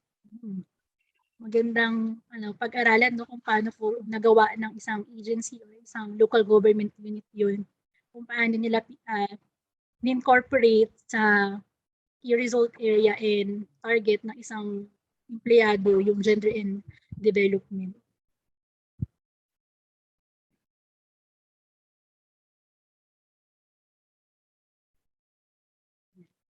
So, Ms. Karen, meron na po ba tayong result ng poll? Opo. May we ask the tech team to launch the results?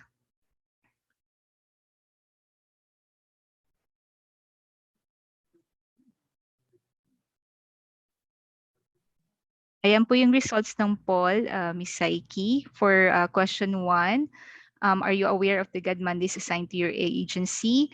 68% po responded yes, while 32% responded no. And for the second poll question, if so, how many are they? For less than 5, the response is 35%.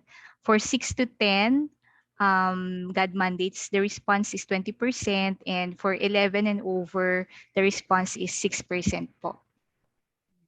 So thank you, Training Secretariat, for launching the poll question and also for presenting the result. Magandang makita kung gaano talaga kadami yung nakakaalam ng GAD mandates assigned sa kanila. Nakakatuwa po malaman na 68% sa mga participants out of 600, I guess, ay alam natin kung ano yung mga GAD mandates at alam natin yung bilang ng mga GAD mandates na ito. Bakit ko ba kailangan nating malaman yan? Kasi yung second element ng GAD strategic plan ay tumutukoy sa mga gender issues and GAD mandate. Kanina sinabi ni Raymond sa atin, yung mga gender issue natin, it refers to the problems and concerns that arise from an equal status of men, including the differential characteristic, roles, and expectation attributed by society to women and men, boy and girl children. So yun yung ating mga gender issue. Yung gender issue, pwede siyang client focus or organization focus. For client focus, pwede mong gamitin yung mga gender analysis tool like Hagadaga, the Gender Mainstreaming Evaluation Framework, for LGU, yung Girl Assessment Tool. Tapos ngayon, yung PCW will be launching the Local GAD Focal Point System tool. So yun yung mga pwede naman natin gamitin para naman sa organization focus. Maliban doon, pwede rin natin gamitin yung mga 24-hour activity profile, yung mga GAM. So napakadaming mga gender analysis tool na pwedeng gamitin para ma-identify natin properly or appropriately ano ba yung mga gender issues ng client at organization focus gender issues sa ating agency or sa ating local government units. Second, pwede natin yung sa second element, pwedeng aside from gender issue, pwedeng mag-focus ka rin sa GAD mandate. So yung mga GAD mandate, ito yung mga international and local related laws or plans in advancing gender equality and women's empowerment. So dito papasok yung Magna Carta of Women, Philippine Plan for Gender and Development, Beijing Platform for Action, mga ganyan, and GWE. But gusto ko ditong i-emphasize po na aside from conducting the gender analysis, siguro dapat din i-consider ng planning team na bubuuin ng inyong LGU or ng inyong institution yung mapping ng mga existing GAD mandates assigned to your agency and institution. Kasi directly dapat makapag-contribute tayo doon. So mahalaga na malaman mo ilan ba at alin ba sa mga ito yung dapat i-prioritize ko. For example, no, nalaman mo na merong assign sa agency ninyo sa Gender Equality Women Empowerment Framework or sa GWE, pero ano ba yung role ko para ma-implement yung GWE sa agency ko? Focus lang ba ako sa advocacy or pang direct service ba yung focus ng GWE or ng part na ng mandato na yun? So mahalaga talaga na imapa natin muna yung mga mandato sa atin bago tayo mag-proceed sa formulate ng ating strategic plan para nakikita muna natin kasi ito yung nakakalimutan natin gawin. Focus tayo dun sa gender analysis pero wala pang pagmamapa ng mga existing GAD mandates. And at the end of the year, at the end of the day, ito rin yung tinitignan na kung nagtagumpay ba yung Pilipinas in attaining the gender equality and empowerment. Ano ba yung contribution natin sa localization ng Magna-Carta of Women or ng iba't iba pang batas. So yun po, mahalaga na aralin ng planning team yon at maglaan kayo ng oras. Meron dapat sisinsin ng mga GAD mandates at tignan aling bahagi lamang yung applicable sa inyong mandato. Anong section lang, alin lang doon, pwede kayong makapag-contribute. So, ipakita ko lang yung mga example no, ng GAD goal. Kanina, piniresent ko yung GAD goal is the gender perspective is integrated in all major PPAs of the agency. So, sabi ni Raymond, yung step 5 natin, i-prioritize natin yung gender issue based on sa na-identify mong GAD goal. So ngayon, kung ito yung GAD goal mo, pwedeng yung mga gender issues under this GAD goal na gusto mong solusyonan, bigyan ng intervention ay 1. Low utilization of the GAD budget, limited knowledge on the conduct of gender analysis to surface the gender issues involving the major PPAs or major PAPs, inadequate opportunity among program implementers to be capacitated sa gender analysis and absence of GAD-related programs for project implementers, limited capacity of project management team to integrate GAD-related information in the project completion report. Actually, ito pong mga gender issues na to ay galing ito sa ECDG and GMEP. No? Yung mga zero score natin doon, pwede natin siyang i-translate into gender issue statement. So ito yung mga halimbawa niya. Galing yan sa Hagadaga and GMEP. Kung makikita natin, napakadaming gender issue, pero ano ba yung gustong tungtungan ng gender issue? So may listing ka ng gender issue mo at may listing ka ng GAD goal mo. Dito rin sa step na ito, sa element na ito, pwede mo din i-group together pa yung mga gender issues na magkakasama. Diba? Dito, ang mga major element dito na makikita natin sa gender issue ay focus siya sa pagkakandak ng gender analysis tool or harmonized gender and development guidelines or use of GA tool, etc. No? At pwede rin naman ay isa sa mga yes po, ang example po natin ay gender issue ng organization. Yes, kasi yung GAD goal natin ay organization level din na goal. Pero kasi kahit organization level yung gender issue mo, no? Kapag yung iyong program implementers ay gender responsive siya, of course, ang magbe-benefit niyan ay yung ating client or yung ating mga stakeholders and partner beneficiaries. Kasi di ba kung na-train ka sa paggamit ng Hagadaga, for example, or ng GMEP, makikita mo yung differential needs ng women and men, differential needs ng boy and girl child or girl children. Diba kanina sabi ni Raymond, may mga gender gap na. For example, yung mga intervention natin sa child abuse, pwedeng girl-centered siya, pero ngayon, marami na rin nabibiktima ng child abuse na mga lalaki o batang lalaki. So, pwedeng yung gender issues mo talaga directly or organization, pero at the end of the day, kung na-providean mo siya ng intervention, ang mag-benefit nito ay iyong client. Isipin mo na nakita mo yung kanilang strategic and practical gender needs, na consider mo yung differential needs nila sa pag-access ng services o sa pag-control ng services na natatanggap nila sa inyong agency or sa inyong institution. Alright? So yun yung pwede, no? Gender responsive PPAs are implemented down to the barangay level. Okay. So, pangatlong element na po tayo. Yung pangatlong element ay yung ating GAD outcome or result statement, or ito yung ating objective. May GAD goal ka, may gender issue ka, nag-group together mo yung gender issue mo. Ngayon naman, magpuproceed ka sa pag-identify mo ng yung GAD outcome or result statement. Ano ba yung gusto mong makita pag natapos mo yung mga activity mo from year 1 to year 6? So sabi, no, both the GAD objective and the GAD activity should respond to the gender issues, including its cause or implement the specific GAD mandates relevant to your agency. GAD outcome result statement refers to a change that is expected to be achieved by the end of the project or program. Dapat nagmamanifest in yung mga changes in behavior, practice, or performance within the agency and or sa mga beneficiaries natin. Pwede yung ating GAD outcome result statement or yung ating objective ay short-term and medium-term effects, or pwedeng namang long-term siya pero ito ay nagpo-provide ng outputs, no, sa or changes sa status ng mga client and status ng mga employees within your organization or your agency. The GAD outcome result statement should be based on your gender issues and mandates of the organization. Tignan nating maigi, ito yung gender issue ko, tama ba yung gusto kong makita? So, ano ba yung mga sample, no, ng articulation ng GAD outcome or result statement? Yan. So, sinabi rin natin na dapat yung ating GAD outcome result statement ay specific, measurable, attainable, realistic, and time-bound in addressing a gender issue.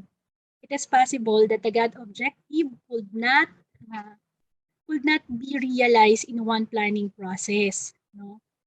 Pwedeng mahaba or sa 6-year, ito yung target nating solusyonan na gender issue, ito yung focus natin. So that's the agency may plan related GAD activities to deliver, achieve the same objective over several plan periods until the GAD objective or targeted result is achieved. So yung GAD outcome result statement mo, dapat nagko-contribute siya sa attainment ng GAD goals mo, no? Kanina, ano yung gusto mong makita? So para makita mo ano yung gagawin mo. So yun yung ating GAD outcome result statement. Ano yung mga sample articulation? Kanina sabi natin, yung GAD goal, gusto natin ma-mainstream yung gender perspective doon sa mga major programs and projects natin. So kapag yun yung GAD goal mo, possible na GAD outcome or result statement natin ay gender responsive PPAs are implemented down to the regional level, no? Or kung down to the local government, down to the local level, yung sample articulation ng GAD outcome. Ano pa po yung mga example? Daanan natin very quickly. For GAD mandate and gender issue. For example, vulnerability of women and girls to sexual harassment and violence in school because of the lack of a safe and gender responsive teaching learning environment. So yun yung gender issue mo. Pwede rin na yung GAD outcome ay i-reduce yung vulnerability of women and girls to all forms of sexual harassment and violence in school. Or second is gender biases and stereotypes are still embedded in the curricula, instructional materials, classroom teaching strategies, learning media, and school policies. So pwedeng yung GAD outcome result statement ay makapag-develop and enforce policy and standards for gender-responsive curricula, instructional materials, teaching competencies, and methods. Last example for this one is yung women are likely to suffer higher rates of mortality, morbidity, and post-disaster ruin to their livelihoods. Yung GAD outcome natin, strengthen the resiliency and adaptive capacity of women and girls to prepare and respond to natural hazard and risks. Yeah. Okay. So for GAD mandate, no, for example, Section 13 assigned to your agency or institution, Section 13 of the MCW-IRR mandates gender stereotypes and images in educational materials and curricula should be adequately and appropriately revised. So yun yung GAD mandate. So yung GAD outcomes result statement ay pwedeng gender sensitive and gender fair images in all educational materials and curricula. Also under the section 13 of the MCW provides for equal access to and elimination of discrimination in education, scholarship, and training. Pwede rin dito is yung gender fair and equitable access in education, scholarship, and training, yung inyong GAD outcome. For section 14 of the MCWIR mandates the DFA to ensure the women are given equal opportunities to be representatives in different internal bodies and positions. So, ang inyong GAD outcome or result statement ay balance the representation of women and men in different international bodies and position. Yan. And ito po ipakita ko lang no yung ating gender equality and women empowerment framework or the GAD under the chapter 5 or education. Ang overall strategic outcomes na nakalagay is women and girls are equipped for high-paying careers and professions in science and technology, engineering, agriculture, mathematics, and second is significantly reduce the incidence of sexual harassment and other forms of violence in school, education institutions, significantly contribute to transforming social and cultural norms that reinforce the discrimination, inequality, and improve school performance of boys. So yun ang inyong overall GAD goals. Ito ay tumutugon sa gender issue or gender statement na gender and cultural norms influence women's choice of higher education field of study, resulting in their low enrollment in the STEM fields that are associated with increased income and or expanded option of women. So ito ang responsible agencies ay DepEd, CHED, o HEIs. So bakit natin siya pinapakita? Para ma-identify natin kung saan papasok yung ating agency at ano ba yung magiging specific contribution natin dito. Kung bawa taga-DOST tayo, ano ba yung mga babaguhin natin dun sa specific na sistema natin? Itatransform ba natin yung mga IEC materials natin? Ano yung mga changes para ma-ensure natin na yung boy and girl children ay parehas nakaka-access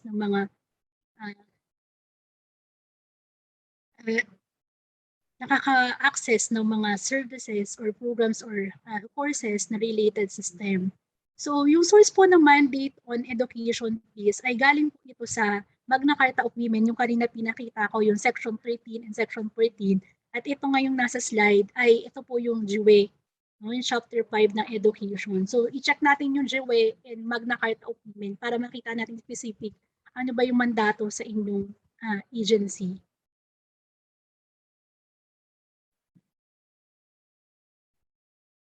Yan. Right. Sige. But before we proceed po dun sa discussion ng susunod na elements, right? Pwede ba tayong magkaroon, Miss Karen, ng quick exercise? Kasi kanina di ba nagpa-Jamboard si Raymond, pero hindi na naabutan ng oras. So yung quick exercise lang naman natin ay lumabas. Okay. Yung quick exercise lang natin ay yung ating mga participants ay mag-identify po ng isang gender issue or GAD mandate ng kanilang agency or ng institution. Tapos mag-sample sila ng GAD goals mula doon sa kanilang na-identify na gender issue or GAD mandate. Miss Psyche, pagka in-enter nila sa chat box, i-mark po nila yung gender issue or GAD mandate, and then ma-mark din nila yung GAD goal in one response para makita natin yung buo. Okay. Yes. So yun po, po, gender issue, GAD goal, gender issue or GAD mandate, tas GAD goal, tapos pangalan na lang po ng agency. So nakuha po ba yung instruction po for the quick exercise? Okay po, so you can start typing your response to identify first the gender issue or GAD mandate, and then the GAD goal in response to these, and then indicate your name alongside your answer. And for those who are asking, we will be giving the presentation materials after the webinar. So we have a dedicated page for that. So you can access the presentation materials at your convenience. Okay po.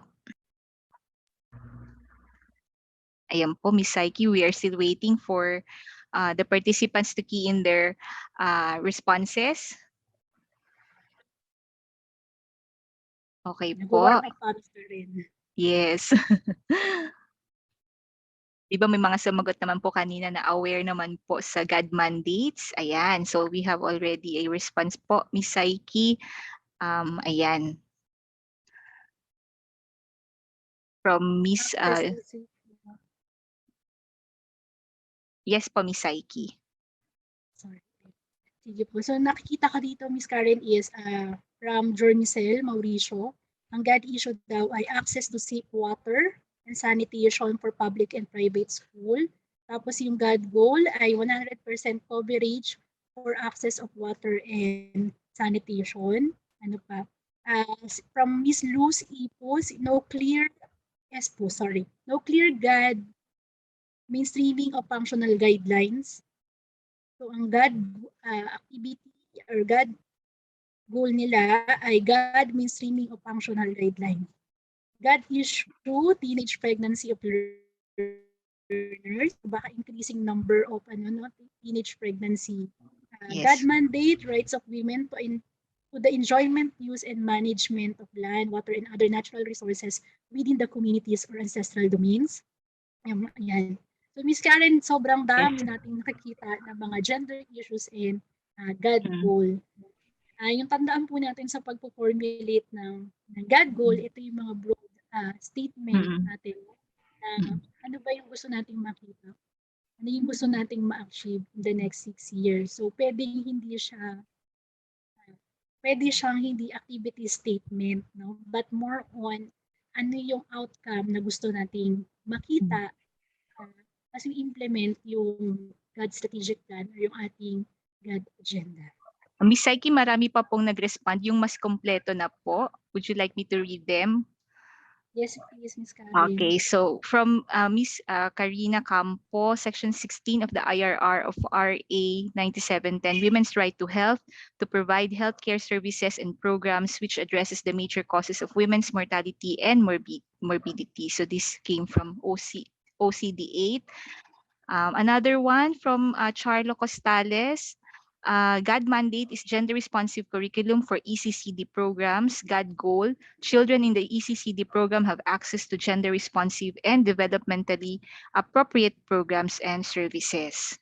From Lawrence Mark, GAD goals is to lower the rate of pregnancy. I guess this is related to the teenage pregnancy rate earlier of the issue on teenage pregnancy. And then we have from Lara, Lisa, there is this gender issue of women engineers have limited access to seminars and other skill-related activities.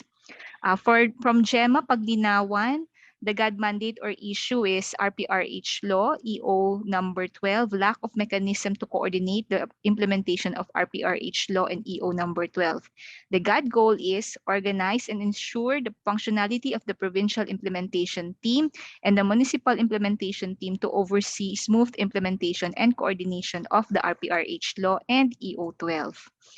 From Mary Lou Tabligan, the gender issue is tech voc trainings, continuous occurrence of marginalization in providing programs among women beneficiaries. The GAD goal is provide more opportunities among women to access non-traditional courses in tech voc courses. So I will just read just the last two, Ms. Psyche, with your permission. So the GAD mandate, this came from City Abastillas. GAD mandate refers to low capacity of GFPS program implementers and other GAD mechanisms on planning, implementing, monitoring, and evaluation of PAPs. The GAD goal is enhanced institutional capacities in implementing gender-responsive PPAs or PAPs.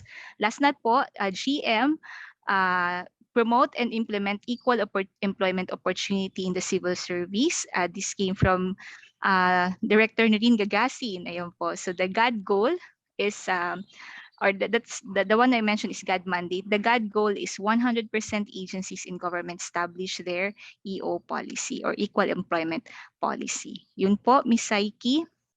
Thank you, Ms. Karen, for reading po yung mga inputs from our participants, and also thank you sa ating mga participants for their active participation.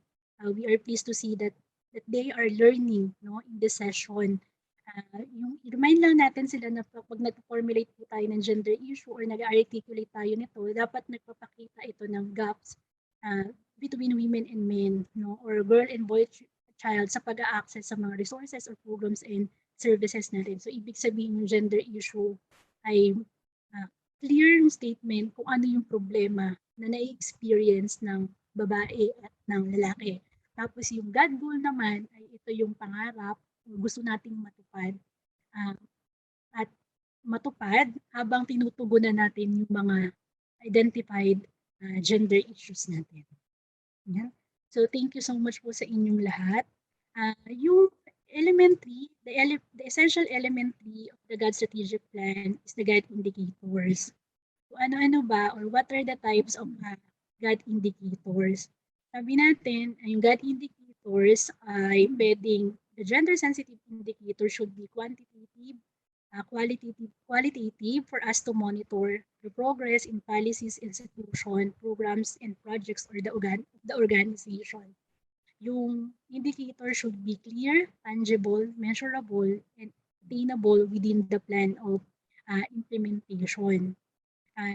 At sinasabi natin, dapat yung ating GAD indicators ay nagka-capture o pinapakita niya yung GAD outcomes. In-specify niya yung change na gusto niyang i-measure at the same time yung mga gusto niyang i-evaluate at the end of the implementation.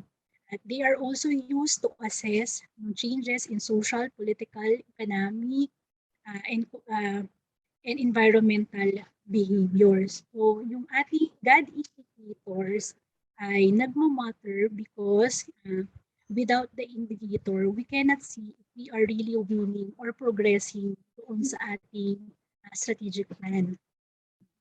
Yung GAD indicator mo, pwedeng qualitative, again, pwede rin siyang quantitative. As long as nagpo-provide ito ng means to measure yung ating achievement at nagre-reflect siya ng changes connected to your GAD intervention. So ano po ba yung mga sample articulation?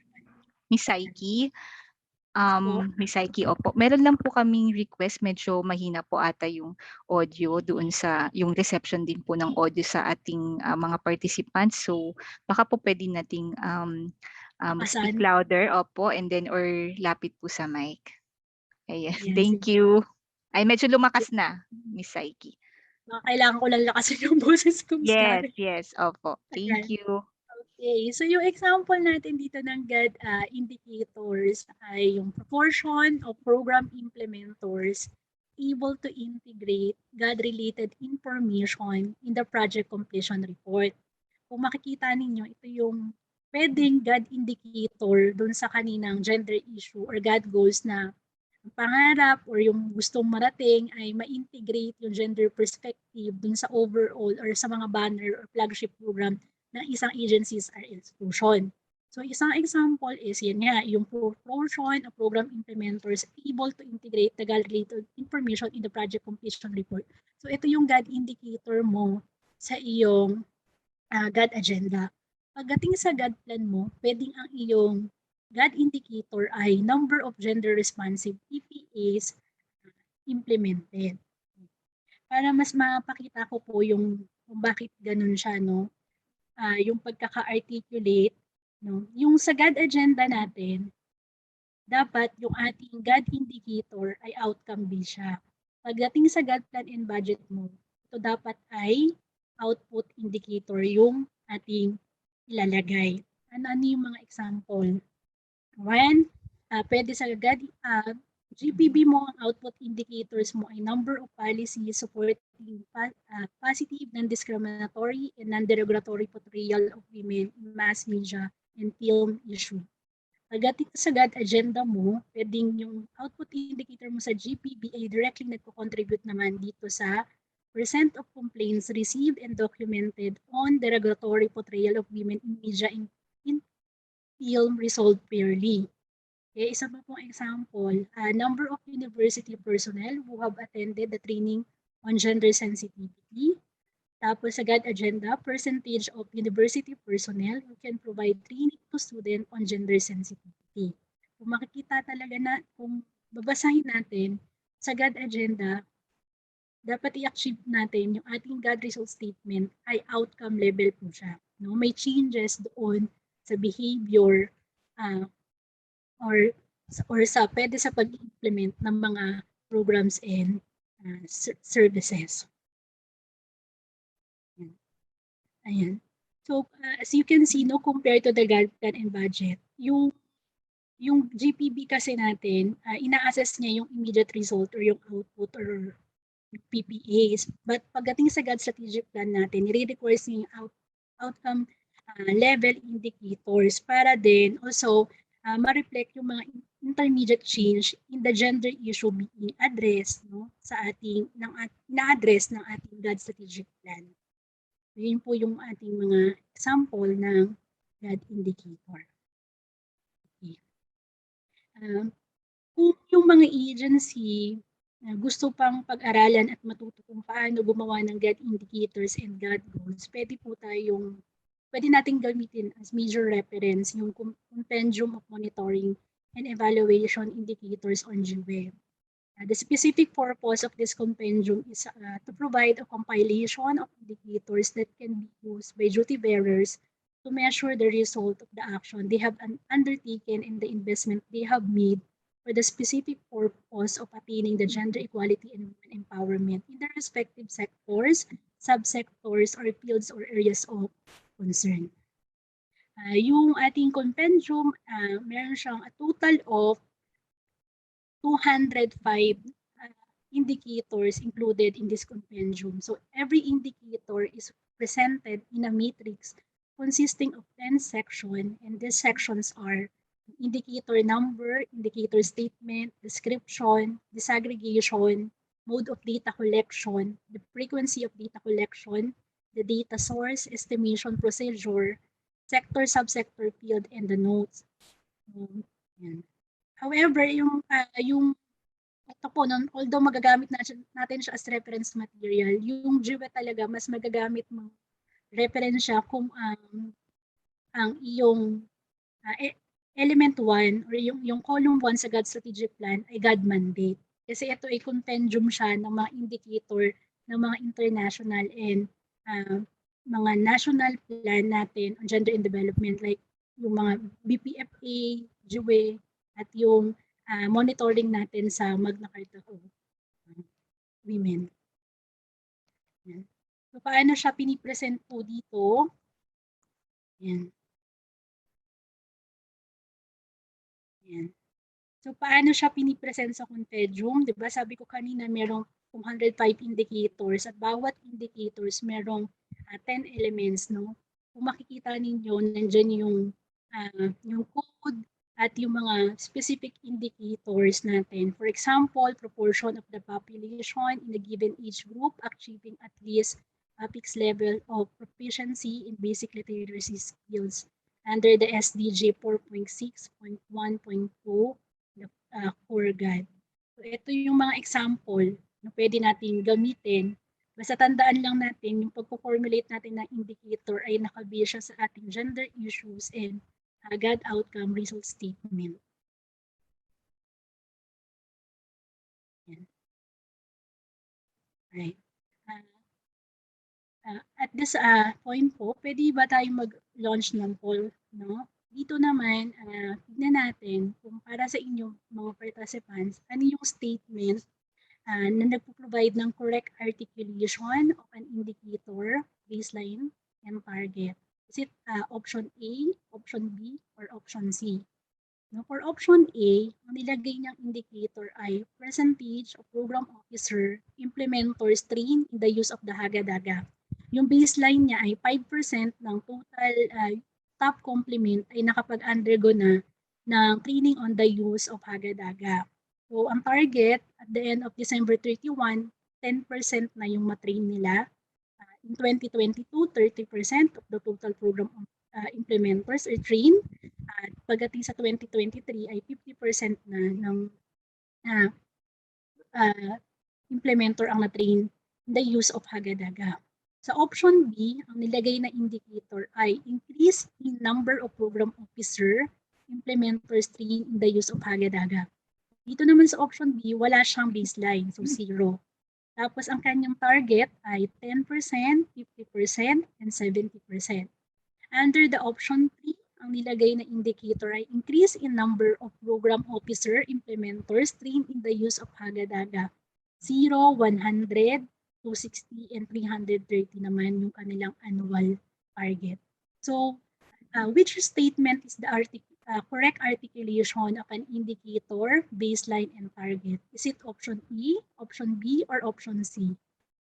Miss Psyche, the poll is already launched. So may I maybe again ask the participants to key in their responses. Wag po doon sa chat box para ma-record po natin para later sa sharing of results. Your response will be recorded.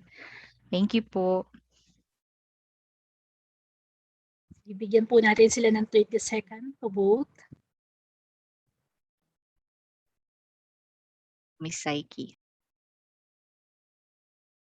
Sige po, Miss Karen, bigyan pa siguro natin sila ng 30 seconds. Baka loading pa yung poll question. Yung iba po kasi sa chat box.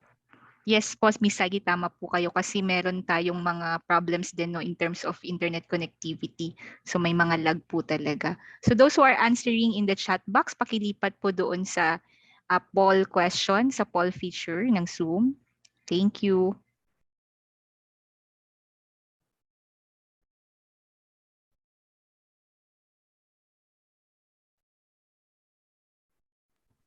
Okay, Miss Psyche.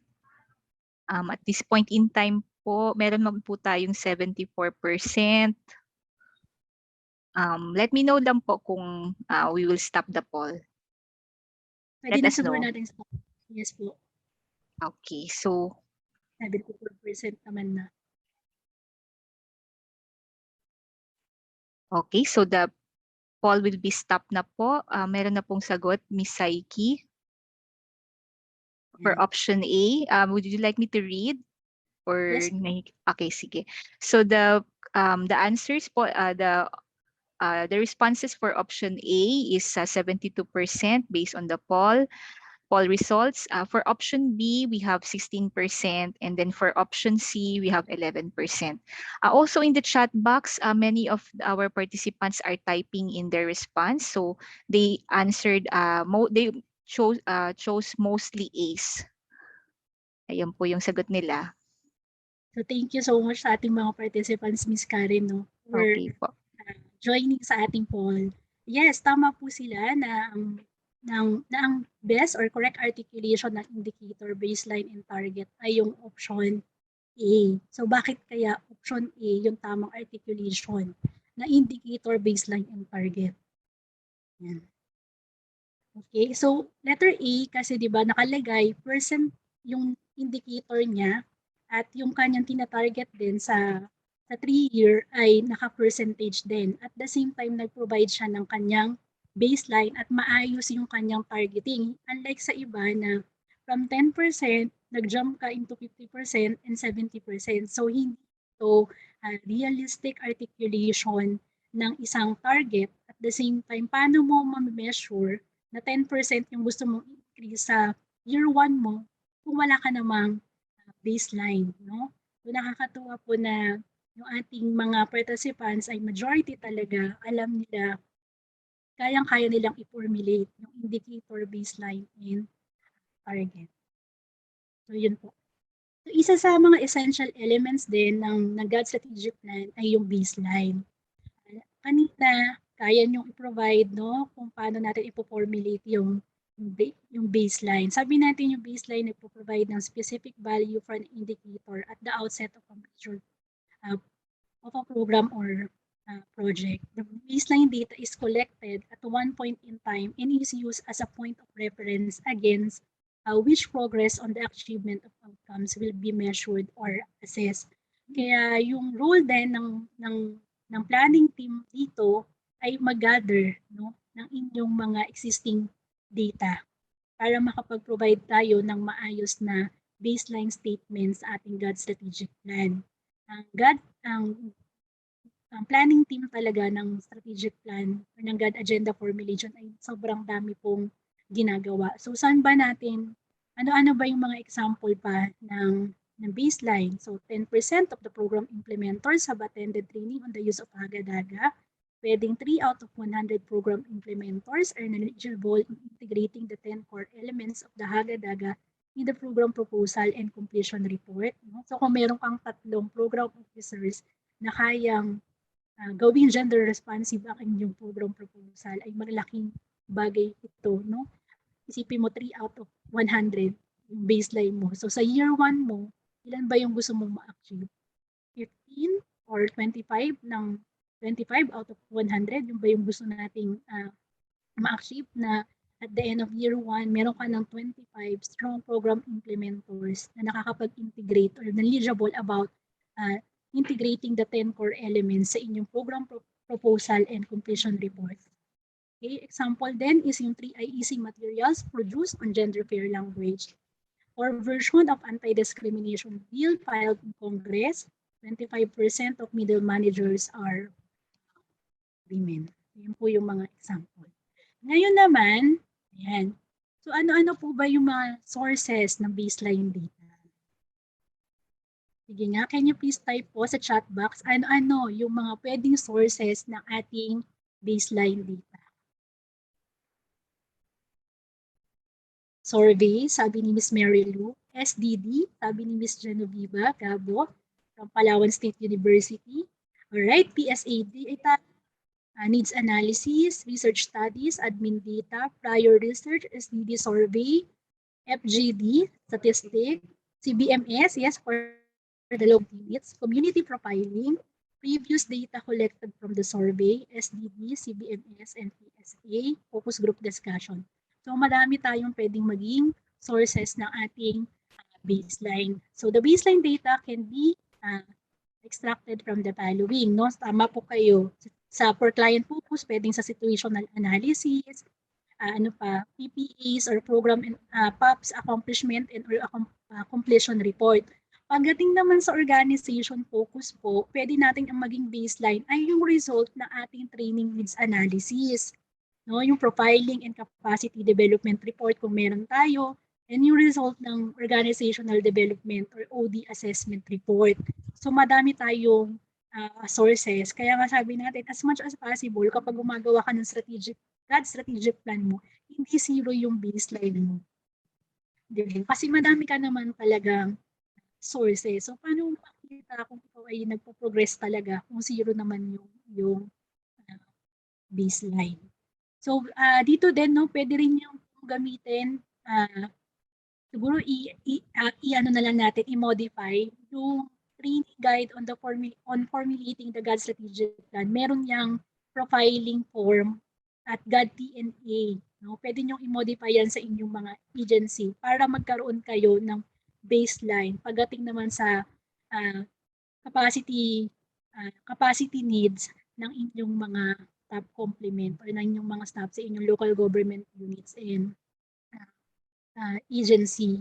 So, kailangan lang talaga pong sinupin natin itong mga ito para makapag-list down tayo ng mga baseline natin based sa mga na-identify nating gender issue. So, kung mapapansin niyo, sobrang masinsin at sobrang daming gagawin, no, ng planning team sa pagbubuo ng GAD strategic plan. Kaya nga, ang sabi, dapat ang bawat division or unit ng inyong agency or LGU ay may representative sa planning team. Kasi sa pag-collect pa lang ng baseline, sobrang matrabaho na. No? Kailangan natin itong pagtulong-tulungan na gawin. Okay? At isa din po sa mga elements ay of course yung responsible unit or office. This refers to any major functional unit of department or bureau, including the regional offices within the framework of organization, governmental organization. Dito ina-emphasize natin lagi na kapag gagawa tayo ng GAD strategic plan or kahit anong plan na ginagawa natin, di ba? Na annual GAD plan and budget. Specify natin very clearly sino ba yung responsable dun sa pag-implement ng program na yun. Hindi mo pwedeng ilagay dyan na GAD focal point system. Kasi dapat sino sa GAD focal point system? Kasi madami, di ba? Nung nasa nasa PCW po ako, isa sa mga challenges ng pagre-review ng GAD plan, magtinignan mo, nilalagay is GFPS. Pero kapag binalik mo, pwede mo paki-identify. So, malalagay naman ng mga agency na, dapat po pala planning team, o dapat po pala dahil training ito, focus, trabaho po ito, or major task po ito ng HR. So, dapat po ilagay natin specifically sino sa atin, sa agency or sa local government units. At dito din, kapag nilalagay natin kung sino, hopefully nakakapag-share din tayo ng mga outcomes, at the same time, nabibuild natin yung ownership. Kasi dapat makita din na yung mga implementors na lalo na sa GAD para mas maging masayahan tayo sa pag-i-implement. Nakikita talaga natin na ito yung resulta ng ating ginagawa, or may ownership tayo doon sa programs or intervention na pino-provide natin. Okay. Element 8 ay naman ng GAD strategic plan ay yung target. This is refers to a specific value or range of value set or GAD indicator that will help determine the level of achievement of the GAD outcome. Pwede rin siyang quantitative or qualitative factor or variable that provide means to measure the achievement to reflect the changes connected to your GAD intervention. So dito mahalaga na may baseline ka, kasi mula sa baseline mo, isusulat or ilista naman natin yung ating target. Para maiwasan na nag-over-targeting tayo at realistic lang yung nilalagay natin, dapat mahalaga na may baseline ka, at the same time, tignan natin yung mga available resources natin. At halimbawa dito, kanina gusto mo i-transform yung mga programs and services mo na maging gender responsive sila. Sa year 1 mo, 10% yung tina-target mo na matrain mo on the use of Hagadaga. Kaya ba yan ng budget ng inyong agency? At the same time, kaya ba yan ng inyong staff complement na i-conduct yung training na yan? Ilang batches ba yan? Kasi pwede kung malaki yung inyong agency, malaki yung 10%. Baka yung 10% ninyo, 300 or 1,000 or 500, di ba? Yung mga big budgeted department natin. So yun po, dapat ang tandaan lang, maging clear tayo dun sa target natin, at maging reasonable yung pag-identify ng target. Diba? Kasi 6 year naman yung implementation ng GAD strategic plan. Psyche, just process check lang po. Tawag dito, you still have remaining 20 minutes for your presentation. Thank you. Thank you, Ms. Karen, para sa reminder. Sige. To discuss lang natin, second to the last essential elements is of course your program, project, or activities na tumutugon sa inyong mga gender issue. Ito yung mga intervention natin para ma-achieve natin yung GAD outcome of the agency or sector. And ito yung mga action taken through which our inputs are mobilized to produce specific output. Pwedeng program, project, or activity yung ating gagawin for us to provide intervention sa mga identified gender issues natin.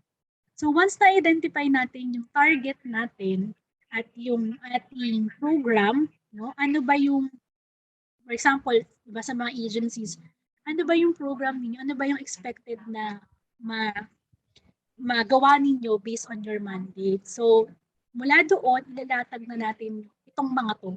For example, yung activity natin is profiling of women workers in the informal economy with no access on social protection services and welfare programs sa year 1.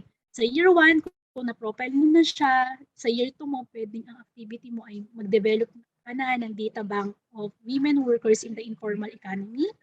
So kapag meron ka ng data bank, naka-SDD yan, nagpo-provide ng gender-related information, pwede ka nang mag-conduct ng consultation. Yung consultation with our client or sa ating mga staff complement ay bahagi or kasama sa 10 core elements ng Hagadaga. Sabi kapag para masabi mo na ang iyong programa ay gender responsive, dapat nag-undergo siya ng consultation. At mula dun sa consultation, nakita mo ano ba yung impact o gaps doon sa pag-access ng inyong mga stakeholders or inyong clients sa specific na programa. Pwede rin naman dito sa consultation, makikita ninyo din yung mga recommendation na naibigay ng babae at lalaki. So bakit kaya ganun yung recommendation na binigay nila? Dahil ito ba ay based o tumutugon sa kanilang practical or strategic gender needs?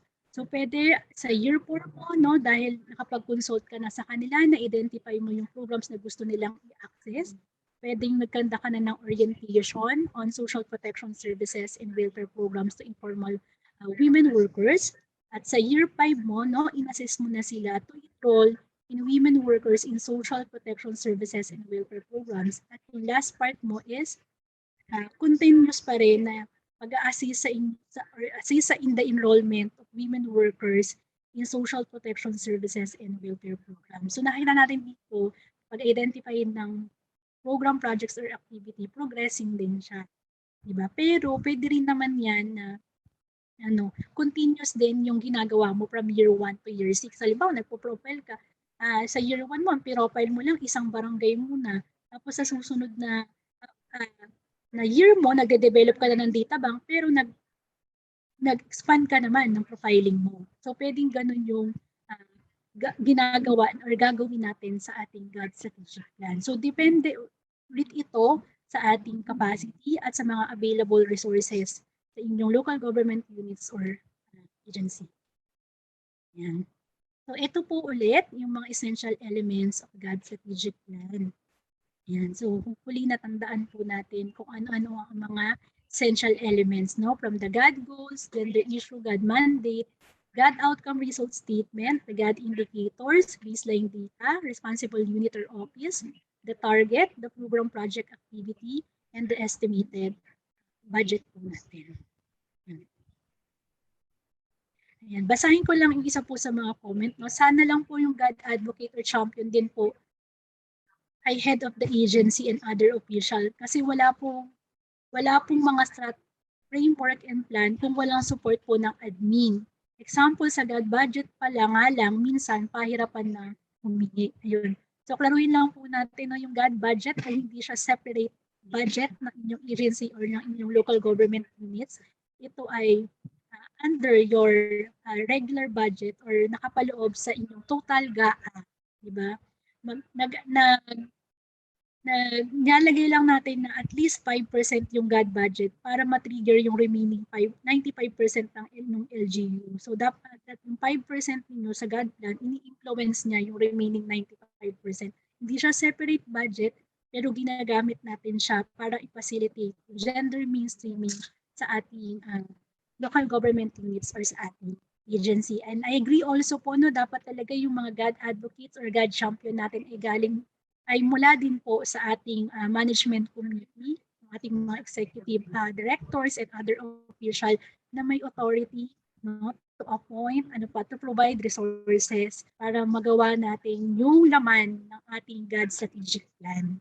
Yan. Kaya mahalaga, siguro i-consider ninyo, no, yung magkanda kayo ng mga executive briefing, sabi nga ni Raymond, executive briefing or mga GAD discussion para maintindihan ng ating mga ng management level, ano ba yung gender mainstreaming at paano ba gagawin ito directly sa inyong institution or local government units. Kasi pwedeng natin silang i-transform na maging GAD champion. Yun nga lang, syempre, para magawa natin yun, kailangan ng intervention.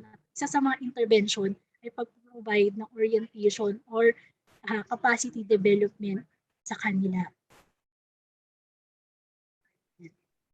Yan. So, thank you. Yan po yung ating essential elements. Yan.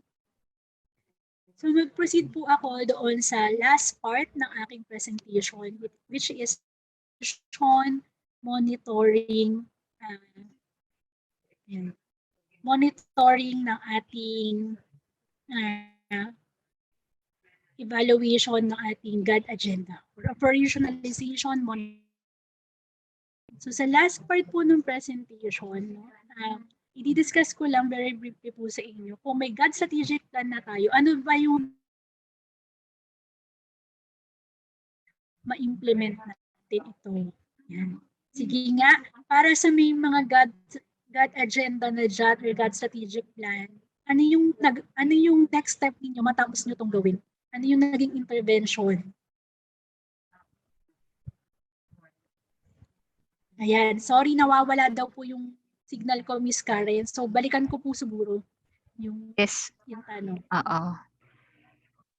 Baka dun sa ibang participants natin talaga hindi na mahina yung ating reception.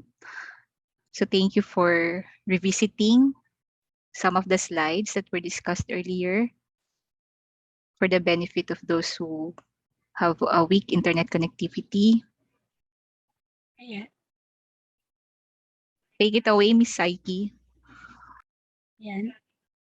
Okay, sige po. So, kanina po, no, para sa mga naputulo na walan ng internet, binalikan lang po natin yung essential elements ng GAD Strategic Plan, no? Isa-isa natin. At sinabi nga natin na pwede, isa sa mga intervention ninyo ay unahin natin na i-train or i-capacitate yung ating management committee and yung mga officials ng ating agency or local government units para makakuha o magawa natin silang champion sa ating local government units or sa agency para sila ang magbaba ng mga polisiya or magbigay ng authority na i-implement yung GAD Strategic Plan at yung ating GAD Plan and budget. Sabi ni Sir Noel, mahina daw po ang aking Sige, close ko na lang po muna ang aking video. So, dahil nag-discuss na natin no, yung ating mga essential elements, ngayon naman magpupusid tayo, kung nagawa na natin yung GAD Strategic Plan, paano ba natin siya i-implement? So, ito po yung part 3 ng aking presentation, no? Or the operationalization, monitoring, and evaluation of the GAD agenda. Miss Karen, mahina po ba talaga yung boses ko? On my end naman, Psyche, maliwanag naman hindi ko medyo lang humihina. Karen, medyo humihina ka, Psyche. Parang bumababa. Parang lapit mo lang siguro sa sa mic. Opo, sige ma'am, i-close ko lang yung yung video ko tapos mag-proceed na ako. Malakas na. Ayan, malakas na po ba? Ayan, okay. Okay, go ahead, Psyche. Thank you, Ms. Narlene and Ms. Karen. So, for the operationalization of the GAD SP, we need to remember yung mga sumusunod. Okay? Ano ba yung mga dapat nating tandaan? Kapag nagawa nyo na po yung strategic plan or yung inyong GAD agenda, dapat ito ay i-approve ng inyong agency, ng head of the agency. No? Para i-approve niya, dapat mag-release siya of course ng polisiya na ina-approve niya ito at inuutusan or minamandato niya yung mga units and divisions na i-implement yung inyong GAD agenda. So at the same time, dapat ma-ensure ng GFPS na yung ating GAD agenda ay ma-disseminate natin sa mga sub-units, bureaus and regional or field offices. No? Kasi nga, ito yung basis natin sa pagpo-formulate natin ng ating GAD plan and budget. In the formulation of the agency GPB, the entries in the GAD agenda such as the gender issue, GAD outcome, indicator, target, activities, and budget for the specified year shall be reflected sa ating annual GAD plan and budget. Kaya nga po kung wala kayo, inulit natin, kung wala kayong GAD strategic plan, nahihirapan talaga tayong gawa ng ating GAD plan and budget. Pero kung meron, isipin niyo, hindi kayo mahirapang gumawa ng GAD plan and budget niyo sa loob ng 6 na taon. Yung ating GAD agenda, yes, pwede po natin siyang i-adjust based sa emerging gender issues and corresponding outcomes and programs or projects and or activities. I guess ito na-discuss na kanina during the open forum with Raymond. No? Sinasabi natin, pwede nyo siyang i-adjust basta nakita ninyo yung mga emerging gender issue sa inyong agency. Apart from that, kailangan din tayong mag-submit ng ating progress report o gumawa ng progress report para natatrack natin at magkaroon tayo ng basis sa pag-a-adjust ng ating GAD strategic plan. So yung progress report ay isasubmit sa PCW kasi kung ang PCW ang nagre-review ng inyong GAD plan and budget, no, para makita rin nila yung alignment ng GPB or at yung status ng ating implementation ng GAD Strategic Plan. Okay, aside from the progress report, magsasubmit din yung kayo ng interim report na nagre-reflect ng overall assessment ninyo in the implementation of the GAD agenda based on the GAD goals, desired result outcome, and it shall also reflect the variance, including the unattended results and the reasons for such, as well as the recommendations and lesson learned natin sa implementation ng ating GAD plan and budget. Agencies ng ating GAD strategic plan. So agencies shall submit together with the interim report a narrative of its GAD accomplishment which may include success stories and good practices po natin. The result of the evaluation may serve as basis in formulating its GAD agenda for the next planning period. But hopefully, yung next GAD agenda ninyo ay naka-mainstream na sa strategic plan ng inyong agencies. So, elaborate lang po natin na kasama sa interim report yung pagsasubmit natin ng mga success stories and good practices kasi maaaring mula sa inyong mga success stories and good practices ay ma-adapt po ito ng iba pang agencies na nagsisimula naman sa gender mainstreaming, para matuto rin sila at makapag-share din tayo ng ating mga experiences. I-share natin yung knowledge at kung paano natin napagtagumpayan yung gender mainstreaming sa ating agency. For example, from walang GAD plan hanggang nagkaroon ng GAD plan at nagkaroon pa ng GAD strategic plan. So ito po yung interim report na ipapasa natin. Lahat ng progress report and interim report template ay naka-attach sa Memorandum Circular 2018-4 or the guidelines, yung revised guidelines in the formulation of GAD strategic plan. So i-revisit lang po natin yung website din ng PCW para ma-access natin yung mga template.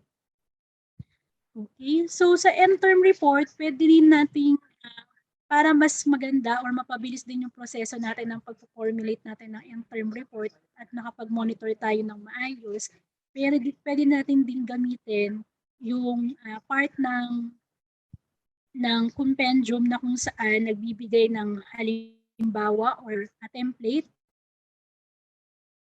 mo i-monitor yung iyong progress. So itignan lang po natin yung compendium. So nandyan, for example, merong indicator number, may indicator, may description, paano siya din-segregate, ano yung mode of data collection, frequency, estimation procedure, sector, subsector, field applicable, at ano yung mga data sources natin, at ano yung notes natin, para mabilis din natin gagawin yung ating next strategic plan. Okay, so submission process. Ayan. So sa submission process po, yung ating GAD strategic plan, so once na matapos siya at labas na po tayo ng policy to implement yung ating GAD strategic plan, ipapasa natin ito sa PCW para magkaroon po sila ng basis sa pagre-review ng GPB. So balikan lang natin ng ating GAD strategic plan ay mangyayari lamang kung nag-undergo tayo ng 7-step. At nagawa natin yung part 1, the GAD strategic framework, and the GAD strategic plan. So very crucial at mahalaga na pagdaanan ng bawat agency or institution itong mga steps na to para ma-ensure na tama yung ating GAD strategic plan. Okay.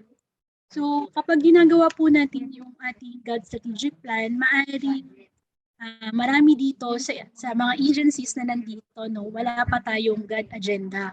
So ano po ba yung gagawin natin kung wala pa tayong GAD agenda? Dapat i-ensure natin na yung GAD plan natin, for example, yung 2022 GAD plan and budget natin, meron dong budget and activity for the formulation of the agency or local government unit GAD strategic plan. At kapag ginagawa po natin yung GAD strategic plan, lagi nating tatandaan yung ating 4 entry points.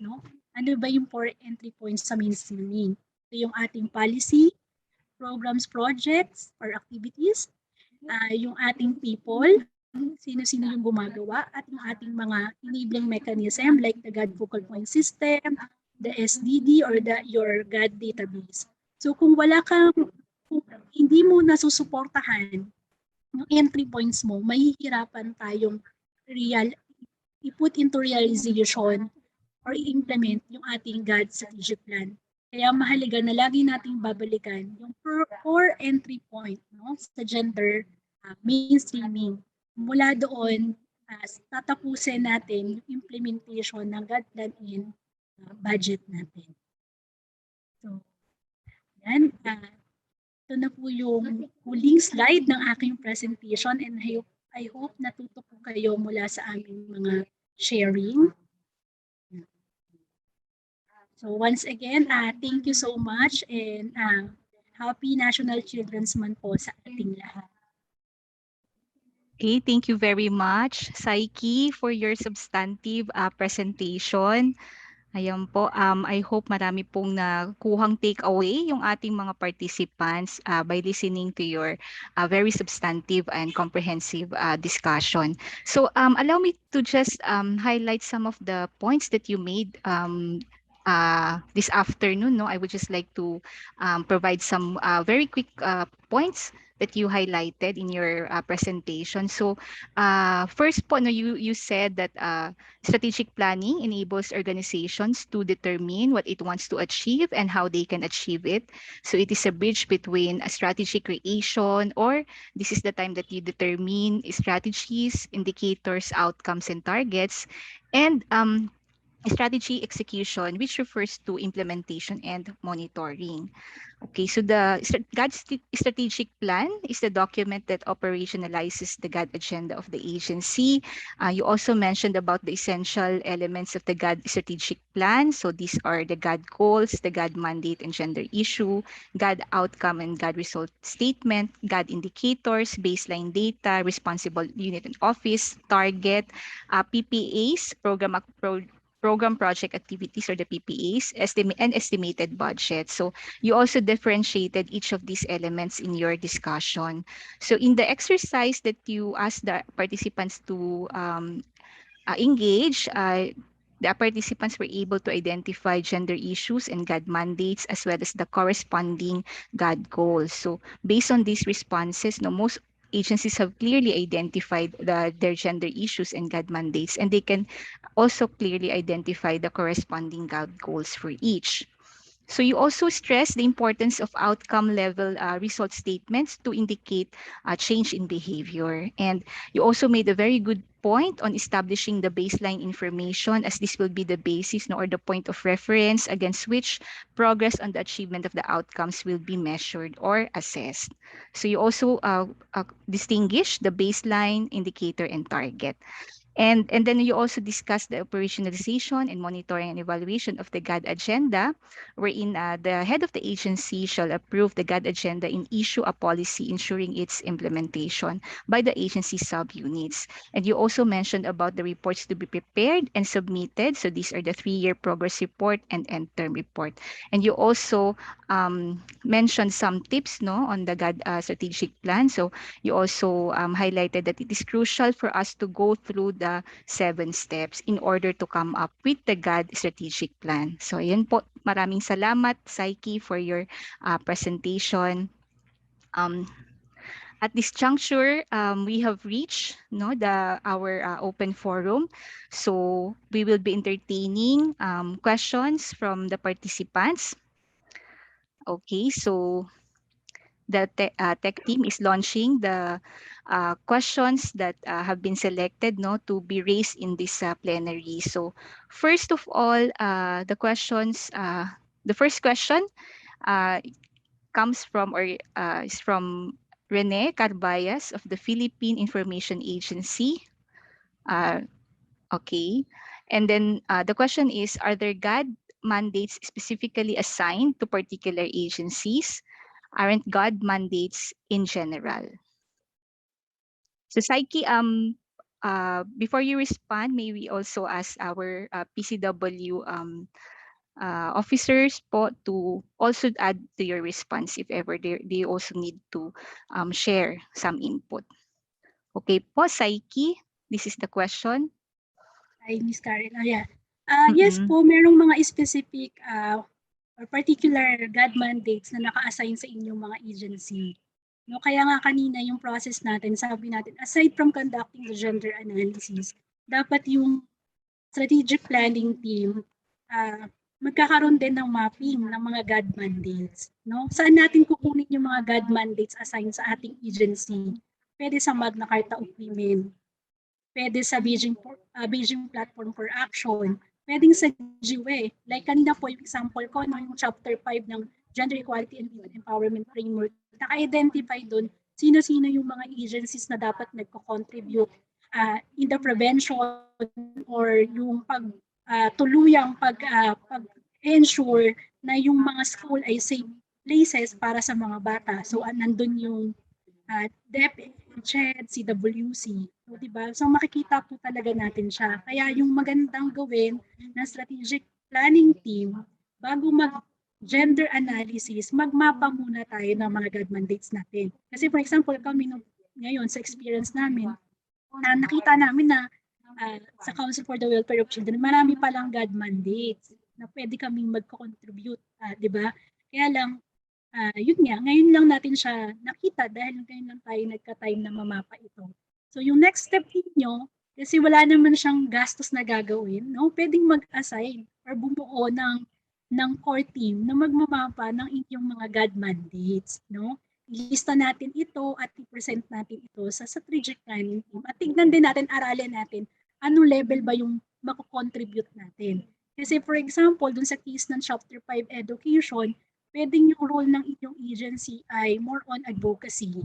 No? Kasi hindi naman kayo yung direct service provider ng mga estudyante. Di ba? So yun, aaralin talaga natin yung mandato natin at kung kailangan natin ng expert na makakapag-discuss sa atin ng mas malinaw at mas malalim, no? Yun, humingi po tayo ng tulong sa mga GAD expert or GAD champions mula din sa ibang agency. Yun po. Thank you, Ms. Karen. Thank you, Psyche, and thank you, PIA Region 9 for the question. Any additional input po coming from PCW, Ms. Narls? Actually, nasagot ni Psyche Okay. naman. Pero siguro may mga mandates kasi like in the Magna Carta of Women, yung ating Chapter 6, Institutional Mechanism, no? So yung pag sinabing gender mainstreaming, GAD planning, sex disaggregated data, GAD focal point, lahat na agency mandated. Okay, wala siyang pinipili, no? Pero pagdating sa GAD Ombud, it's only the CHR. Pagdating sa audit of GAD funds, it's only the COA. So merong mga mandates na GAD mandates na mas related sa mandate nyo, no? Mas sectoral yung kanyang provisions. So yun, no, both international and national policies, CEDAW, Beijing Platform for Action, SDGs. So these could be sources of these are mandates or these are international commitments na pwedeng pag-angkora ng pwede nyo gawin kasi pwedeng nakalagay yung agency nyo dun or sector nyo yun. So, tapos syempre yung MCW natin and its IRR, yung mga vow-related laws, no? So, merong mga gender-based violence-related laws din tayo, RH law, Solo Parent Act, so maraming batas na pwede kayong pagkuhanan ng inyong mandato. Thank you so much, Ms. Narls, for the additional input. Ayan po, mas naliwanagan tayo about dito sa ating GAD mandates that are applied to, based on our agency mandate also, and those that are applicable to all or those that are based on the sector that we identify with. So, na-appreciate ko yung response ni Ms. Psyche about the importance of conducting a mapping of GAD mandates. Ayan po. So, thank you for that. So, we will proceed to the next question. The next question is, okay, this has been raised by Jormicel Mauricio of the Pandi Water District. Okay, so the question is, do we need to prepare GAD strategic plan aside from the yearly GAD plan and budget for the year? Okay, Psyche, over to you. Yes, Ms. Karen. So thank you, Jormicel Mauricio from Pandi Water District. Yes, no, may mandate yung PSYCHE MC 2018-04, revised guideline on the formulation of GAD strategic plan. So yes, kailangan yung gumawa ng strategic plan, GAD strategic plan, kung wala pang GAD perspective yung existing strategic plan ng Pandi Water District. So tandaan po natin yung GAD strategic plan, ito yung basis natin sa pag-formulate natin ng ating annual GAD plan and budget. So ulitin ko lang yung kanina yung closing core messages natin na Kung wala kang GAD strategic plan, i-consider mo sa next GAD planning and budgeting mo yung formulation nito. So, dahil wala ka ngayon, mag-alat ka ng budget para ma-formulate mo yung iyong GAD strategic plan. Or kung meron naman kayong nakaplano na formulation ng strategic plan ng inyong agency, then mainstream na natin diretso yung gender perspective para hindi na dalawa yung document na tinitignan natin. No? Nakapasok na or naka-mainstream na doon sa overall systems and processes ng Panli Water District yung gender perspective. Thank you. Thank you so much, Psyche, for differentiating the importance of GAD strategic plan and the GAD plan and budget. Ayan po. So, may i-add pa po ba or we proceed to the next question? Next question. Yes, okay. Next question is question number 3. Galing naman po ito kay Karil Gatapia of the Local Government Academy, LGA, our partner. Ayan po. The question is, may specific period in the year po ba when the GAD strategic framework or GAD strategic plan can be submitted to PCW or kasabay po ito ng submission ng GPB para po reference ng reviewer? Vicky?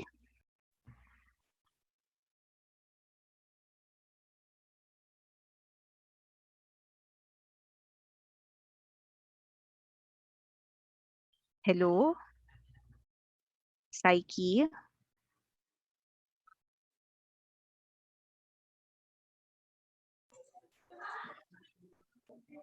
Miss Psyche? Yung ating... Alright. Sige po. Naririnig na ako clearly? Yes, ngayon. Naririnig na ngayon. Pasensya na po. Pakiulit na lang, Psyche, nung response. Okay. Yes po. Once na matapos na ng agency yung GAD agenda, kailangan ipasa na natin ito sa PCW para magkaroon din naman sila ng time to review yung content. Although hindi naman hindi na natin pinaparevise sa kanila, di ba? Or hindi na tayo nag-input dun sa GAD strategic plan, pero ginagawa natin ng PCW itong basis sa pagre-review ng GAD plan and budget. So once matapos, isubmit na po directly, no? Huwag na natin siyang isabay pa sa inyong GAD plan and budget. So this, I was informed po that this is already the last question po, no? Any additional input din po? The PCW would appreciate receiving yung kopya ng mga GAD agenda ng different agencies kapag na-approve na. Pero kung gusto nyo rin naman magpa-comment, pwede rin naman. Pwede rin naman kaming mag-review. Pero syempre, this is your plan, this is your GAD agenda. So we leave the whole process to the management of the agency. So maganda po kung ibibigay nyo yan sa amin pag na-approve na, sabi nga ni Psyche, kung meron ng adoption ng inyong agency para magamit din namin as reference pag ni-review namin yung GAD plans ninyo. Kasi tingin namin mas madali na ang review and endorsement ng GAD plans kapag may maayos na GAD agenda ang mga ahensya. Thank you so much, Ms. Nars. At this point, we will now be closing the open forum for Ms. Psyche's presentation, and we will proceed to the next item in our program, no? Yung ating agency sharing. Okay, and for those you still have questions or yung mga hindi natin na banggit dito sa open forum, please do interact with our Q&A team dito po sa ating Q&A tab para po masagot po yung inyong mga katanungan. Okay po. Yan, so medyo tayo, no? Dire-diretso tayo ngayon. Okay, so please don't go just yet because we still have more topics in store for you. Okay, so at this point, I am very pleased to announce the sharing of agency experiences on the development of the GAD agenda. So gusto lang po namin ipakita, no, yung karanasan ng ating mga agencies, no, in terms of their formulation of the GAD agenda. Okay, so we will have 2 sharers, okay, from 2 attached agencies, and then this will be followed again by an open forum. Okay, so the first sharer is from the Department of Science and Technology, DOST, Philippine Atmospheric Philippine Atmospheric, Geophysical, and Astronomical Services Administration, or PAGASA, DOST PAGASA. So I would just like to make a quick introduction. So our sharer is an administrative officer of the PAGASA under the administrative division. She was tasked to handle the agency's Gender and Development GAD program alongside other senior citizens, other members of the GFPS. She represents the agency in meetings, trainings, assessment, and gender audits. She leads and handles HR and GAD-related seminars, and also assigned to craft the annual GAD program proposals and budgets and plans, and particularly policies for the gender mainstreaming of the whole agency. So she believes that she's fortunate to work closely with the top management, decision-making bodies, and top Philippine scientists, as well as the GAD consultants and experts, and officials of the whole department of the DOST system. So, ladies and gentlemen, I am pleased to welcome Ms. Kalayaan-V Rosales, or Aya for short, to share the experience of the OST Pag-asa. Ms. Aya, take it away. Yes, ma'am. Can you see my screen po? Po. Can you see my screen? Yes, we can see your screen, and your audio is also very good. I hope the audio is also very good on the end of our participants. Okay. Okay, thank you po. So, good afternoon, everyone. I hope everyone is safe and doing well. I'm Kalayaan Rosales from the DOST Pag-asa. I go for Aya for short na lang po. So, we are grateful that PCW allows us to share our experiences in GAD, crafting the GAD agenda. Miss Aya, sandali lang po. Miss Aya, sandali lang po. Meron lang pong a bit of a technical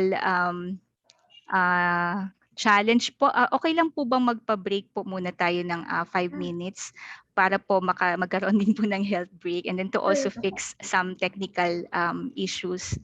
Ayan po. Thank you. Okay po. We will pause for a 5-minute health break also, and to attend to the technical glitch. Thank you. Thank you.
Game, 1, 2, and...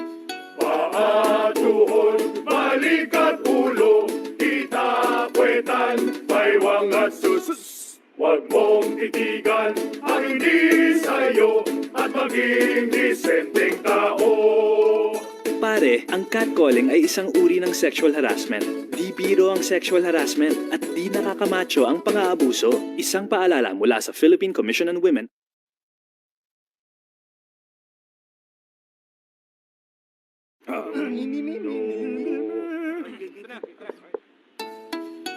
Ang sumitsit ay bangmangmang, ang sumipol ay bangunghang, Ang babae sa lansangan, huwag hiritan kundi igalang.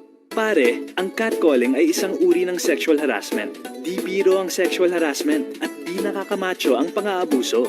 Huwag hiritan kundi igalang. Isang paalala mula sa Philippine Commission on Women.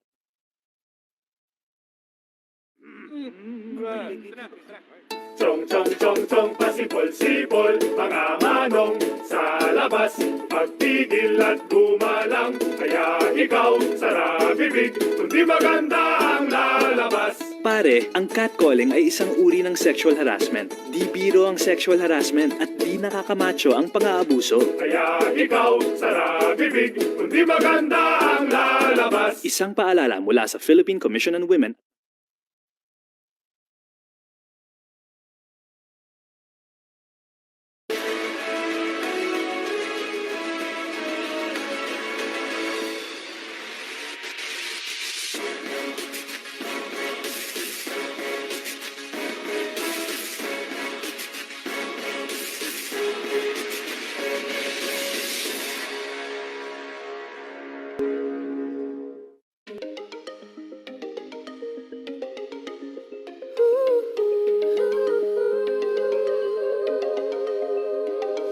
Babae ako at may silbi sa lipunan di pa aapi. Isinusulong ko mga layunin, karapatan sa mga usapin. Sa edukasyon, pagsasanay, kahirap ang kalusugan taglay. Pakikipaglaban, sa karahasan, pati sa matungtong galian. Babae ako may panindigan, di matitinag kailan pa man. Babae ako na may karapatan, may boses, may kakayahan. Malakas ang loob, pusong totoo, kayang-kaya ko, sinuwan ako. Sa buong bansa at buong mundo'y pagsigawan, sinuwan ako.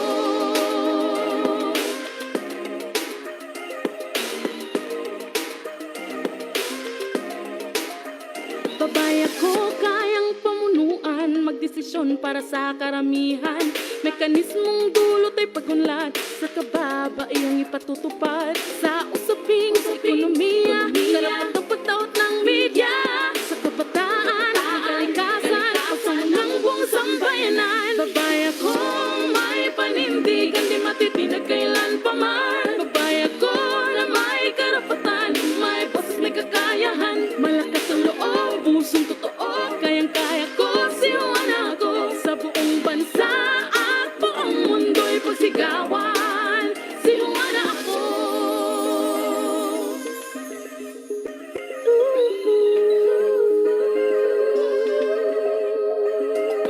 Ako si Juana, babaeng palaban, ang hamon ng buhay dito susukuan. Kung may kapal sa'yo'y nananali, handang harapin anuman ang palaki. Ako si Juana, babaeng palaban, ang hamon ng buhay dito susukuan. Juana ka, si Juana ka.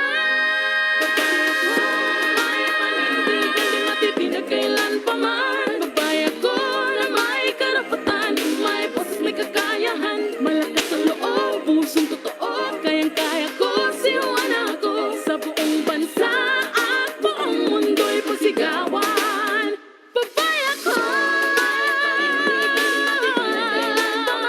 Babae ako na may karapatan, may boses, may kakayahan. Malakas ang loob, pusong totoo, kayang-kaya ko, sinuwan ako. Sa buong bansa at buong mundo'y pagsigawan, sinuwan ako. Sinuwan ako. Sinuwan ako. Sinuwan ako. Sinuwan ako. Babae ako, may panindig. Okay, and we're back. We're back to our agency sharing. Miss Aya, okay na po yung ating audio. Ayan Yes, po, ma'am, no? okay na po. Okay, thank you. Take it away, Miss Aya.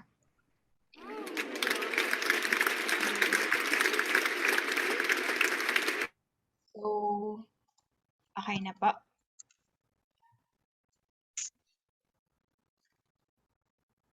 Sorry.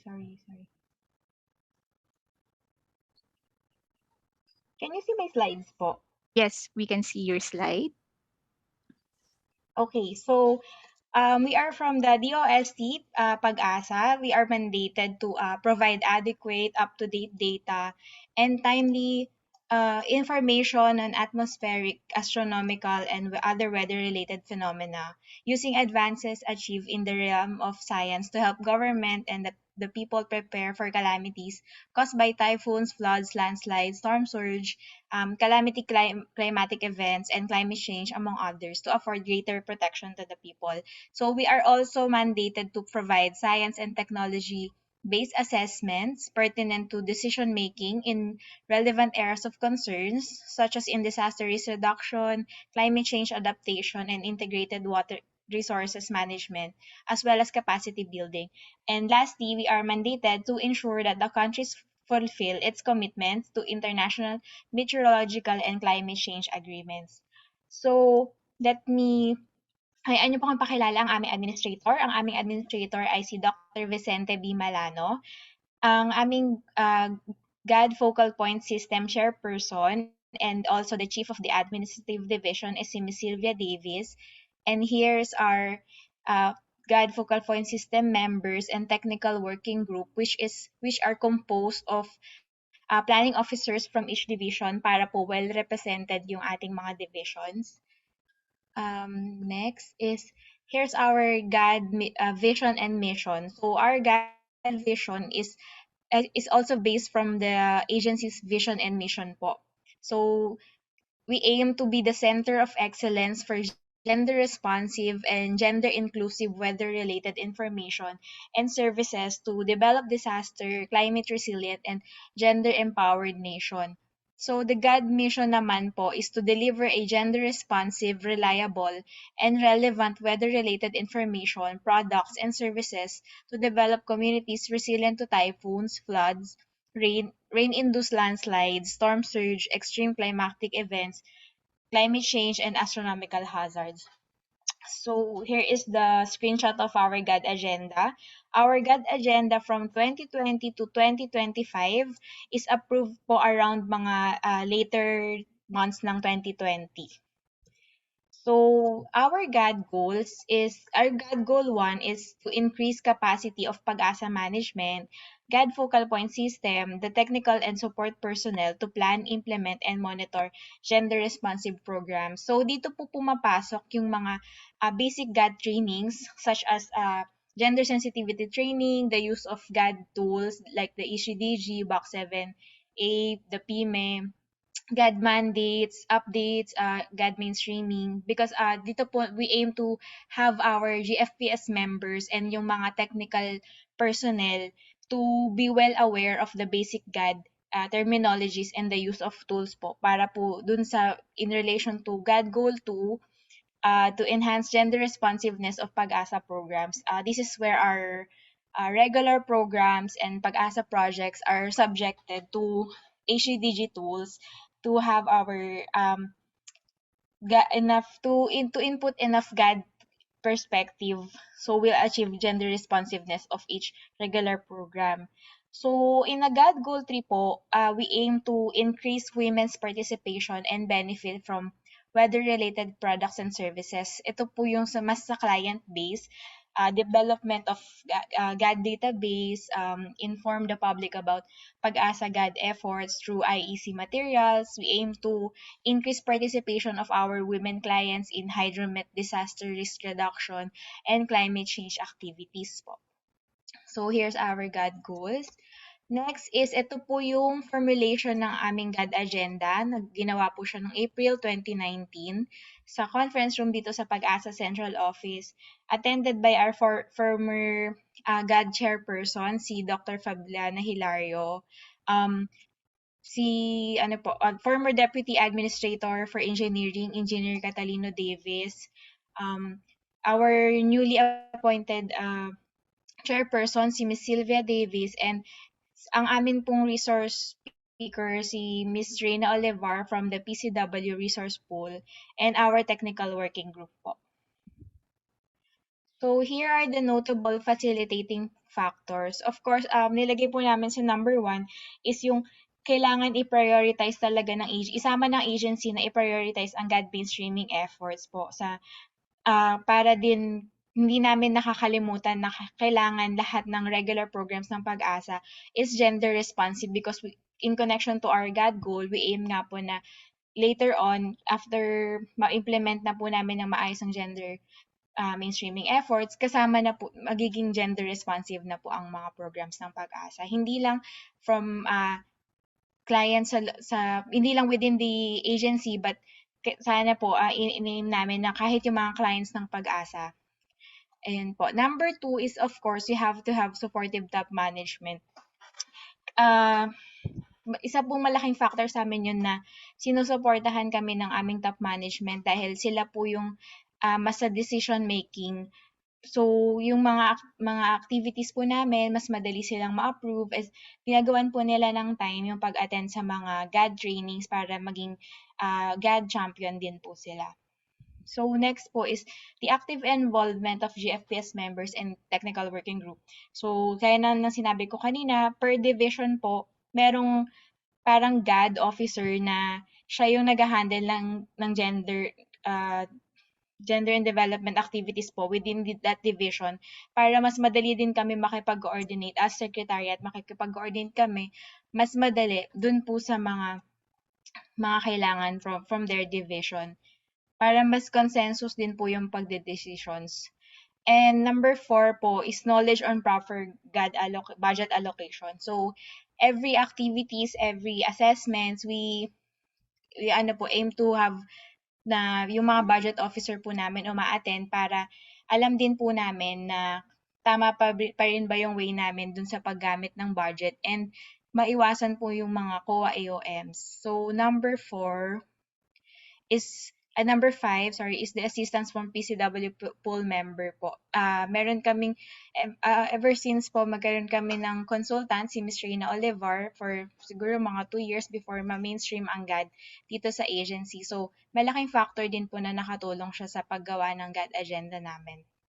Lastly po is the GFPS is well aware of the use of GAD tools. Actually, ini-aim namin na regular practice na nilang ginagamit na yung mga GAD tools, yung mga regular project ng Pag-asa is sinasubject na nila sa GAD tools kahit na hindi namin sila i-require or kahit na hindi namin i-remind sa kanila.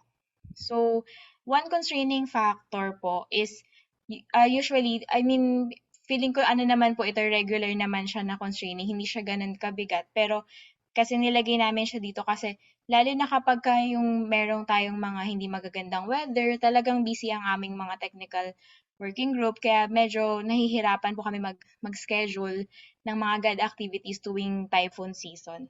So yun po. Next is the tips po. To get the support po from your agency staff management. Yun nga po ang as I mentioned before na importante na supportive po ang top management sa paggagawa ng mga GAD plans and decision makings para mas mapadali po yung mga programs and activities na gagawin for GAD. And number 2 is to encourage the DFBF members to be more involved in GAD. Ginagawa po namin na parang kasama na in our everyday life dapat ang GAD. So, para hindi namin siya makakalimutan. At makasanayan na rin po na may GAD talaga sa agency. Next po is you can seek assistance from external advisors po. So as I mentioned earlier, si Ms. Reyna Olivar from PCW GAD Resource Pool, siguro po naging GAD consultant namin siya for about 2 years para lang po ma-settle na muna namin yung GAD mainstreaming sa office and then once na okay na po, medyo well aware na yung mga tao, kami na po yung bahala sa mga GAD efforts. Next po is the assistance of Ms. Fe Singson. Member din po siya ng GAD Resource Pool and as a mother agency po namin ng DOST. So, usually po nakikipag-coordinate po kami sa DOST. Third, of course, the PCW. And fourth, yung Commission on Audit para po iwasan natin yung mga paggamit ng mga maling funds for GAD. So, next po is the benefits and next steps po. Since na-approve ang aming GAD agenda, halos lahat po ng GAD plan namin kasi is binibase namin siya from GAD Agenda. So, mas madaling gumawa and alam namin yung direksyon na patutunguhan. So, mas madali rin siyang ma-endorse kasi hindi kami na halos parang hindi na kami masyadong gumagawa pa ng bagong activities na from the start per year. Meron na kaming plano kung ano talaga yung susundin. So, mas madaling nakikita ng mga reviewers kaya na-endorse na yung GAD plan namin. And ganun din naman sa AR. Meron lang hindi na endorse pero mostly naman ng GAD AR namin is na-endorse naman siya. And mas mabilis kami nakakapagpasa ngayon before the deadline dahil nga meron na kaming sinusunod na GAD agenda. Ito po yung mga aming mga regular programs na annually ini-integrate ng GAD. So, ito usually yung nilalagay namin sa program allocation, yung typhoon warning and weather climate, operation and maintenance of weather surveillance radar network, sa observation, measurement, recording, reporting of atmospheric, geophysical, astronomical data, research, construction of comfort rooms, and sleeping quarters.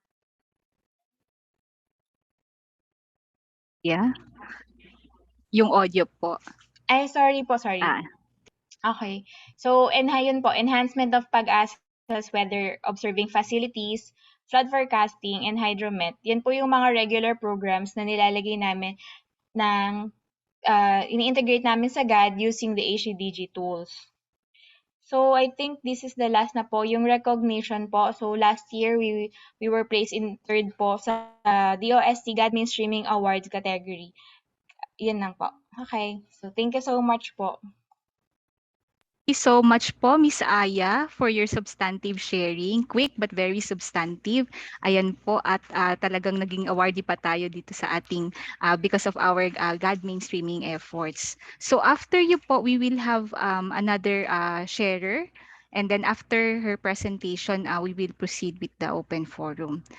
So at this point po, I will be turning over the virtual floor to our second sharer, the Philippine Air Force. So allow me to just quickly introduce our sharer. Okay. While I'm doing that, please give Miss Aya a round of virtual applause. Thank you so much. Ayan po. So our second sharer is the Acting Chief of Plans, Programs, and Research Branch of the Office of the Air Force Gender and Development. Recently, she has been awarded with Meritorious Achievement Medal for her valuable and revered achievement rendered as member and support personnel of the Gender and Development Technical Working Group during the validation of program implementation, monitoring, management, and evaluation, or PIME, results of the 18 Philippine Air Force programs that underwent attribution from May to July 2020. The Philippine Air Force is one of the few government agencies and the only one in the AFP-DND that was able to successfully attribute its programs as GAD responsive in compliance to Republic Act 9710 or the Magna Carta of Women of 2009. So here to share with us the experience of the Philippine Air Force in developing their 5-year GAD agenda, please help me welcome Second Lieutenant Rochelle M. Manalo of the Philippine Air Force. Second Lieutenant Rochelle. Thank you, Ma'am Karen. Take it away. Allow me to share the screen po.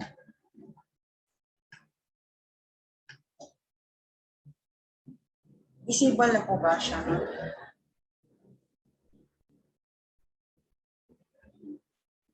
Yes po, it's visible. Yes, thank you. To the Yes, also good. PCW officials present, good afternoon.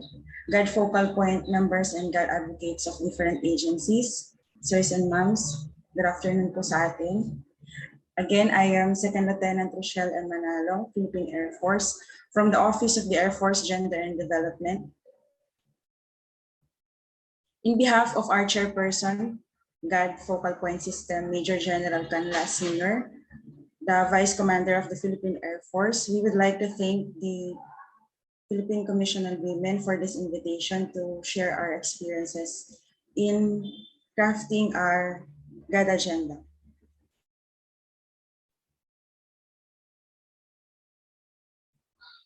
I was told to give short experience sa sharing ng crafting ng GAD agenda namin, but in order for our participants to be familiar with the gender mainstreaming efforts of the Philippine Air Force, I would like to give a short overview of the PAF Gender and Development.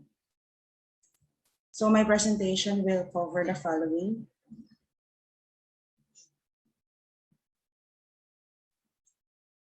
These are the basis for the creation of the Office of the Air Force Gender and Development.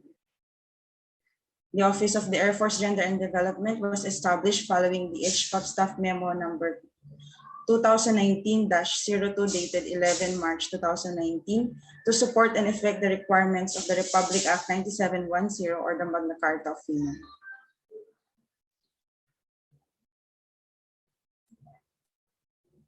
The Office of the Air Force Gender and Development was established effective 04 March 2019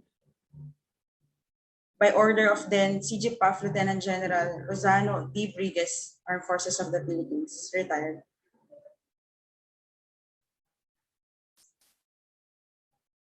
Shown are the current and former Chief of GAD.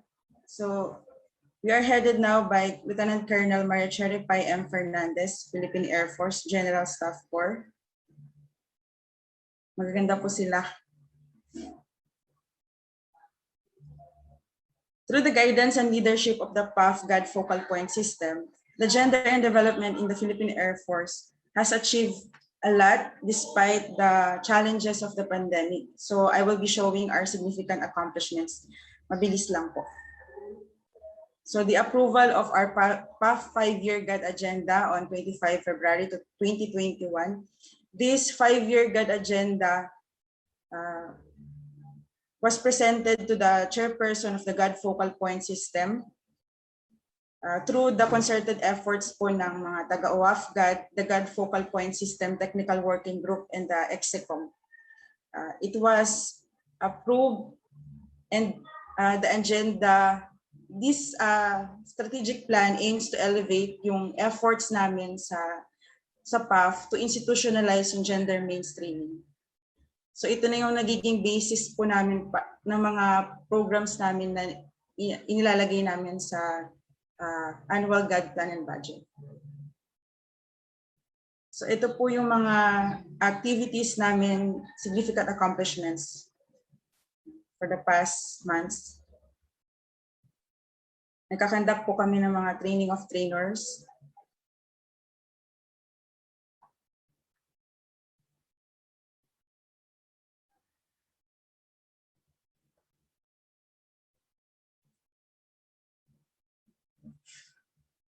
For our GMF this 2020, we've reached an overall score of 77.8 from 75.93 in 2019. Nakatulong din po sa GMF level namin yung pagkakaroon namin ng GAD agenda since nakaplan na kasi yung mga programs and activities namin na ikakandak per entry point.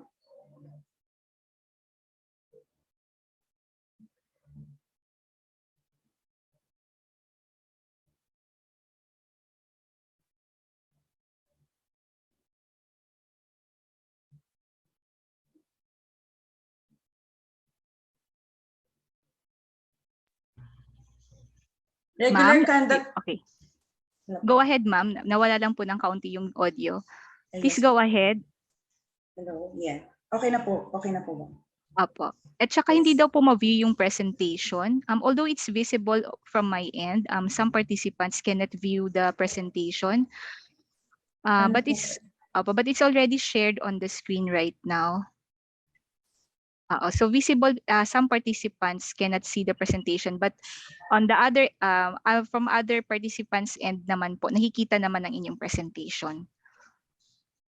Okay, so sige po ma'am, please go ahead. Yes po. We also conduct regular executive briefing for our new members of the PAF GAD Focal Point System, top-level officers.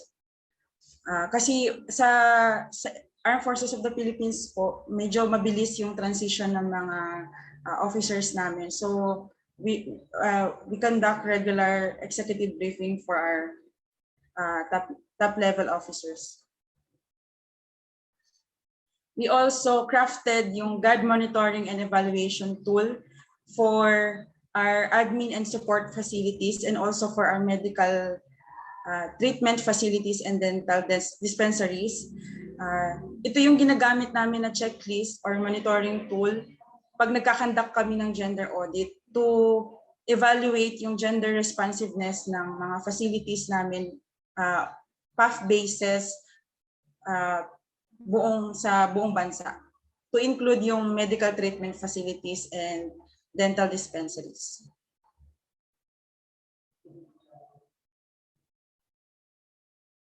So ito po yung mga pictures ng during the conduct namin ng gender audit.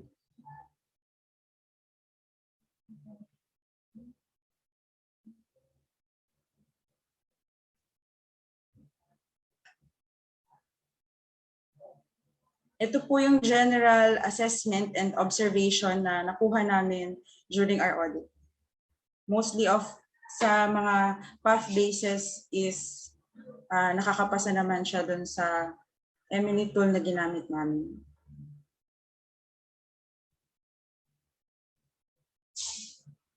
Common among the findings is awareness on GAD initiatives and the attendance of GAD focal point system to GAD trainings. Some of our PAF bases still lack child-minding facilities and breastfeeding areas and insufficient personnel to handle gender-based violence cases. So itong mga findings and gender issues na nakukuha namin sa gender audit, ito rin yung ginamit namin, nakatulong sa pagka-craft namin ng GAD Agenda. Isa sa mga sources namin ng pag-assess in crafting our GAD Agenda, yung gender audit findings result namin.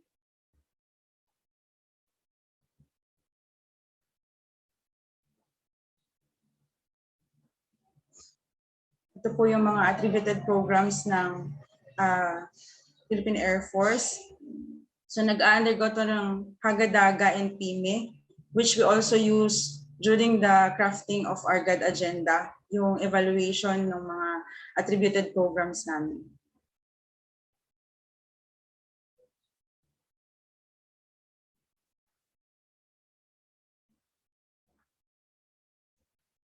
For our way ahead, in order for us to complete our PAF GAD Agenda targets for calendar year 2021, ito po yung way ahead namin, finalization and approval of the AFP GAD manual, establishment of PAF GAD database system.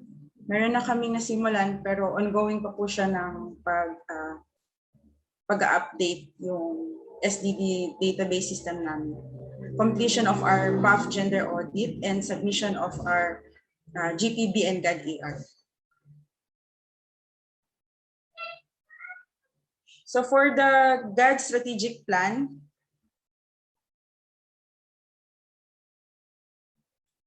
so for our GAD vision, a professional and competent Air Force responsive to gender equality. For our mission is to create an enabling environment to transform the PAF to be more responsive in achieving gender equality in pursuit of national security and development. And we have 6 GAD goals.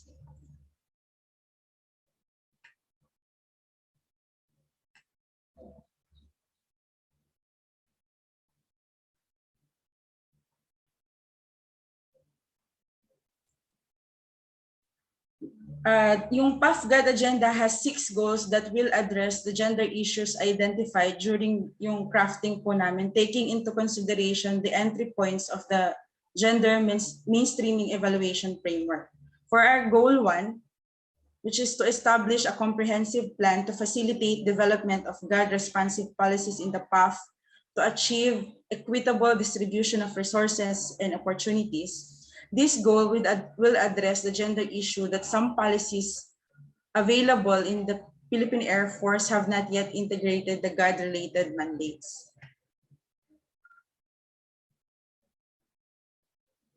For goal 2, which is to qualify PAF to be GAD responsive by equipping and empowering its personnel with GAD perspective. This was considered based on gender issues, on limited knowledge on GAD perspectives among our personnel and their dependents, and lack of GAD champions to advocate gender and development in the PAF.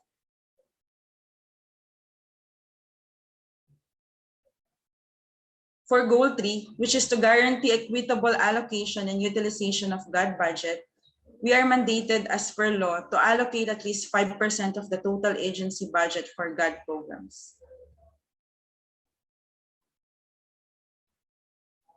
For goal 4, at most implementation and monitoring of mandated GAD deliverables through utilization of PCW directed and internally developed monitoring and evaluation tools. This will address the gender issue on poor monitoring relative to the implementation of GAD deliverables due to limited application of PCW mandated and internally developed monitoring and evaluation tools. So ngayon po, meron na kaming dalawang na-craft na monitoring and evaluation tool, yung nabanggit ko kanina na ginagamit namin sa gender audit. The one we use for medical treatment facilities and dental dispensaries is pilot testing niya ngayong taon. So kung based dun sa naging audit, yung mga comments na nakuha namin and corrections, i-incorporate namin para sa finalization ng monitoring and evaluation tool. For goal 5, which is to actively develop and maintain GAD database, this will address the lack of sex disaggregated data or SDD in the PAF. Currently, OAF-GAD in partnership with the unit responsible for our CEIS or computer and information system on the establishment of SDD, and it is at 50% completion rate, and we intend to finish it this fourth quarter.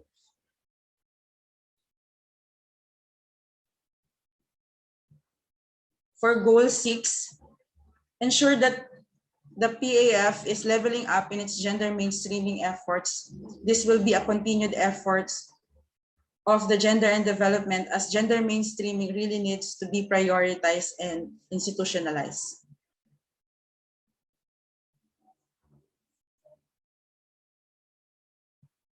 So na-cover niya po yung mga entry points ng GMF, yung goals namin. So yung succeeding slides, ipapakita ko lang po yung mabilis lang, yung mga indicators and activities namin per goal. So naglagay lang kami ng mga attainable namin na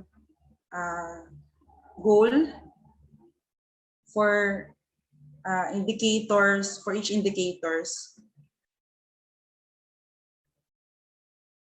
For goal 2,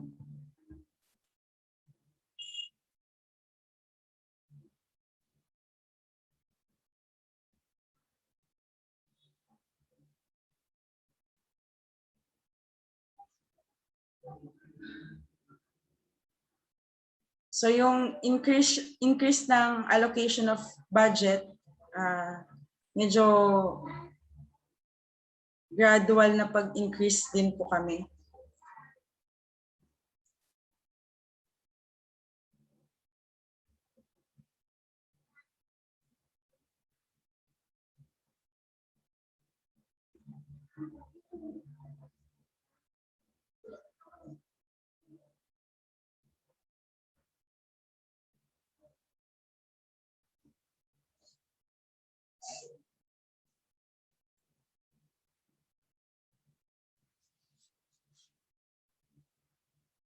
So ito pong mga indicators and activities namin per goal, dito na kami kumukuha ng nilalagay namin sa GAD plan and budget para mas madali na kaming makapag-craft ng annual GAD plan and budget namin. Mas favor din siya sa reviewer namin kasi meron ng tinitingnan na GAD strategic plan. for our GAD plan and budget.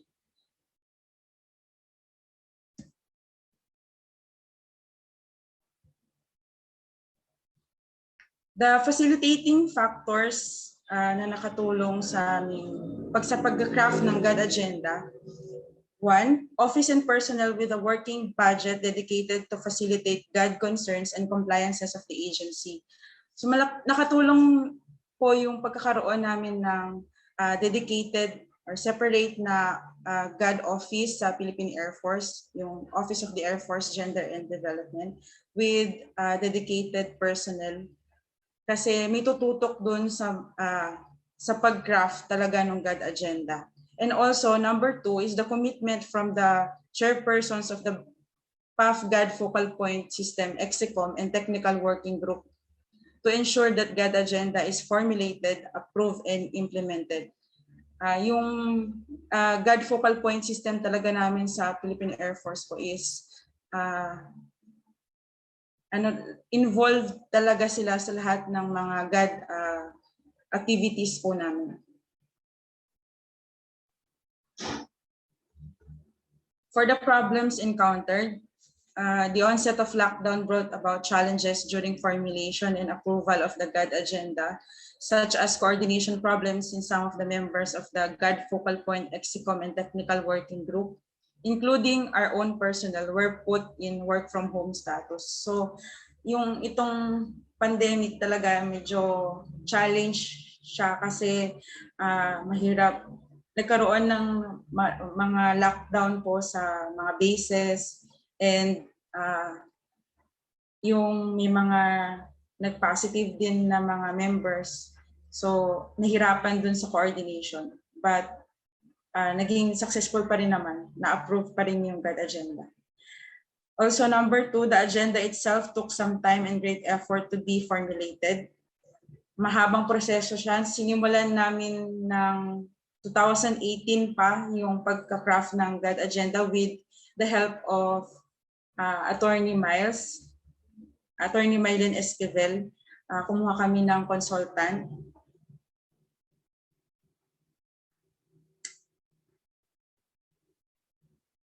So challenges, a recent challenge facing the PAF is how to align the approved PAF-GAD 5-year agenda to the AFP-GAD agenda, which is currently being drafted at AFP headquarters.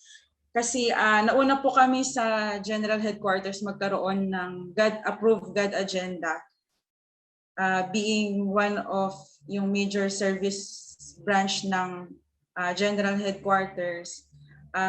Most of our all of our activities naka-align po talaga dapat sa General Headquarters. So yun yung medyo nagkaroon kami ng challenge. Pero kasi yung ang maganda sa gender issues at saka GAD goals ng Philippine Air Force is yun talaga yung issue namin. So hindi naman siya totally mababago. Baka madagdagan lang ng mga kung may kailangan requirement na sa GAD agenda na makikreate ng General Headquarters.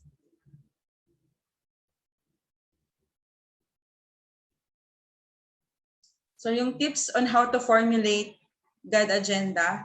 Number 1, avail of assistance of a GAD resource person who will help the agency formulate its GAD agenda. Malaking bagay talaga na kuha tayo ng or mag-seek tayo ng assistance from technical experts, lalo na yung mga GAD resource pool ng PCW. We seek assistance from Attorney Mylene Esquivel and also yung mga PCW consultant na nasa sector namin, nakaka-ask din kami ng assistance sa kanila. Use the GMF result of your agency as framework and basis for your GAD agenda. Sa GMF kasi nandun na lahat. So nandun na lahat nung sa entry points. So pwede natin siyang maging basis sa paggawa talaga ng GAD agenda natin kasi doon natin makikita kung nasaan na tayo on our gender mainstreaming efforts sa GMF result talaga natin. So maganda na annual natin talaga siyang ina-update yung GMF. Also, gender audit findings, analysis of the sex disaggregated data, and yung haga-daga results ng mga attributed program namin, yung sa Box 7 and sa PYME, nagamit namin siya for the consolidation ng mga gender issues along with yung environment mapping namin na ginagawa with our path bases tsaka sa mga GAD officers ng mga units and GAD focal point system. Yun po, that's all. Thank you so much, Second Lieutenant Rochelle Manalo, for your substantive sharing. Ayan, I believe our participants here have already sort of thought on how they will craft their GAD agenda based on the experience that you have shared. So, nag-pick up kayo doon sa tip ni Psyche kanina, yung pag-align natin sa GMF entry points para doon sa ating GAD goals. Ayan, so thank you for that. May I ask everyone to provide a round of applause, a virtual applause to our second sharer and also to our two sharers po for their substantive presentation on their experience in GAD agenda formulation. Okay po. Ayan, so sa chat box na lang po nagpalakpak. Ayan, maraming salamat.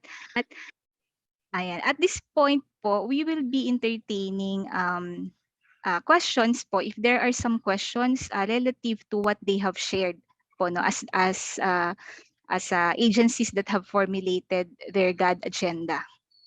Okay, and if there also our resource speakers are still here, si Mon, si Psyche, PCW, si Ms. Nas, nandito pa rin po tayo. So if you still have other questions, we can also respond to them.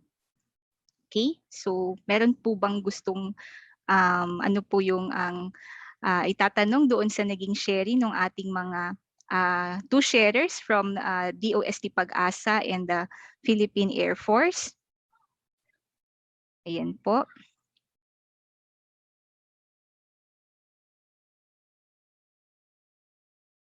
Okay, okay, there is a question. Okay, meron pong naipadala sa akin na question dito po, I guess this is the one addressed to the two of you po, So, okay, with the unexpected, okay, all right. Thank you so much for flashing our Q&A tab. Ayan po. So these are our questions from our participants. This came from Adelfa de Guzman of the Local Government Unit of Muntinlupa.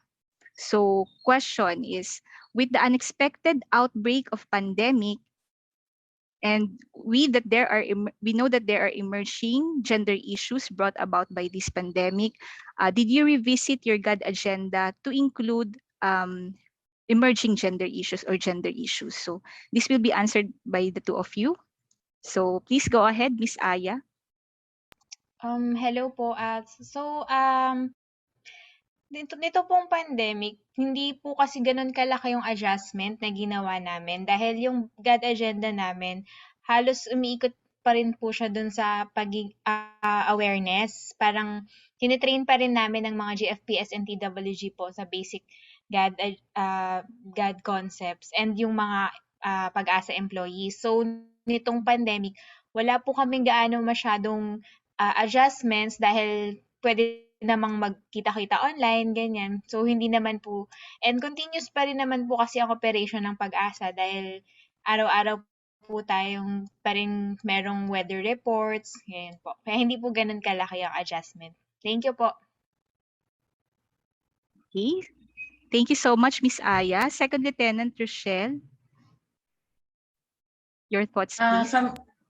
Kami naman po, nagkaroon ng mga magkakaroon din po talaga kasi kami ng pag-revisit sa GAD agenda since nabanggit ko kanina na magkakaroon pa lang yung general headquarters namin, yung mas mataas kasi sa amin na level. So magkakaroon talaga ng revisiting. Pero yung nauna na namin na mga programs kasi na nailagay sa GAD agenda, continuous pa rin siya Yun pa rin naman talaga yung mga gender issues na meron kami. And yung related naman sa emerging gender issues brought by the pandemic, medyo meron mangilan-ngilan po na mai-include namin siguro once we revisited yung GAD agenda namin. Okay, thank you very much for the two of you for sharing your response, no? So we learned a lot from your response. So meron pa po tayong isa pang question na pumasok. So I will just mention this to you po, no? The two of you can still respond to this. So this came from John Paul Antes. Okay, so what are the obstacles that they encountered in crafting their GAD agenda, and how did they manage and resolve these issues? So Miss Aya and Second Lieutenant Rochelle, please respond. Siguro po kagaya po ng sinabi ko kanina, medyo mas mahirap lang siya kapag naka-schedule yung GAD activity or GAD planning in typhoon season. Pero mostly naman po ng aming mga planning officers na member ng GFPS, available naman po sila. Ginagawa naman nila ng time yung pag-attend sa mga GAD assessment. So, madali naman pong ma-resolve yung mga ganong issue. Or kung hindi naman sila available, meron ng mga next na representative na aware din sa programs and sa GAD activities para sila po yung papalit muna pansamantala. Thank you. Sa amin naman, ma'am, yung mga obstacles or mga challenges na encounter is yung number one talaga, napaka-technical kasi, highly technical kasi ng GAD agenda. So, malaking bagay talaga na kukuha tayo ng technical experts na assistants. Yun yung isa sa mga na-encounter namin din nun. Medyo highly technical siya. And then, na-approve kasi yung GAD agenda namin na pandemic time na.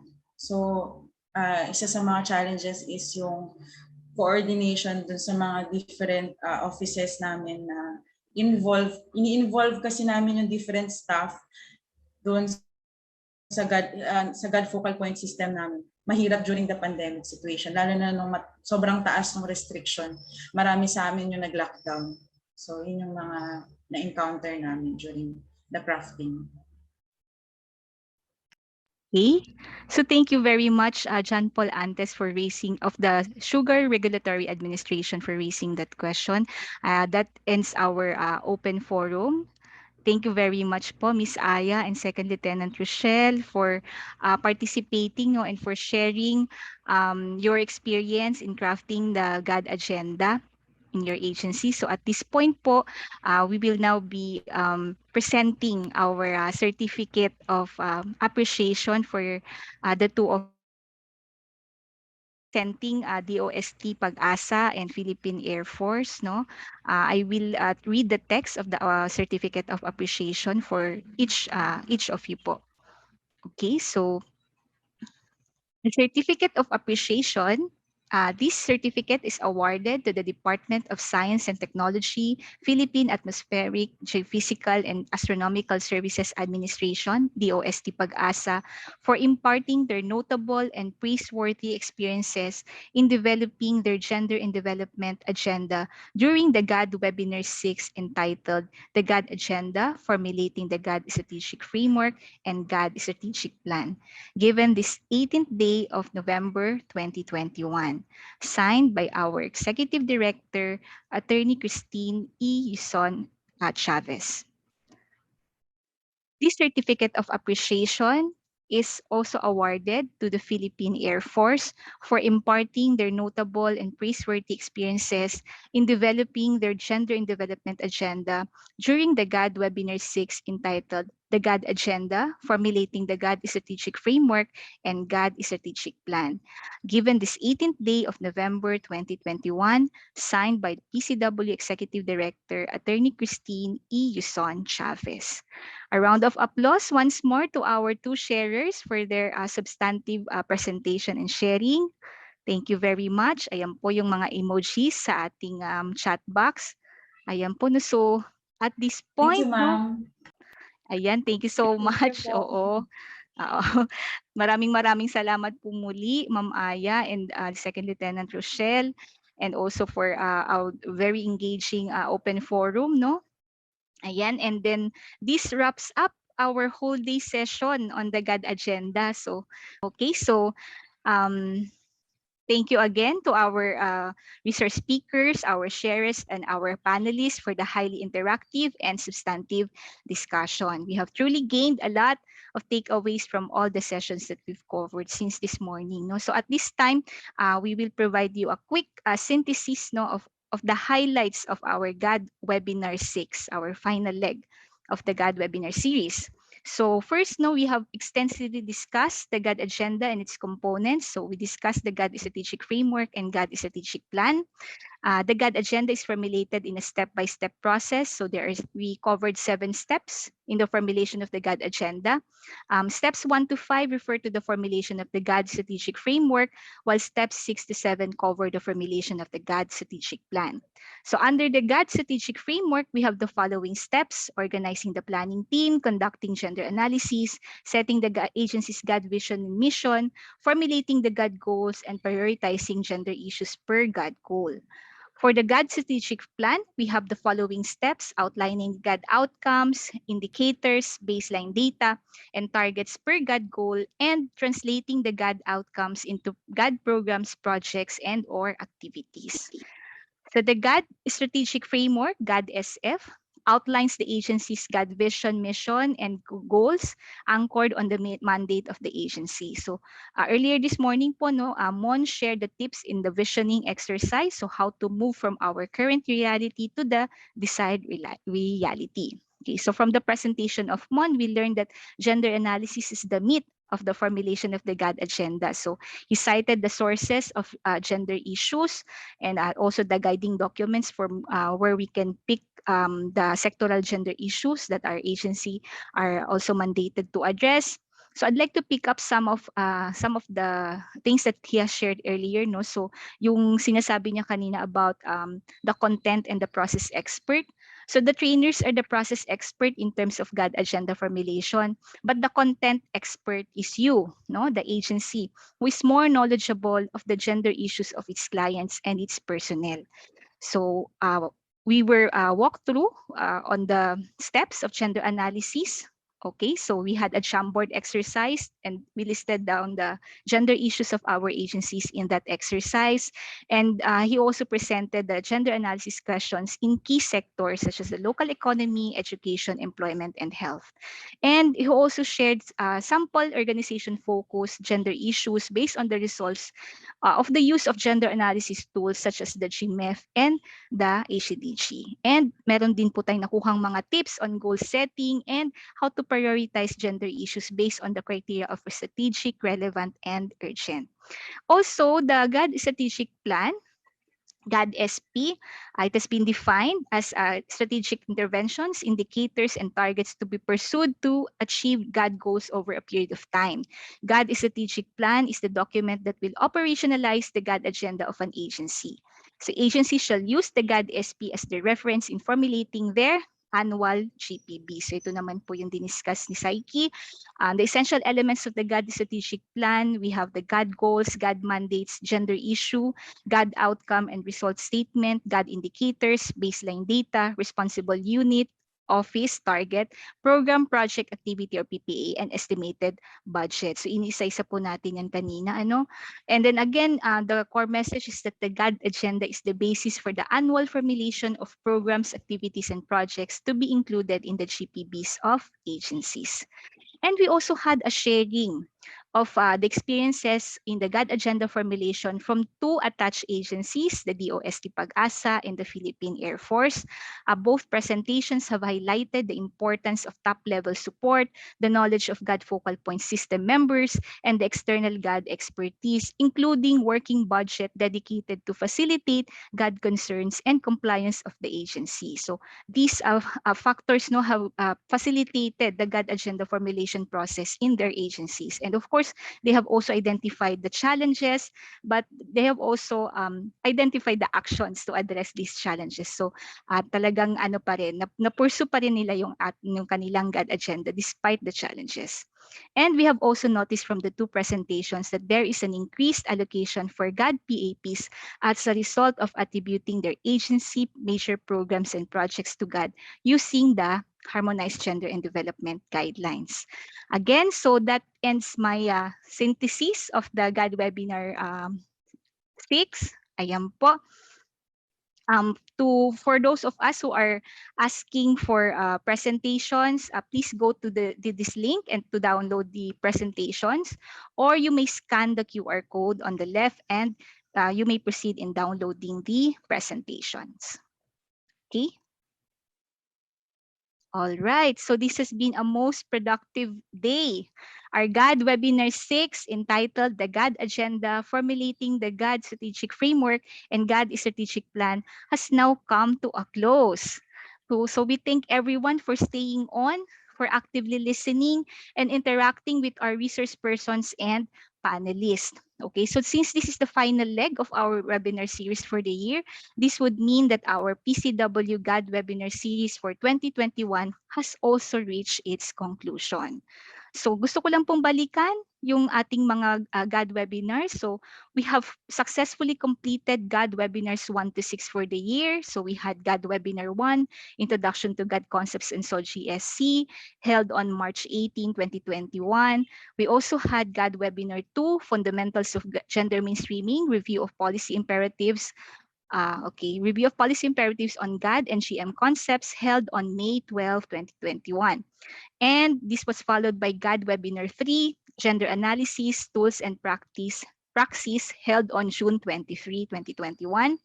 And then also we had GAD Webinar 4, which is Beyond Attribution, Use of the Harmonized Gender and Development Guidelines, or HGDG, to Mainstream GAD in Project Development Cycle, held on August 18, 2021. Again, we also had recently our GAD Webinar 5, the GAD Planning and Budgeting from Preparation to GAD Funds Audit, also known as the National GAD Budget Forum, which was held on October 7, 2021. And finally, we now reach GAD Webinar 6, the GAD Agenda, Formulating the GAD Strategic Framework and GAD Strategic Plan, held today, November 18, 2021. So next year, we will be offering the GAD webinar series. Okay, so we will continue to implement these webinar sessions, and we plan to add 3 more webinars. Okay, so we will calibrate our GAD webinar series in response to the results of our 6 GAD webinars that I have just mentioned, and also due to insistent public demand for special or new GAD topics. So magigess niyo po ba kung ano yung mga i-offer natin for next year? Okay, so take a good guess. Okay, so we will devote our webinar on gender analysis, focusing on the conceptual building blocks or key gender analysis concepts that you need to know and appreciate in order to have a more grounded understanding of these concepts when you apply these in project development cycle or in the whole development planning cycle.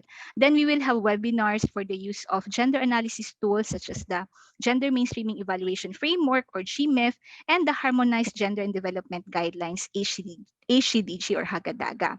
We will also have special webinars on gender fair language and the development of the GAD database. So all in all, we will redesign and offer 9 webinars next year.